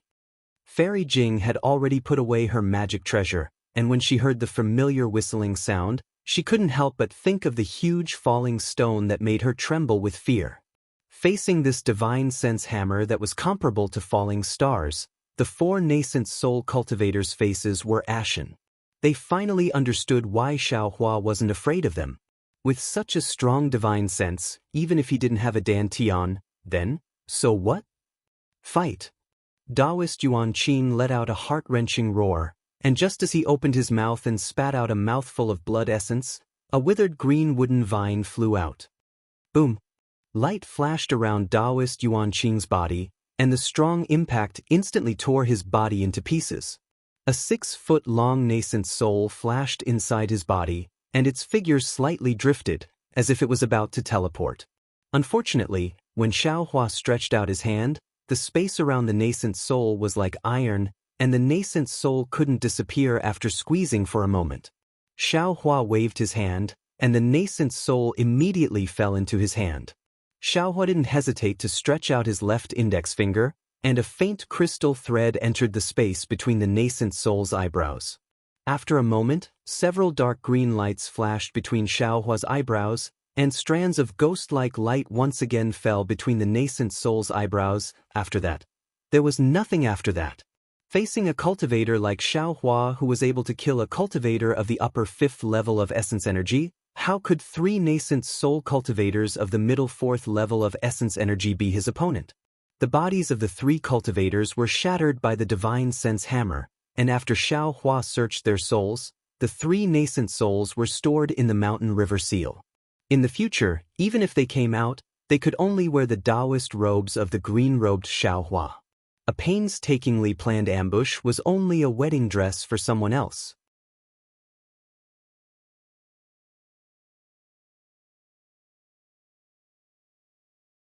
Chapter 3679. Seeing Xiaohua deal with 4 cultivators who were more powerful than her so easily, Fairy Jing had an indescribable feeling in her heart. It was as if she had been cheated, but also as if she was relaxed. She even felt that it was only natural. As for Xiaohua's method of dealing with the 4 nascent soul cultivators, Fairy Jing didn't think much of it. She knew that if she and Xiaohua had fallen into their hands, it would have been even worse. However, she was still a little curious. She didn't understand why he had to keep the 4 nascent soul cultivators alive. Of course, she wouldn't ask too much. She landed on the flying boat with a smile in her eyes. "Fellow Daoist Xiao, do you still need me to steer the boat for you?" "Hee, of course not." Xiaohua laughed and waved his hand, and the Pegasus pulled the flying carriage out. Fairy Jing's eyes lit up at the sight of such an arrogant Pegasus, and she smiled. "Fellow Daoist Xiao is indeed very resourceful. This kind of light feather unicorn is very rare in the world." "Oh? This is called a light feather unicorn?" Xiaohua raised his eyebrows. "I thought it was a Pegasus. Although Pegasuses also have light feathers, they don't have a horn." Fairy Jing landed on the flying carriage with a smile. Moreover, Pegasuses are most particular about the purity of their bloodline. The Immortal Palace would never let their Pegasuses. At this point, Fairy Jing stopped talking. She looked at the light feather heavenly horse with some envy and said, "Actually, it's this kind of demonic beast with an impure bloodline that has the potential to develop. It can have unexpected abilities." Xiaohua also landed on the flying carriage. He patted the Pegasus with his hand and put little silver on its back. He put away the divine power centipede and said, "I didn't expect Fairy Jing to know so much about demon beasts." Fairy Jing pursed her lips and smiled. "Didn't I tell you before? I established my country by the sea, and there are often demons of the 1,000-demon sacred realm who come to trade. It would be strange if I didn't know about this." "That's right." Hearing this, Xiaohua seemed to have thought of something. He extended his hand and said, "Fairy Jing, if possible, please give your magic treasure to me. I'll find some time to refine it for you. If it has the power of a spirit treasure, consider it my apology for deceiving you." When Fairy Jing heard this, her face turned red, and her eyes flickered. She bit her lips and said in a low voice, "Fellow Daoist Xiao, I appreciate your kindness. It's just that my magic treasure is different from others. I can only refine it myself, and no one else can help me." "Oh, there's such a strange thing?" Xiaohua was stunned and wanted to ask more, but seeing Fairy Jing's awkward expression, he knew that her magic treasure was a bit strange, so he didn't ask any more questions.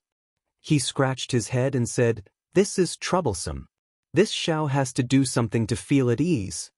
Fairy Jing pursed her lips and said, "If fellow Daoist Xiao has the heart, just like what you said a few days ago, explaining cultivation to me again, I would be very grateful." "Good," Xiaohua said with a smile. "This Xiao likes this kind of business that only talks and doesn't make a loss. Fairy Jing, if you have any questions, feel free to ask. This Xiao can help you resolve them." Fairy Jing was stunned by this question. She opened her mouth but didn't know what to say. After all, what Xiaohua said in 3 days was enough for her to comprehend for many years. Even someone as strong as Daoist Yuanqing praised that 3 days was equivalent to 300 years of bitter cultivation. Although this was a bit exaggerated, it also showed that what Xiaohua said was indeed profound. Fairy Jing had already heard a lot.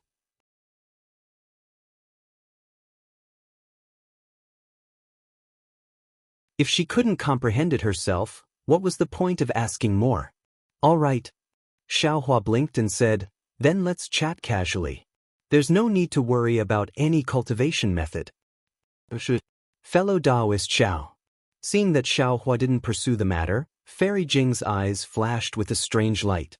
She said, "I have a little secret that I don't want others to know." "It doesn't matter." Xiaohua waved his hand. "It's nothing. Every cultivator has their own privacy. I won't let you know about my privacy. My privacy is also nothing.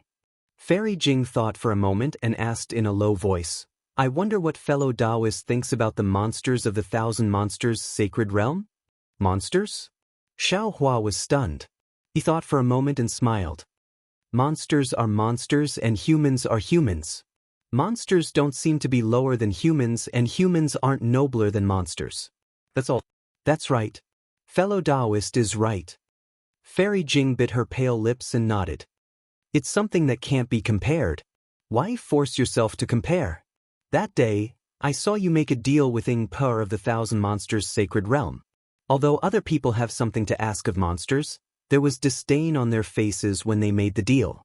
On the other hand, fellow Daoist Zhao's smile was so sincere that I rarely saw it. So, I really feel that, in the eyes of fellow Daoist, monsters and humans are equal. Fairy Jing, you're making me embarrassed. Xiao Hua scratched his head. But we both have our own needs. I've never thought of such a high level. Speaking of this, Xiao Hua blinked. He seemed to have thought of something and a strange light appeared in his eyes. Sure enough, Fairy Jing blushed and said shyly, fellow Daoist Xiao must have already guessed that my bloodline isn't pure. I have monster blood flowing in my veins. Is that so? Xiao Hua smiled. What's so strange about that? Do you think I'm a Confucian Daoist?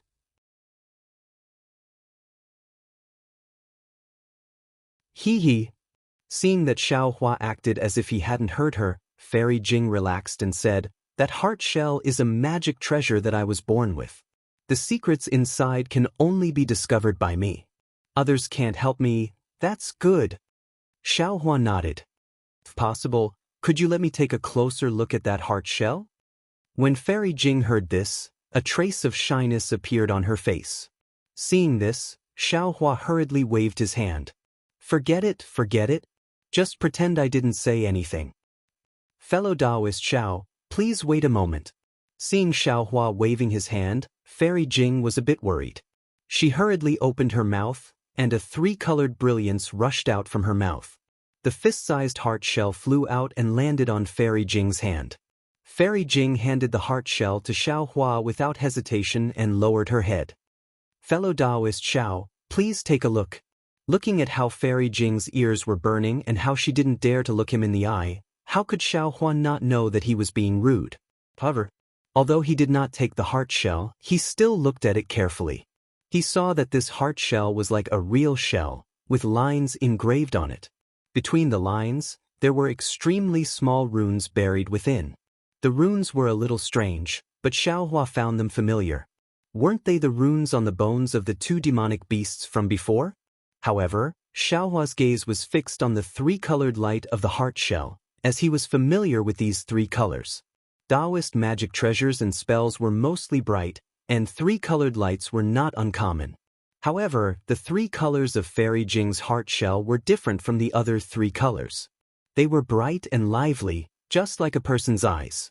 These three colors were very similar to the seven-colored conch's brilliance Xiao Hua obtained in the Sui He seabed formation. Moreover, Xiao Hua saw that these three colors were three of the seven colors of the conch, and they were very similar to the size of the light. Thump, thump. Just as Xiao Hua was concentrating on examining the heart shell suddenly trembled like a human's ear. Xiao Hua's eyelashes also moved along with the trembling. He no longer dared to look closely and hurriedly withdrew his gaze. He smiled and said, Fairy, this heart shell is really beautiful. Fairy Jing responded in a low voice and quickly withdrew her hand. The heart shell strangely disappeared, and even Xiao Hua didn't see how she put it away. After a while, Fairy Jing's expression returned to normal, and she said in a low voice, Didn't fellow Daoist Xiao ask me? How to use the Renjing from Yaotai Mountain? Actually, I want to use it on this heart shell. Oh, I understand. Xiao Hua rolled his eyes and asked, Then, is it true that the older it is, the more useful it is for Fairy Jing? Of course. Fairy Jing answered without hesitation. Fairy Jing immediately cried out in alarm because Xiao Hua waved his hand and a dazzling golden Renjing immediately appeared in front of her eyes. Xiao Hua said very calmly, I have occasionally obtained Renjing in the past, but I didn't know what it was, so I kept it. Only today at the Jade Pavilion gathering did I know the origin of this item. I'm afraid I won't be able to use it. How about exchanging it for Fairy Jing's Renjing? But Fairy Jing smiled like a flower and didn't act polite with Xiaohua. She took Xiaohua's Renjing and gave her Renjing to Xiaohua, which was not only pitifully small, but also had a very different luster. She then said, "Many thanks, fellow Daoist. If I succeed in my cultivation in the future, it will be fellow Daoist's credit. Your own cultivation has nothing to do with me." Xiaohua waved his hand and said with a smile, "By the way, if fellow Daoist needs my help, feel free to tell me. My cultivation isn't high, but I have some disciples under me, and some of them can travel in the Thousand Demons' sacred realm." Fairy Jing returned the favor and asked. Xiaohua muttered to himself, and with a wave of his hand, he took out a jade eye and placed it on his forehead. After a moment, he handed it to Fairy Jing and said, "I don't know if Fairy Jing has seen this before, or if you know what it is?"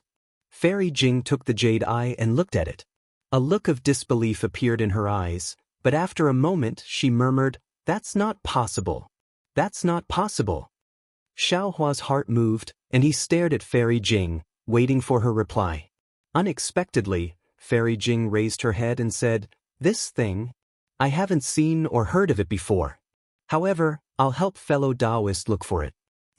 If I have any news, I'll send a message to Senior Daoist and ask Senior Daoist to pass it on to fellow Daoist." "But," Xiaohua said with a smile, "I'll have to trouble Fairy Jing. However, if Fairy Jing has any news, it's better to directly send it to me. There's no need to let Zhang Daoist know."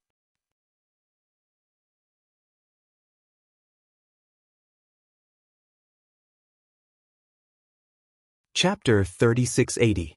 Ha! When Fairy Jing heard this, she didn't say anything.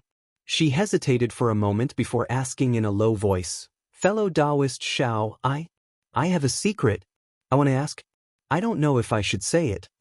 If it were anyone else, Xiaohua would definitely reply, "Since you don't know if you should say it, then don't say it." But when he saw Fairy Jing's slightly red face, Xiaohua seemed to think of something and faintly smiled. "Fairy, if you have something to say, then say it. I'll tell you everything I know. Fellow Daoist Xiao." Fairy Jing bit her lips and looked outside the flying carriage. Her voice was lower than a mosquito's. "I wonder which fellow Daoist has the fortune to be your dual cultivation partner?" This. Xiaohua wasn't surprised. He was just hesitating on how to explain it to Fairy Jing. After thinking for a moment, he faintly looked at the clouds below the flying carriage and sorrowfully said, "I'll tell Fairy a story." Then, Xiaohua slightly concealed the matter between him and Xue Xue. Xue Xue's feelings were so deep that even Fairy Jing's heart trembled. Her face paled and her rippling eyes were filled with envy. Although she left, she already remained in his heart. Without waiting for Xiaohua to finish, Fairy Jing took a deep breath and waved her hand. "Fellow Daoist Xiao, there's no need to say it. This is what it means to be a pair of lovebirds in the heavens and a branch on earth. Yin and yang are connected through the heart, and the bridge of helplessness is stronger than metal. I understand?" After saying this, Fairy Jing closed her eyes and seemed to be meditating. Xiaohua sighed in his heart and also closed his eyes to comprehend the powerful divine sense technique. In the silence, the Pegasus had already flown far away. The scenery below the flying carriage changed and many cultivators passed by. Xiaohua had already changed his Daoist robes and looked like a scholar. Moreover, there was an early nascent soul stage female cultivator on the flying carriage, so no one dared to cause trouble. Seeing the sky turn dark and the Pegasus' brilliance illuminated half the sky, Fairy Jing opened her eyes and seemed to be in a good mood. She pursed her lips and smiled. "Fellow Daoist, this light feather heavenly beast is truly amazing. If it was in the hands of others, it would be a disaster." That's right. When this Xiao's cultivation was still low, I didn't even dare to use it. Xiaohua took the opportunity to sigh and said, "After all, human nature is hard to fathom. Regardless of whether it's a Daoist cultivator or a Confucian cultivator, It's hard to avoid greed when they see this item. Oh, by the way, why did Daoist Yuan Qing want to kill you? Fairy Jing didn't seem to want to ask this question at first, but after showing the shell to Xiao Hua, their relationship seemed to have gotten closer. Then, after hearing Xiao Hua's story, their relationship seemed to have gotten even closer. As they chatted, Fairy Jing inadvertently brought it up. Xiao Hua smiled bitterly and said, "Actually, it's very simple. I'm on the profound yellow rankings." "Ah, I see." Fairy Jing was startled, and then she said with a smile, "I have to congratulate fellow Daoist Xiao. From now on, you can become famous in the hidden immortal continent. Any cultivator who wants to be famous will break their heads to find trouble with you." "Oh, is fellow Daoist on the profound roll or the yellow roll?" Xiao Hua rolled his eyes at Fairy Jing and said with hidden bitterness, "Fairy Jing, do you think I've lived long enough? With my cultivation, how can I be on the profound roll? What's your rank on the yellow roll?" Fairy Jing didn't find it strange and asked with a smile. "Not high, not high. I just got on the profound roll." Xiao Hua shook his head and said, "Just got on the profound roll." Fairy Jing shook her head even more. Those Confucian cultivators are blind. With fellow Daoist cultivation, I'm afraid you can get into the top 100. Yes, this was before I participated in the Jade Pavilion gathering. Xiao Hua sneered and said, "I never thought I could be on the profound yellow roll. I'm afraid it's the doing of the Copper Pillar country's king." Although Daoist Yuan Qing didn't say it, and he didn't have a specific name in his memory, I'm sure that the person behind this is definitely related to the Copper Pillar country in countless ways. Speaking until here, Xiao Hua was slightly startled, as if he thought of something. He didn't have many enemies on the hidden immortal continent. The Copper Pillar country was one, and the other was the Duanmu family. Of course, the Duanmu family was a colossus, and Xiao Hua only offended 1 or 2 disciples. However, Xiao Hua couldn't rule out the possibility that Duanmu Qing and Duanmu Qiu weren't involved. Moreover, Xiao Hua didn't know about the profound yellow roll before. He just found out from Daoist Yuan Qing's memory that it was a hidden Confucian power on the hidden immortal continent, the profound yellow roll. It was a bounty list set up by the Daoist disciples who had grudges with Confucian cultivators. The profound roll was ranked 180, and the yellow roll was ranked 360.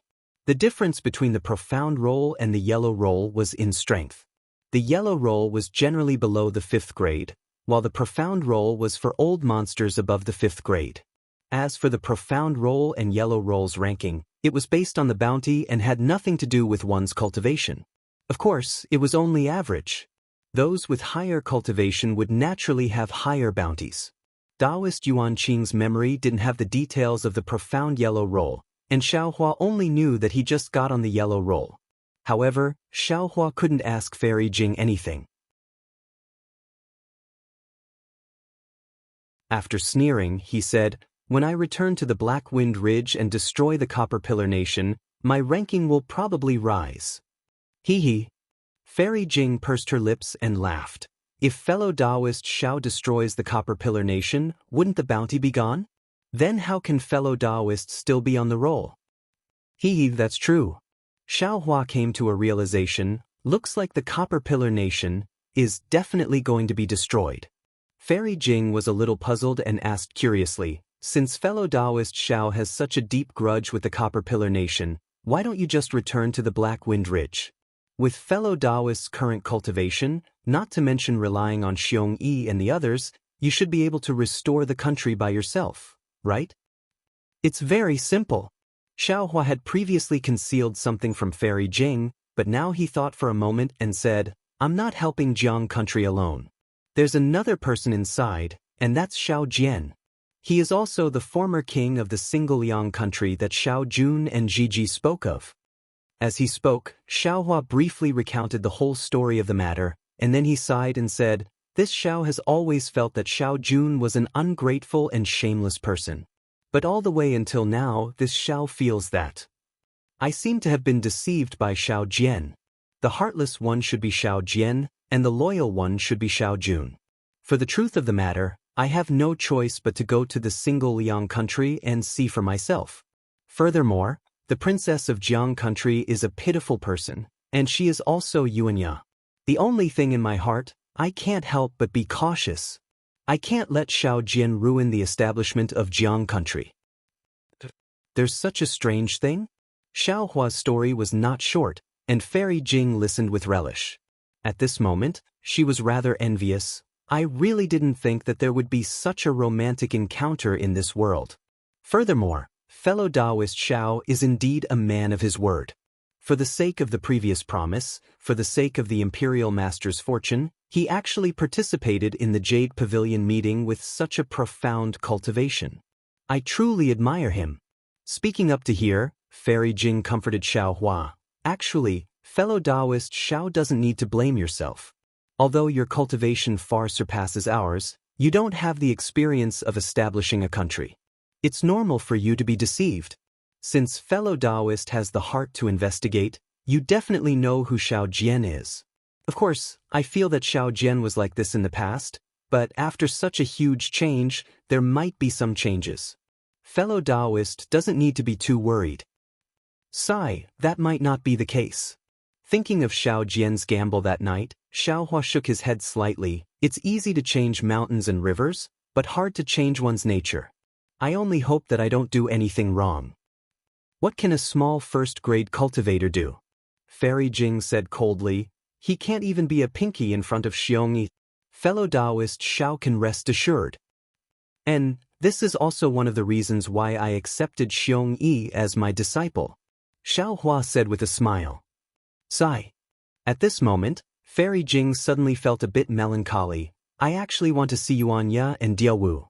I want to know what happened to them in the end. What's so hard about wanting to see them? Xiao Hua didn't understand. When Fairy Jing follows me to the single Liang kingdom, we can return together. However, it won't be easy to see what happened in the end. Diawu seems to have some secrets and didn't admit to what happened when she was young. Who knows what happened in the end? It's actually very simple. Fairy Jing smiled faintly. Just like Yuanya, as long as he finds Diawu, he can stay by her side. But how would he know? His Diawu isn't called Diawu. His Diawu is a princess. His Diawu carries a heavy burden on her shoulders. We can't let him do as he wishes. Fairy Jing is right. However, isn't this too different from Fairy Jing going to the Black Wind Ridge? Xiao Hua said with a bitter smile. Oh, fellow Daoist Xiao, I will follow you to the single Liang kingdom. After that, I would like to ask fellow Daoist to accompany me to a place. I wonder if it's convenient for fellow Daoist? Fairy Jing didn't answer Xiao Hua's question. Instead, she changed the topic. Xiao Hua nodded without hesitation. Of course. Moreover, I have an agreement with the single Liang kingdom's Shui Ping to go to a secret place with him. If Fairy Jing is willing, we can go together. Perhaps there will be some opportunities. As for whether I will go or not, let's wait until we reach that place. A strange smile appeared on Fairy Jing's face, causing Xiao Hua to frown. All right. Xiao Hua couldn't force anything and nodded in agreement. Oh, fellow Daoist Xiao, do you know who's first on the profound ranking? Fairy Jing clearly didn't want Xiao Hua to think too much and asked with a smile. Xiao Hua smiled. Of course I know. Isn't it the Grand Mist Ancestor who just escaped recently? Fellow Daoist, do you know the interesting story of the Grand Mist Ancestor before he wreaked havoc in the Immortal Palace 20,000 years ago? Fairy Jing's lips curled up into a crescent moon as she asked Xiao Hua with a smile. Xiao Hua's eyes were like stars. He also smiled and said, what happened 20,000 years ago has already turned into dust, not to mention that it was done intentionally by Confucian cultivators and Buddhist sections. This Xiao naturally didn't know. How did Fairy Jing know?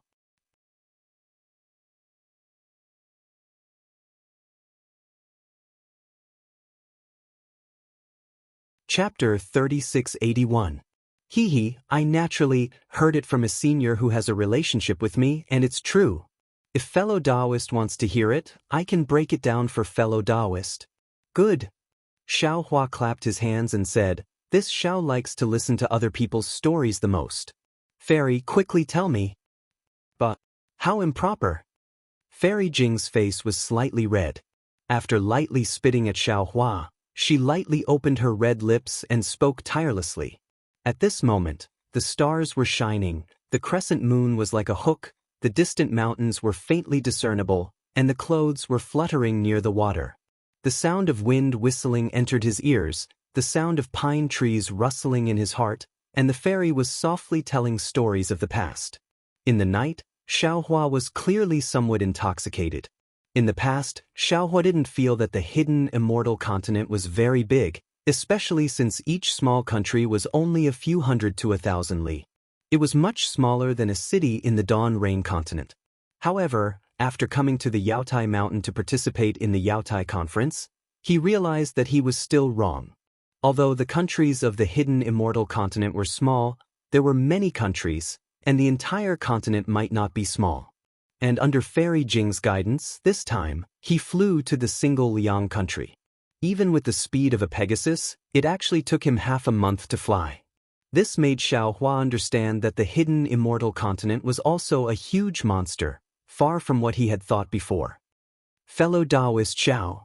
Seeing the scenery in front of them change, the mountains began to gradually lower, the water began to surge, and small streams separated from the big river, turning the fertile land on the ground into pieces. Fairy Jing stood up and said, 300 li ahead should be the border of the single Liang country. Fairy Jing's divine sense can actually see 300 li ahead? Xiao Hua stood up and said with a smile, seems like you also have a cultivation secret technique. You know all of my remaining secrets. Fairy Jing said with a smile, it's not a secret technique, just a kind of talent. Xiao Hua rubbed his nose and smiled bitterly. This Xiao has racked his brains to find secret techniques and treasures, but I can't compare to you. You're already so powerful from the start. Tisse. Fairy Jing curled her lips even more. Don't talk about cultivation. You're someone who has a chance to be on the Xian ranking. How can an ordinary person like me compare to you? Hee hee. Xiao Hua smiled faintly and looked up. He saw that below him was a water village with little lakes all over. Paddy fields were either in the wilderness or on the hillside. Occasionally, there were terraced fields that Xiao Hua was familiar with. It was as if ripples were spreading all over the foothills. In the mountains and on the terraced fields, there were villagers working. Under the shade of the trees, by the river, there were laughing children. In the ravines and on the lakes, there were small boats either casting nets or drifting. It was a picture of a land of plenty. There were also melodious songs that sounded like the cries of orioles coming from the boat from time to time. While they spread across the land, there was also a sonorous voice that sounded like a lion's roar coming from the shore. It resonated with the woman's voice, adding a bit of vitality to the beautiful scenery. Not bad. Fairy Jing was in the air and couldn't help but praise. Let's not talk about the monarch of the Chanyang country. Just the simple customs of the people and their rich lives are enough to make this concubine have a whole new level of respect for Xiao Jun. Xiao Hua smiled and said, moreover, this place is so far away from the Yaotai Mountain. As the monarch of a country, Xiao Jun is actually so far away from the capital. He's not afraid of chaos in the country. It's commendable that the monarch can do this. Do you still want to look deeper? Fairy Jing asked with a smile. There shouldn't be any need. Xiao Hua nodded slightly, but since we're here and the scenery is so beautiful, why not stop for half a day? Good. Fairy Jing was also happy. She pointed at the Pegasus and flying chariot and said with a smile, since that's the case, why don't fellow Daoist put away the Pegasus and flying chariot? We'll go in disguise. As you wish. Xiao Hua laughed loudly. This was a good show that he was good at. However, after Xiao Hua put away the flying chariot, he suddenly raised his eyebrows and looked into the distance. His eyes revealed a kind of surprise. Fairy Jing sensed it and hurriedly looked over. She saw a small mountain in the distance. The mountain was covered with terraced fields. The terraced fields were filled with water, shining brightly and somewhat dazzlingly. It was noon and the sun was high in the sky. However, there were many people farming in the terraced fields. There was nothing strange about the hard-working situation. However, these people were all bald. Although they were wearing monk robes, the robes weren't very clean. Some were stained with mud and some were filthy. Many of the monks farming looked tired. Their monk robes were loose, and they were actually lying down under the shade of the trees to rest. How could they look like senior monks? It's a bit strange. Fairy Jing said with a smile. The Buddhist disciples this concubine knows all hold alms bowls in their hands and go around begging alms. Each of them has a noble and virtuous face and looks like an otherworldly expert. Why are the monks here so vulgar and want to farm by themselves? I'll go down and take a look. Xiaohua had a smile on his face, looking very interested. When the two descended from the sky, their appearances hadn't changed, but their clothes had been changed. Xiaohua was wearing Confucian robes and holding a folding fan in his hand, looking like an elegant young master. Fairy Jing had changed into ordinary clothes. However, since she hadn't changed her appearance, her beauty was still far beyond that of ordinary people. The two walked along the road for a while, but all the people on the road, whether they were in a carriage or walking, couldn't help but look at Fairy Jing. Many people even drooled. Xiaohua bitterly smiled and transmitted, "Fairy Jing, why don't you change your appearance a bit? If you go and look like this, why would we need to descend from the sky?" Hee. Fairy Jing covered her mouth and laughed. She followed Xiaohua into the nearby forest. When she appeared in the distance, her appearance had become ordinary. That's more like it. Xiaohua smiled and narrowed his eyes at the terraced fields in the distance. He quickly walked over and saw an old monk sitting on the ground resting. He walked forward and cupped his hands. "Amitba. Grandmaster, please." I don't dare. When the old monk heard Xiaohua call him Grandmaster, he hurriedly got up from the ground and put his palms together. "This old man is just an ordinary monk. I don't deserve to be called Grandmaster. If young master doesn't mind, you can call this poor monk Chong Hong." "Oh, Master Chong Hong." When Xiaohua heard the old monk's name, he knew that although the old monk wasn't young, his seniority was really low. He didn't hold back and called him Master. "Benefactor is too polite. Calling me old monk is enough." At this moment, the old monk seemed to realize that he should call this young master benefactor. However, when he heard Xiaohua call him master, the old monk was very happy. His face was flushed red. Xiaohua smiled. "Master Chong Hong is too stubborn. Whether it's a master or a monk, isn't Chong Hong a monk? What other changes can there be?"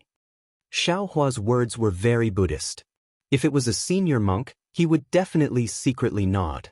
Maybe he would have to salute again. Unfortunately, Chong Hong scratched his head and said with a smile, "Young benefactor, this old man has just shaved his head half a year ago. My Buddhist Dharma, to tell you the truth, this old man really doesn't understand. If you have any business, you can go to Qinghui Temple on the mountain. Oh, if young benefactor doesn't know the way, this old man can take benefactor there." "No need," Xiaohua said with a smile. "I was just passing by and saw that the people were simple and honest. Especially an old monk like Master Chong Hong, who was actually working in the fields. I was quite surprised, so I stopped to ask. This old man has been working in the fields all my life. If I don't work, what do I eat?" Chong Hong scratched his head and smiled. This old man doesn't know what's so strange about this. Come. Xiaohua pulled Chong Hong and said with a smile, "Let's sit down and talk.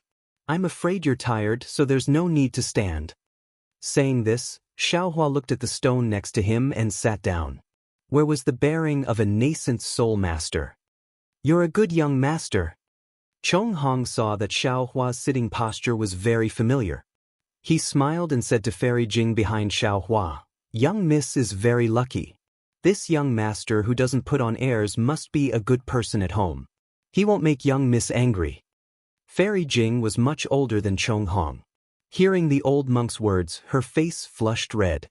Her eyes couldn't help but fiercely glare at Xiaohua. She looked around and frowned. How could the ground next to the paddy field be clean? Fairy Jing couldn't sit down casually. Young master is also a lucky person. After Chong Hong praised Fairy Jing, he didn't forget to praise Xiaohua. Young miss is from a big family. You have good upbringing. Although you haven't been to the countryside, you're willing to stay by the side for young master.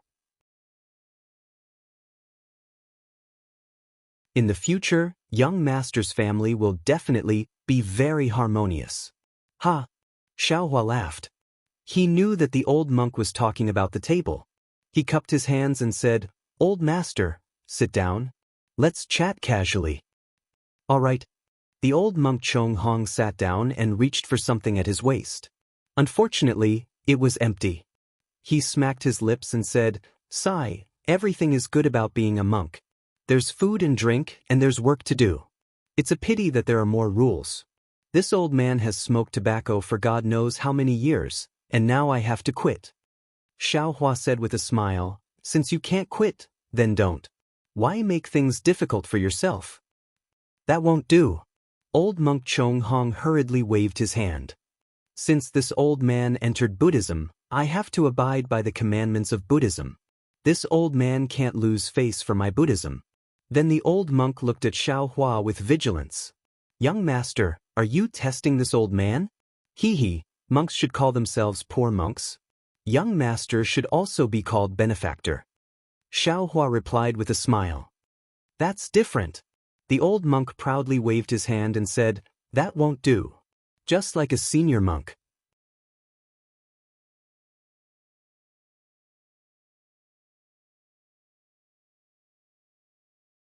Chapter 3682. The old monk proudly said, "This old man's master said that the title is a mark. No matter what the title is, it's fine as long as others know it. Even if it's Buddha, this old man should praise Amitabha. It's normal for this old man to call him Buddha. At the very least, this old man doesn't open his mouth. It's not wrong for this old man to say it in his heart. But the precepts of Buddhism are that this old monk is fundamentally different from the old farmer. Only by abiding by these rules can this old man be a monk. Otherwise, this old man isn't a monk." Namo Maitreya Buddha. Xiaohua couldn't help but recite the name of Buddha. He nodded and said, "Old master is right. This young man is a bit stubborn." The old monk naturally couldn't hear the difference, but Fairy Jing was a bit stunned. She looked at Xiaohua strangely. She had never heard the name of Namo Maitreya Buddha before. "Young master, what do you want to ask?" The old monk regretfully raised his finger and sniffed deeply a few times. He lifted his hand and pulled out a few blades of grass from the ground. While speaking, he put the roots in front of his yellowed teeth and chewed. Strands of grass-green juice seeped out from the roots, emitting a wave of fragrance. Xiaohua looked at the old monk's somewhat familiar actions and said with a smile, "This young man has been to many places and seen many monks. Those monks are different from old master. They wear clean monk robes and kasayas. They hold wooden fish and prayer beads. The most important thing is that they hold bags. They don't farm. They beg alms every day and ask people to give them alms. So when I saw old master, this young man felt very strange. Could it be that the monks of Dan Liang are different from other places?"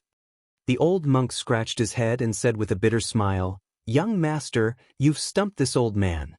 In the past, this old man had never seen any monks.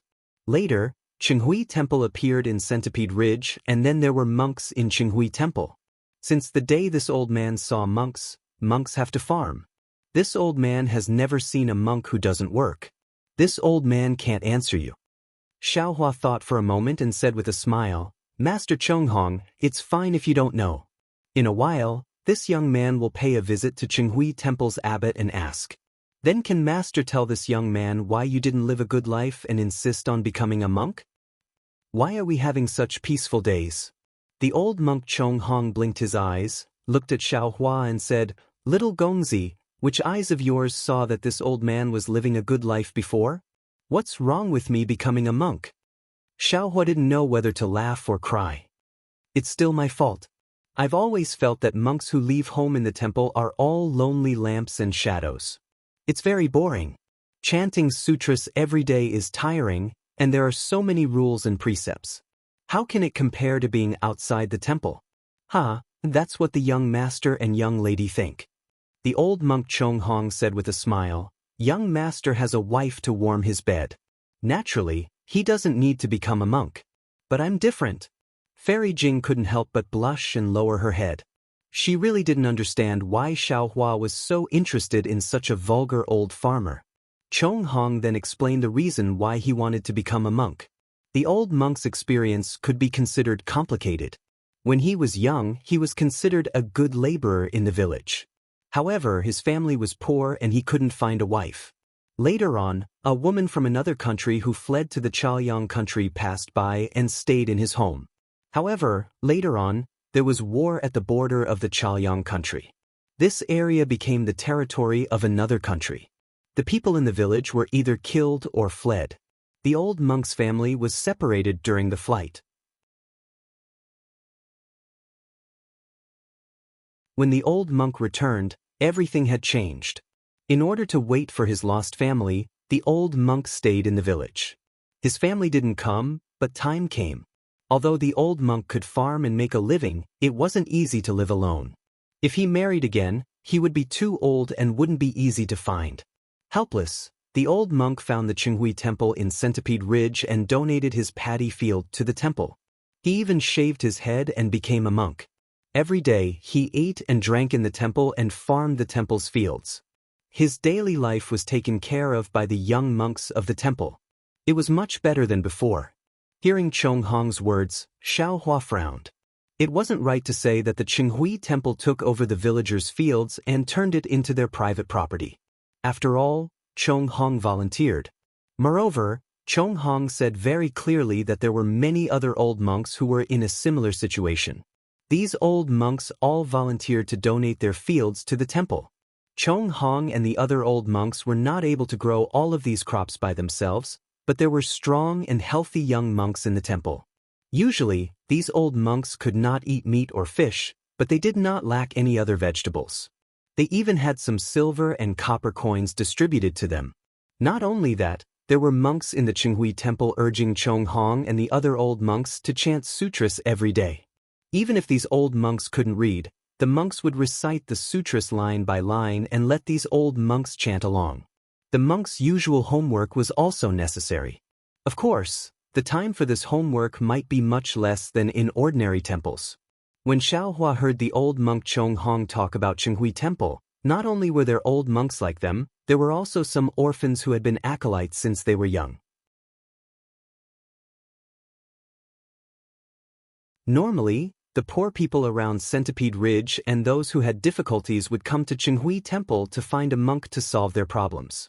Xiaohua couldn't help but turn to look at Fairy Jing and whisper, "The old are taken care of, the young are taught, the poor have support, the widows, lonely, and disabled are all taken care of."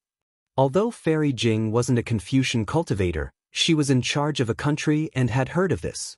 She nodded slightly. "You're right. The state teacher of the single Liang country isn't simple." "Yes, after hearing Master Chong Hong's words, I have an urge to meet this Buddhist state teacher," Xiaohua said with a smile. He then asked old monk Chong Hong, "Old master, do you know Xiao Jian?" "Xiao Jian?" The old monk was stunned and shook his head slightly. "Which village is he from?"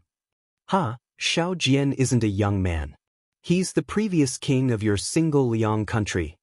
Xiaohua smiled and explained, "Do you know this person?" "So the person who gave birth to a son without a dick is called Xiao Jian." Chong Hong gnashed his teeth and shouted, "Of course I know this person. If this person didn't lose a cockfight, how could my village be seized by the neighboring country? If the neighboring country soldiers didn't come, how could my home be gone? So this damn son of a bitch is called Xiao Jian. He's really despicable. Damn it, I can't wait to eat his flesh and drink his blood. Namo Maitreya Buddha." Xiaohua hurriedly said, "Master, you've broken too many rules today. Be careful not to anger Buddha." Even if Buddha is angry, I'll still scold him." When the old monk Chong Hong heard this, he was furious. "My Dan Liang country used to be so good. When I was young, the whole village and the surrounding villages were very good. But because of this bastard who gave birth to a son without a dick, the villagers around Centipede Ridge were ruined. Sigh, if it wasn't for the monks of Qinghui Temple, I don't know what would happen now. Oh! Hearing that, Xiao Hua's heart moved and he suddenly asked, Then Master, do you know who the king of Single Yang country is now? I don't care who it is. Chong Hong waved his hand angrily and said, They beat me and I beat you. It has nothing to do with me. I just want to live my life. Huh, then there haven't been any wars in the past 10 years, right? Xiao Hua asked again. Of course not. Chong Hong smiled and said, With Buddha in my Single Yang country, how could there be wars? That makes sense. Xiao Hua smiled and stood up, saying, Master Chong Hong, do you have time to bring me to visit the abbot of Qinghui Temple? Of course, of course. Chong Hong hurriedly stood up and raised his right hand habitually to knock on the stone below him. Unfortunately, he knocked on empty air this time. The old monk was a little embarrassed and said with a smile, Sigh, it's a habit of many years. It's not easy to change. But Master said it well, as long as you have Buddha in your heart, all habits can be changed. Probably. Of course, it's also because of Buddha's blessings. Xiao Hua replied with a smile. Let's go, young master, please follow me to Centipede Ridge. The abbot of Qinghui Temple likes knowledgeable people the most.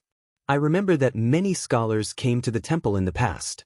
Although the old monk, Chong Hong, was not young, he walked as if he was flying. He walked very quickly on the mountain path, talking as he walked. Although Centipede Ridge was called a mountain, it should be called a ridge. It wasn't high, but the ridge was quite big and extended for a long time. It was like a centipede with many hillsides. In addition to the common trees on Centipede Ridge, there were also many fruit trees. These fruit trees formed a forest. Where there were no fruit trees, sometimes there were melon gardens, sometimes there were wheat fields, and occasionally there were rows of bean sprouts. There were also some monks in these places. Some were old, some were young, and some were guarded by bald novice monks. These monks, like Chong Hong, all had smiles on their faces. Perhaps they couldn't say Amitabha, or perhaps they didn't have clean monk robes, but when they saw Xiao Hua and Fairy Jing, they all put their palms together and smiled as they saluted, making Xiao Hua happy. Chong Hong. Not far away, there was an enormous temple that covered the entire mountain ridge. Large and small monks' residences were covered in green cypress trees. A somewhat rough voice came from the mountain path. Why didn't you work in the fields and come back? Are you hungry? Xiao Hua raised his head and looked over. He saw a thin and small middle-aged monk wearing a moon-white monk robe. The robe looked extremely shabby, but the shabbiness of the monk's robe paled in comparison to the monk's distressed expression. Master? Chong Hong saw this person and immediately stopped. He put his palms together and said respectfully, Disciple was just working in the fields and happened to meet these two benefactors looking for Qinghui Temple. Disciple was afraid that they would find the wrong place, so I brought them here.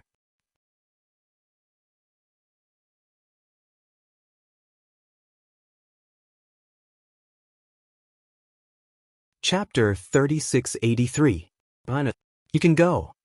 When the middle-aged monk heard this, he said lightly. Then he took out a fist-sized fruit from a bamboo basket and handed it to Chong Hong. This is what this penniless monk picked up from the ground. Take it to fill your stomach first.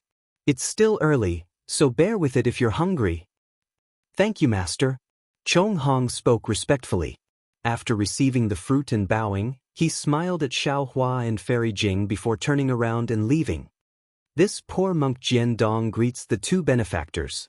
Jian Dong's tone began to sound like that of an ordinary monk. Xiao Hua and Fairy Jing cupped their hands casually as a greeting. Xiao Hua looked at the bamboo basket in Jian Dong's hand and smiled. What is Master doing? Aren't you chanting in the temple? Why are you strolling around with a bamboo basket in your hand? Fairy Jing was a bit confused. Xiao Hua had clearly asked Chong Hong this question. She didn't know why he would ask again for no reason. Jian Dong put his palms together and said in a low voice, Amitabha. If this poor monk has Buddha in his heart, then no matter when or where, his heart will worship Buddha. If this poor monk doesn't have Buddha in his heart, then even if he sits in the temple with a scroll in his hand and a wooden fish in front of him, the golden Buddha sitting in the hall of great strength would still ignore this poor monk. And what you say makes sense. Xiaohua didn't comment and said, "Actually, you can send the strong men of the temple for the things in your hands. You don't have to come in person." Jian Dong's expression didn't change. He gestured for Xiaohua to follow him while answering in a low voice. "Other than the Golden Buddha, everything else in Qinghui Temple is idle. This poor monk is a young monk, so I came." Seeing that Jian Dong's answer was very good, Xiaohua's originally satisfied heart became even less picky. Soon after, Xiaohua didn't ask any more questions. He only pointed at the surrounding fruit trees and melon fields and asked some questions. His tone was no different from that of a farmer in the countryside. At first, when Jian Dong saw Xiaohua asking about the temple, he felt somewhat disgusted. But then he listened to Xiaohua's words, which were related to the livelihood of farming and mulberry trees, and had the intention of asking for guidance. He thought Xiaohua was a young official who happened to pass by today to collect materials, so he answered with great care, not hiding anything from him. Before arriving at the gate of Qinghui Temple, Xiaohua had already asked about the temple's affairs. As expected, the Chanyang state had given Qinghui Ridge to Qinghui Temple as a property. However, Qinghui Temple didn't encircle the ridge like the other temples. Instead, they divided the ridge into different areas and planted different things according to the soil and water. They even cultivated the land of Centipede Ridge together with the land under the ridge, regardless of whether the land belonged to Qinghui Temple or not. What was special about Centipede Ridge was that other than being used by the temple, it was also given to the surrounding villagers. Even the child beggars who had fled to this place were given to them. To put it bluntly, Qinghui Temple was like some kind-hearted rich people in the countryside. However, Qinghui Temple was different from these rich people. Qinghui Temple didn't accumulate money at all. Xiaohua sighed slightly. The Buddhist doctrine of Buddhism was profound and taught all living things to be good. However, there was one thing that was hard for people to accept. The monks in the temple always considered themselves to be monks. They didn't produce anything themselves and only wanted people to worship them. They called it giving alms and soliciting alms. Of course, giving alms and soliciting alms were something monks should have. This showed that monks didn't have the foundation to establish themselves and could only rely on the help of people to live.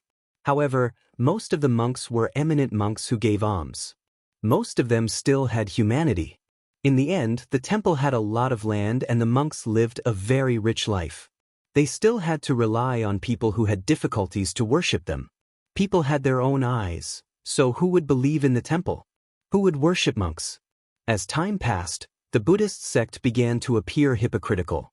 "I've learned something." Xiaohua cupped his hands and said, "If all the temples in the world were like Qinghui Temple, then why would there be a longevity town in the hidden immortal continent?" Monk Jian Dong didn't seem to know what longevity town Xiaohua was talking about. He only smiled and said, "Young benefactor, I'm afraid you came from another country and aren't a citizen of my country. In my country, all the temples are like this." "Really?" Xiaohua raised his eyebrows and was somewhat surprised. Jian Dong didn't answer Xiaohua's words. He looked at the stairs in front of him and then looked at Fairy Jing behind him. He bowed and said, "Amitba. Female benefactor, my Qinghui Temple doesn't allow women to set foot in. Female benefactor, please serve tea outside." Fairy Jing's eyes flashed with slight anger. How could she put this secular temple in her eyes? However, Xiaohua's smile and warm words calmed her down. "You wait here first. I'll come out immediately after I visit the temple's abbot." Xiaohua didn't say fairy or fellow Daoist, but it sounded warm, as if there was a kind of indescribable intimacy contained within. Fairy Jing agreed in a low voice. She turned her head and walked towards the mountain plum trees in front of the mountain gate. "Benefactor, please?" Jian Dong raised his hand and gestured. He took the lead and walked up the stairs to the mountain gate. Xiaohua didn't release his divine sense, but he had already seen the exterior of Qinghui Temple on the way. This was a regular temple. It looked very big, but the buildings inside were simple. There was a main hall, a meditation room, and there seemed to be a forest of pagodas behind. Moreover, these buildings didn't look very new and were somewhat old. In particular, Some places had a lot of moss because of the year-round rain collection. Although the mountain gate and stairs in front of Xiaohua were very clean and tidy, they were also somewhat shabby. They weren't even as bright as the mountain gate of Longevity Town's Shaojin Temple. Xiaohua followed Jiandong up the stairs and stepped through the mountain gate. What greeted him was a main hall and square. There was an incense burner in the square and incense in the main hall. However, there were sparse villagers kowtowing and offering incense. There were several young novice monks accompanying them. The incense burner didn't seem very vigorous. Chongshi. Jiandong walked in and took a look. He called out to a young novice monk who was standing in front of the incense burner. Master. The young novice monk carefully placed the incense stick in his hand on the incense burner and hurriedly ran over. He put his palms together and bowed respectfully to Xiaohua. Greetings, benefactor. Take this benefactor to see the abbot. Master will go to the kitchen. Jiandong instructed the young novice monk.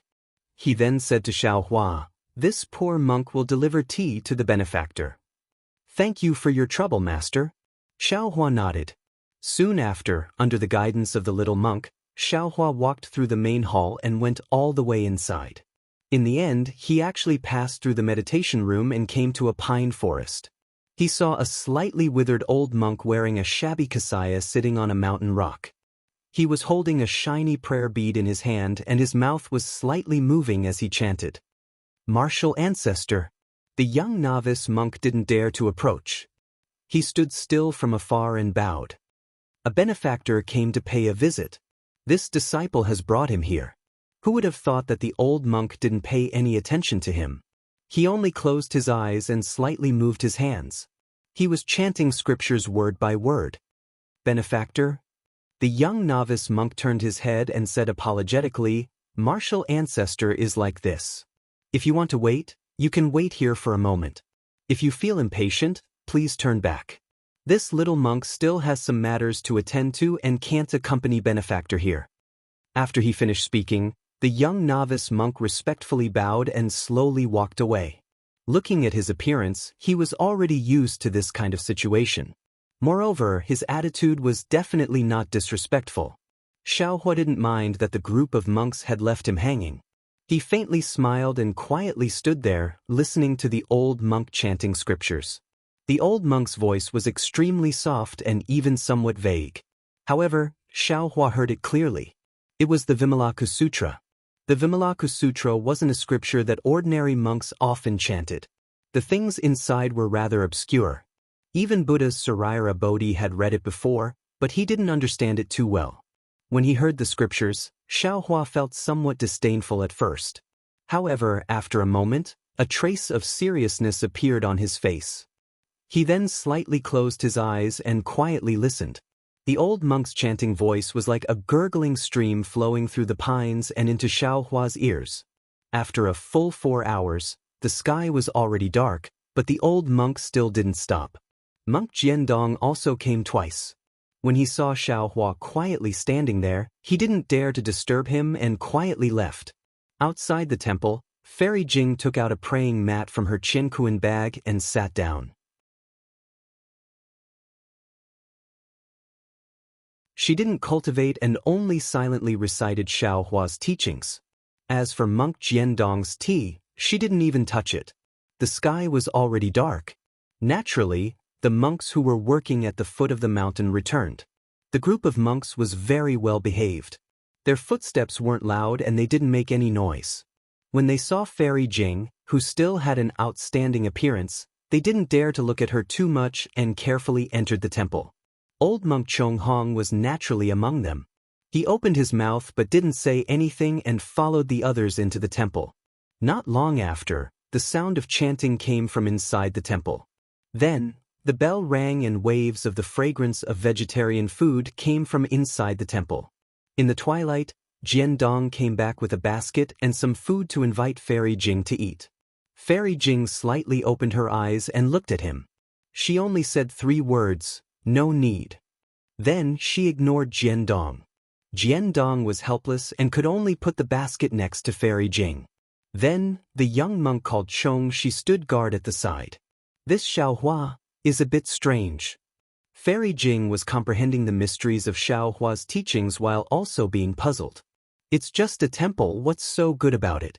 Could it be that there's a hidden Buddhist expert? When she thought of a Buddhist expert, Fairy Jing's eyes suddenly opened. Xiao Hua had already said that he was proficient in Taoism, Confucianism, and Buddhism. Fairy Jing had seen Xiao Hua's Daoist abilities and Confucian abilities, but she had never seen Xiao Hua's Buddhist abilities. Could it be that Xiao Hua really met a Buddhist expert in the temple? Fairy Jing originally wanted to release her divine sense, but she hesitated. She didn't know if her divine sense would disturb Xiao Hua. Forget it, so be it. Fairy Jing closed her eyes again. Sometimes, waiting is also beautiful. How long can this beauty last?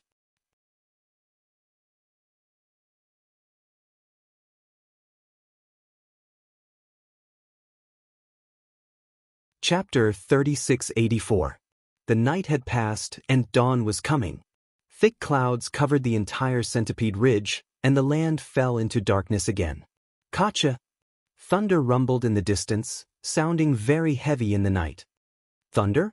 The young novice monk, who had been sleeping soundly beside Fairy Jing, was immediately awakened by the thunder. He looked around in fright, almost forgetting that he had fallen asleep outside the temple last night. Benefactress, quickly go down the mountain and take shelter from the rain. The young novice monk naturally couldn't see how many clouds there were in the sky, but he reminded Fairy Jing based on his intuition. Fairy Jing ignored him, still sitting there without saying a word. The young novice monk didn't dare to tarry and rushed into the temple. Before long, Jiandong hurried out with several monks, each holding a bamboo pole, an oilcloth, and other things. The monks seemed very familiar with what to do, and quickly set up a tent to protect Fairy Jing. Seeing the strong wind, the oilcloth was blown a bit askew, but the foundation was very solid, so there was no need to worry about it being blown away. Jiandong opened his mouth, wanting to say something, but seeing that Fairy Jing didn't say anything, he shut up. The young novice monk first stood in the tent for a while, seemingly wanting to accompany Fairy Jing. Unfortunately, it didn't take long for him to start trembling in fear. Fairy Jing gave a rare smile and said to him, "You can go back. I'm fine here." Chong Shi gritted his teeth. "Benefactress is a guest of Qinghui Temple. Although I can't let you take shelter in the temple, but..." While he was speaking, the rain had already started falling, smashing on the ground and the oilcloth. It was very fierce. The young novice monk shrunk his neck, not daring to say anything, and naturally leaned toward Fairy Jing. Although he was a young novice monk, Fairy Jing still wasn't used to it. She frowned slightly and blocked the young novice monk's approach. However, after a while, although it was raining heavily outside the tent, there wasn't a trace of coldness inside. Not only did the rain not fall in, but the wind also couldn't blow in. Outside the temple, there was such a heavy storm. Inside the temple, under the pine forest, it was the same. Moreover, the pine forest was like a wave amidst the strong wind. Strange sounds rang out one after another, as if there were many demons and ghosts dancing in the surroundings. Streams of rain poured down like a downpour. Clouds gushed out from Xiao Hua's body, blocking everything outside his body. However, the old monk's body did not have any protection.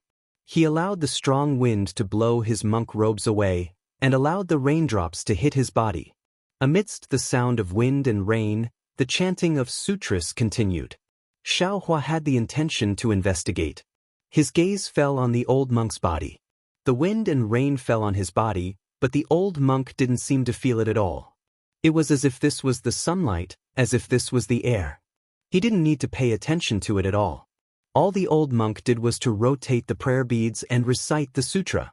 The heavy rain wreaked havoc for more than half a day, and it only cleared up at dusk. The entire sky was bright, and an enormous rainbow streaked across the sky, leaving behind a brilliant and extraordinary splendor. "Benefactor? Is there something you need?" The chanting old monk finally opened his mouth after reciting the last few words. His voice was a bit shaky, as if he hadn't spoken for a long time. In this world, other than the world-venerated one, where else could there be? Xiao Hua indifferently replied. "Oh." When the old monk heard this, he opened his eyes.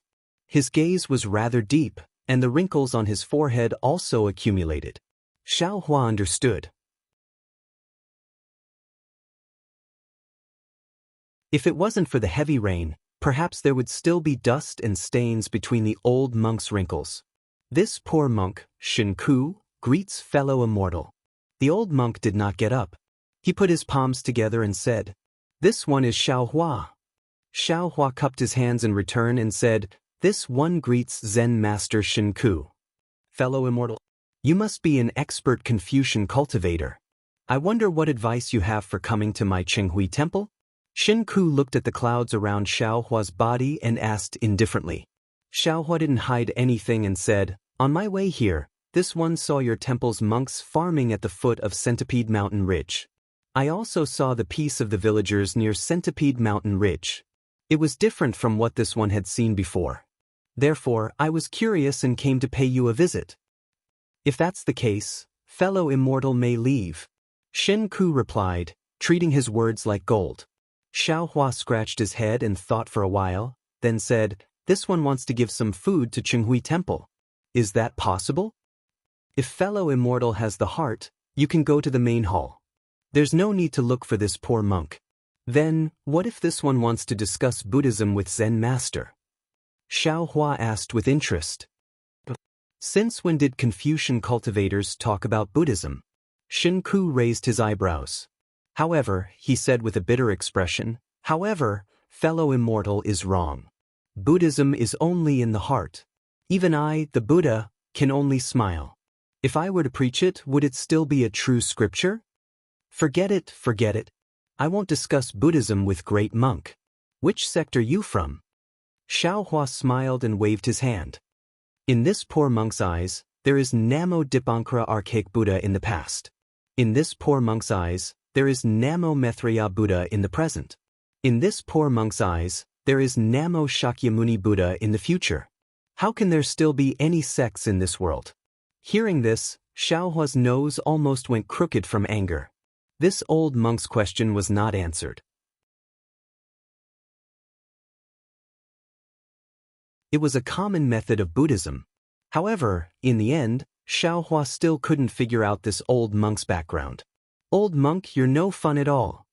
Xiaohua coldly said, "Buddhism pays particular attention to opening the door of convenience. Although this one is a Confucian cultivator, this one also understands Buddhist principles and wants to discuss with Grandmaster. You look like you're rejecting this one at the door, so how can you talk about merit? What cultivation are you talking about? Cultivation is cultivation. Merit is also merit.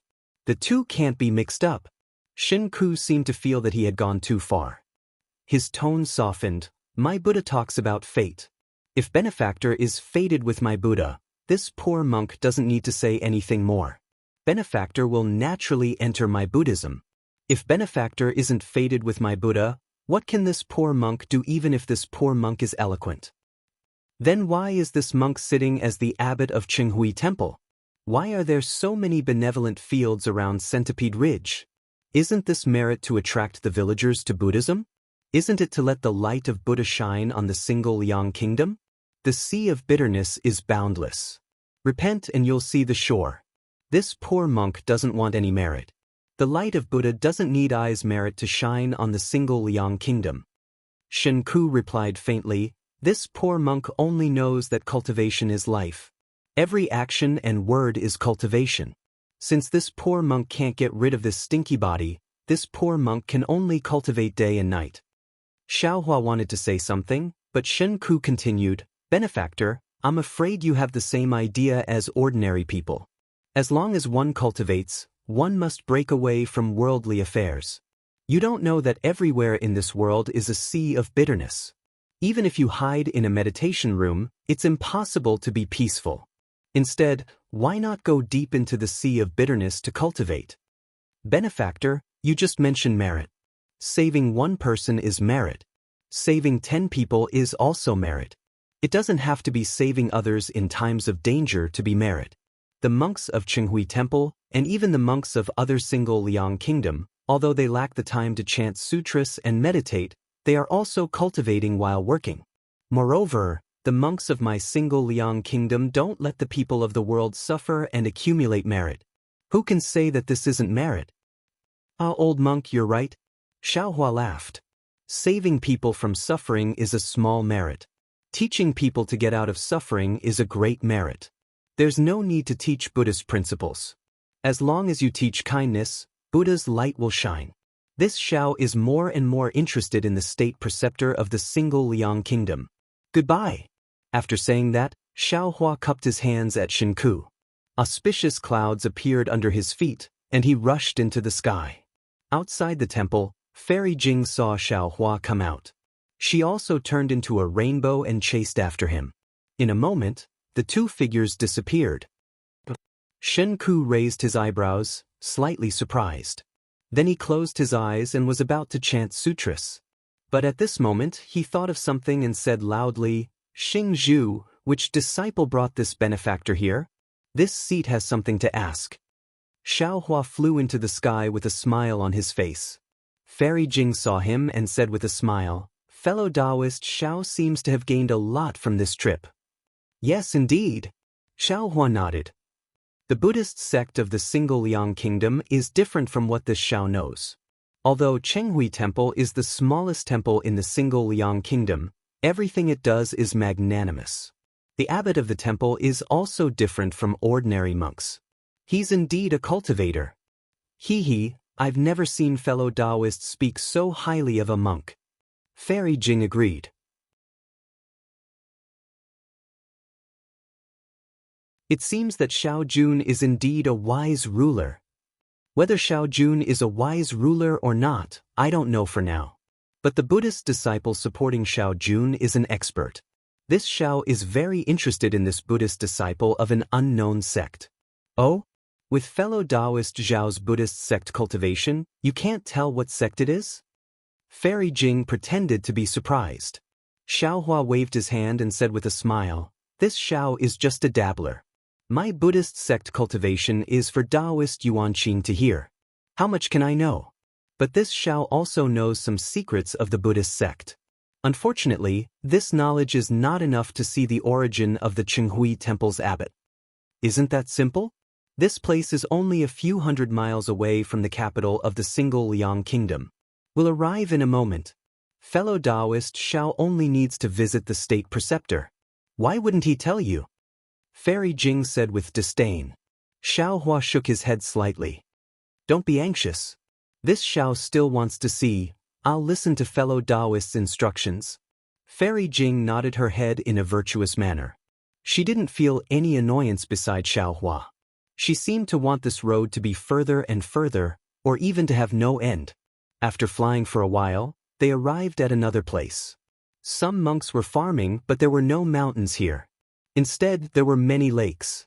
An exquisite temple was built between the lakes and mountains. Xiaohua didn't hesitate to descend from the cloud. What Xiaohua didn't know was that not long after he landed, a Buddhist light flew out from the Chenghui Temple of the Taowu mountain range.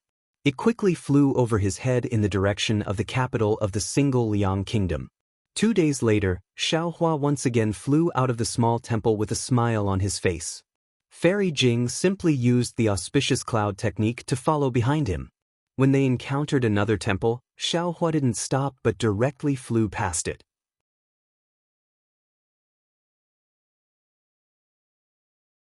It seemed that he was satisfied with what he saw in the two temples.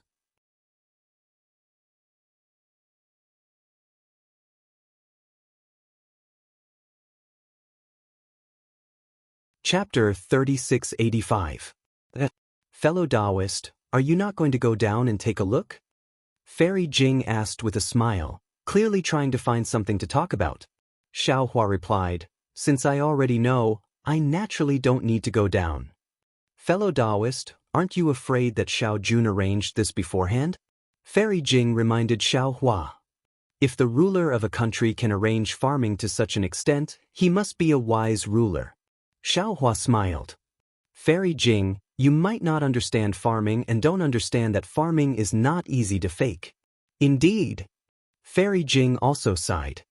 Although I am in charge of a country, most of the country's affairs are handled by the ruler. I only deal with the provocations of Confucian cultivators and my own cultivation. Right. Speaking of which, I finally understand why Xiao Jun wants to go to Yaotai Mountain. And I already know. Fairy Jing pursed her lips and smiled. Although these Buddhist disciples cultivate, not many of them cultivate Buddhist protective divine abilities. This way, it will be difficult for the Chanyang country to resist the provocations of the nearby Confucian cultivator country. That's right. Nothing in the world is perfect. Advantages always come with disadvantages. Xiao Hua sighed. The Chanyang country's state teachers' actions have made the people rich, but the country isn't strong. Since the country isn't strong, it's hard to protect the happiness of the people. Xiao Jun probably saw this and went to Yaotai Mountain after traveling thousands of miles. No matter what, he's still better than that Xiao Jian who tricked you. Fairy Jing sneered. Then she was suddenly stunned.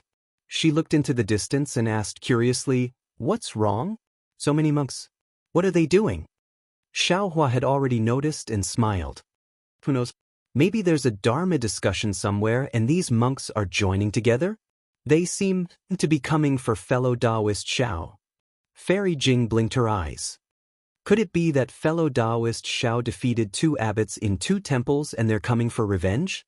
Xiao Hua rubbed his chin and thoughtfully looked into the distance. His figure slowly slowed down. A few miles ahead of him, there were about a dozen monks sitting cross-legged in the air.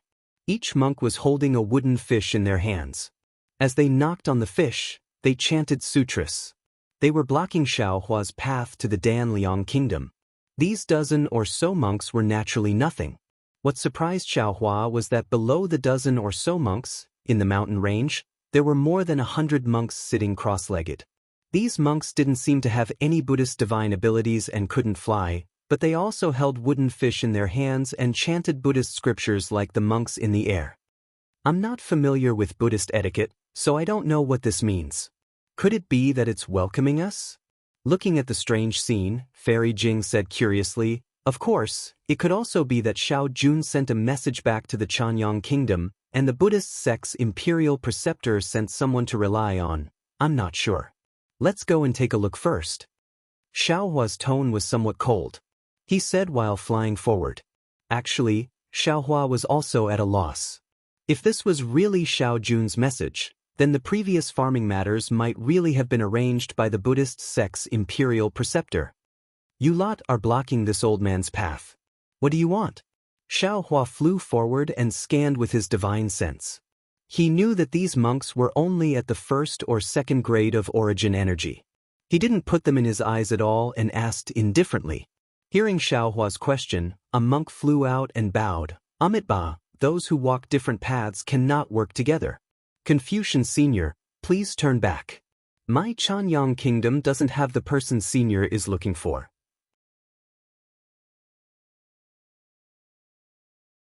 Do you know who this old man is looking for? This poor monk doesn't know. The monk's expression didn't change. Although my Chanyang kingdom was founded by a Buddhist sect, the imperial preceptor doesn't care about the matters of immortals and Buddhas. He only wants the citizens of the Chanyang kingdom to live a peaceful life. Therefore, I ask Senior to return to where you came from. Can you block this old man's path? Xiao Hua sneered. Do you have the qualifications to give this old man orders? This poor monk doesn't dare. After the monk finished speaking, he returned to his original position and sat down cross-legged. He lowered his head and chanted Buddhist scriptures. Xiao Hua snorted coldly. The clouds around him surged as he charged towards the monks. His powerful aura pushed the monks away before he could get close. Although the monks weren't thrown off their feet, they still opened up a path for Xiao Hua to calmly fly through. These monks are very strange.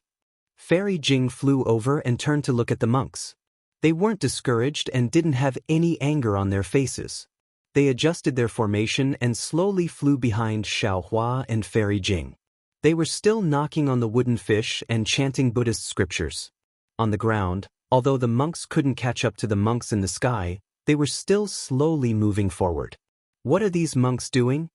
Xiao Hua was a bit angry because when he scanned with his divine sense, there were monks blocking the sky every few dozen li obviously, They weren't willing to let Xiao Hua enter the capital of the Chanyang kingdom. Moreover, these monks had low cultivation. They didn't even spare Fairy Jing a glance, let alone Xiao Hua. This concubine doesn't know either. Fairy Jing smiled bitterly. It seems that the capital of the Chanyang kingdom has some unspeakable secret that they don't want fellow Daoist Xiao to see. If I had known earlier, I wouldn't have gone to Qinghui Temple.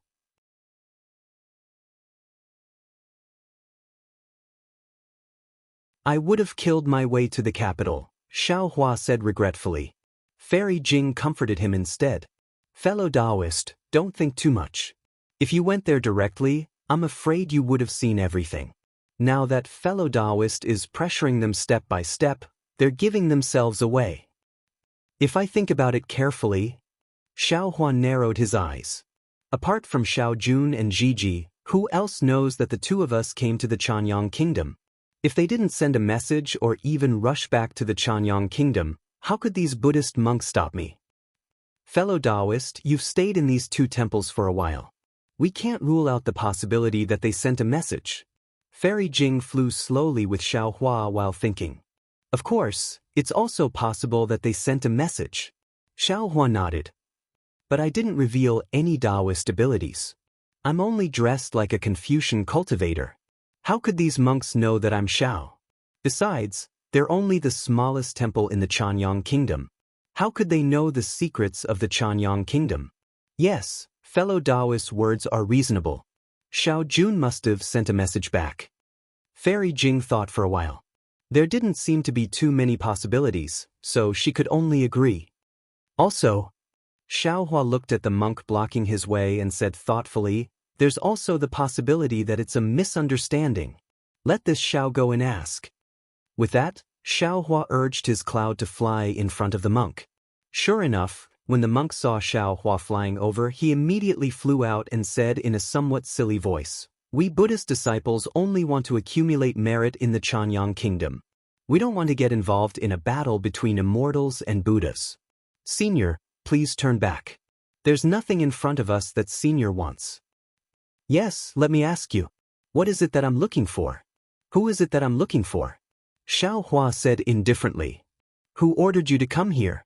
Has Xiao Jun already returned? This poor monk doesn't know what Senior is talking about. The monk wasn't angry. He put his palms together and said, the sea of bitterness is boundless. Turn back and the shore is before it's too late. Xiao Hua was a bit angry and said sternly, fine, this old man will only ask you one thing. Has Xiao Jun already returned to the Chanyang kingdom? If the Xiao Jun you're talking about is the king of my Chanyang kingdom, then this poor monk can tell Senior where the king is if not in the dragon court. The monk said indifferently, however, although Senior is a Confucian expert, my Chanyang kingdom is a Buddhist country. There's Buddhist light shining in the kingdom. Senior, go. Not waiting for the monk to finish speaking, Xiao Hua sneered, opened his mouth, and a mouthful of true qi rushed out, causing the monk to tumble down, and said, this old man wants to find someone. Actually, you juniors can stop me. Call Xiao Jun out for this old man. Senior, please turn back. Please turn back. When a monk fell down, dozens of monks stood up. The monks behind the monk immediately knocked on the wooden fish and chanted something as though they were chanting scriptures. Each of them even used Buddhist divine arts. Xiao Hua was quite noisy when he heard it. It was like a swarm of flies were flying around his ears. Xiao Hua raised his hand and wanted to fling it out. However, after thinking about it, he didn't want to waste time with these little monks. He activated the clouds around him and rushed over again. Just like before, he flew away easily. Hee. It was rare for Fairy Jing to see Xiao Hua so impatient. She pursed her lips and chased after him. Where is Xiao Jun? Not long after, another group of monks appeared. Their cultivation had clearly increased. Xiao Hua didn't say anything and immediately shouted, hurry up and tell him to come see me. Amitba. The unknown monk put his palms together and said, Senior, please turn back. My family's grandmaster said that the person Senior is looking for is not in the Chanyang kingdom. Senior, please don't go any further. Without waiting for the monk to finish, Xiao Hua flew over the monk's head. The monk could only lead the group of monks to chase after him. Fellow Daoist Xiao, please calm down. Fairy Jing knew that Xiao Hua was deceived by Xiao Jian and Xiao Jun again and again. She was really angry. She hurriedly whispered, perhaps there really is a misunderstanding. And indeed. I asked where Xiao Jun was, but they said the person I was looking for wasn't here. This person and Xiao Jun might not be the same person. Although Xiao Hua was angry, he didn't lose his head. He nodded and said, actually, if they weren't both surnamed Xiao, I wouldn't have bothered with them. Hee hee, and you say you're not angry. Fairy Jing heard Xiao Hua say, and chuckled. All right, there are more monks blocking the way. I'll ask them carefully. Xiao Hua's face was a bit red. The matter between Xiao Jun and Xiao Jian was after all the master of the Chanyang kingdom. Everyone knew that even an upright official couldn't resolve family matters. It was normal that Xiao Hua couldn't tell. In front of Xiao Hua was a short and shriveled old monk. He didn't look young. Xiao Hua stood in the air and cupped his hands. Venerable, please. Amitba, Senior, please return. The old monk didn't beat around the bush with Xiao Hua. He put his palms together and went straight to the point. You're tuning in to the Wang Lin's Journey YouTube channel. Don't forget to subscribe and join us on this journey to catch the most captivating stories.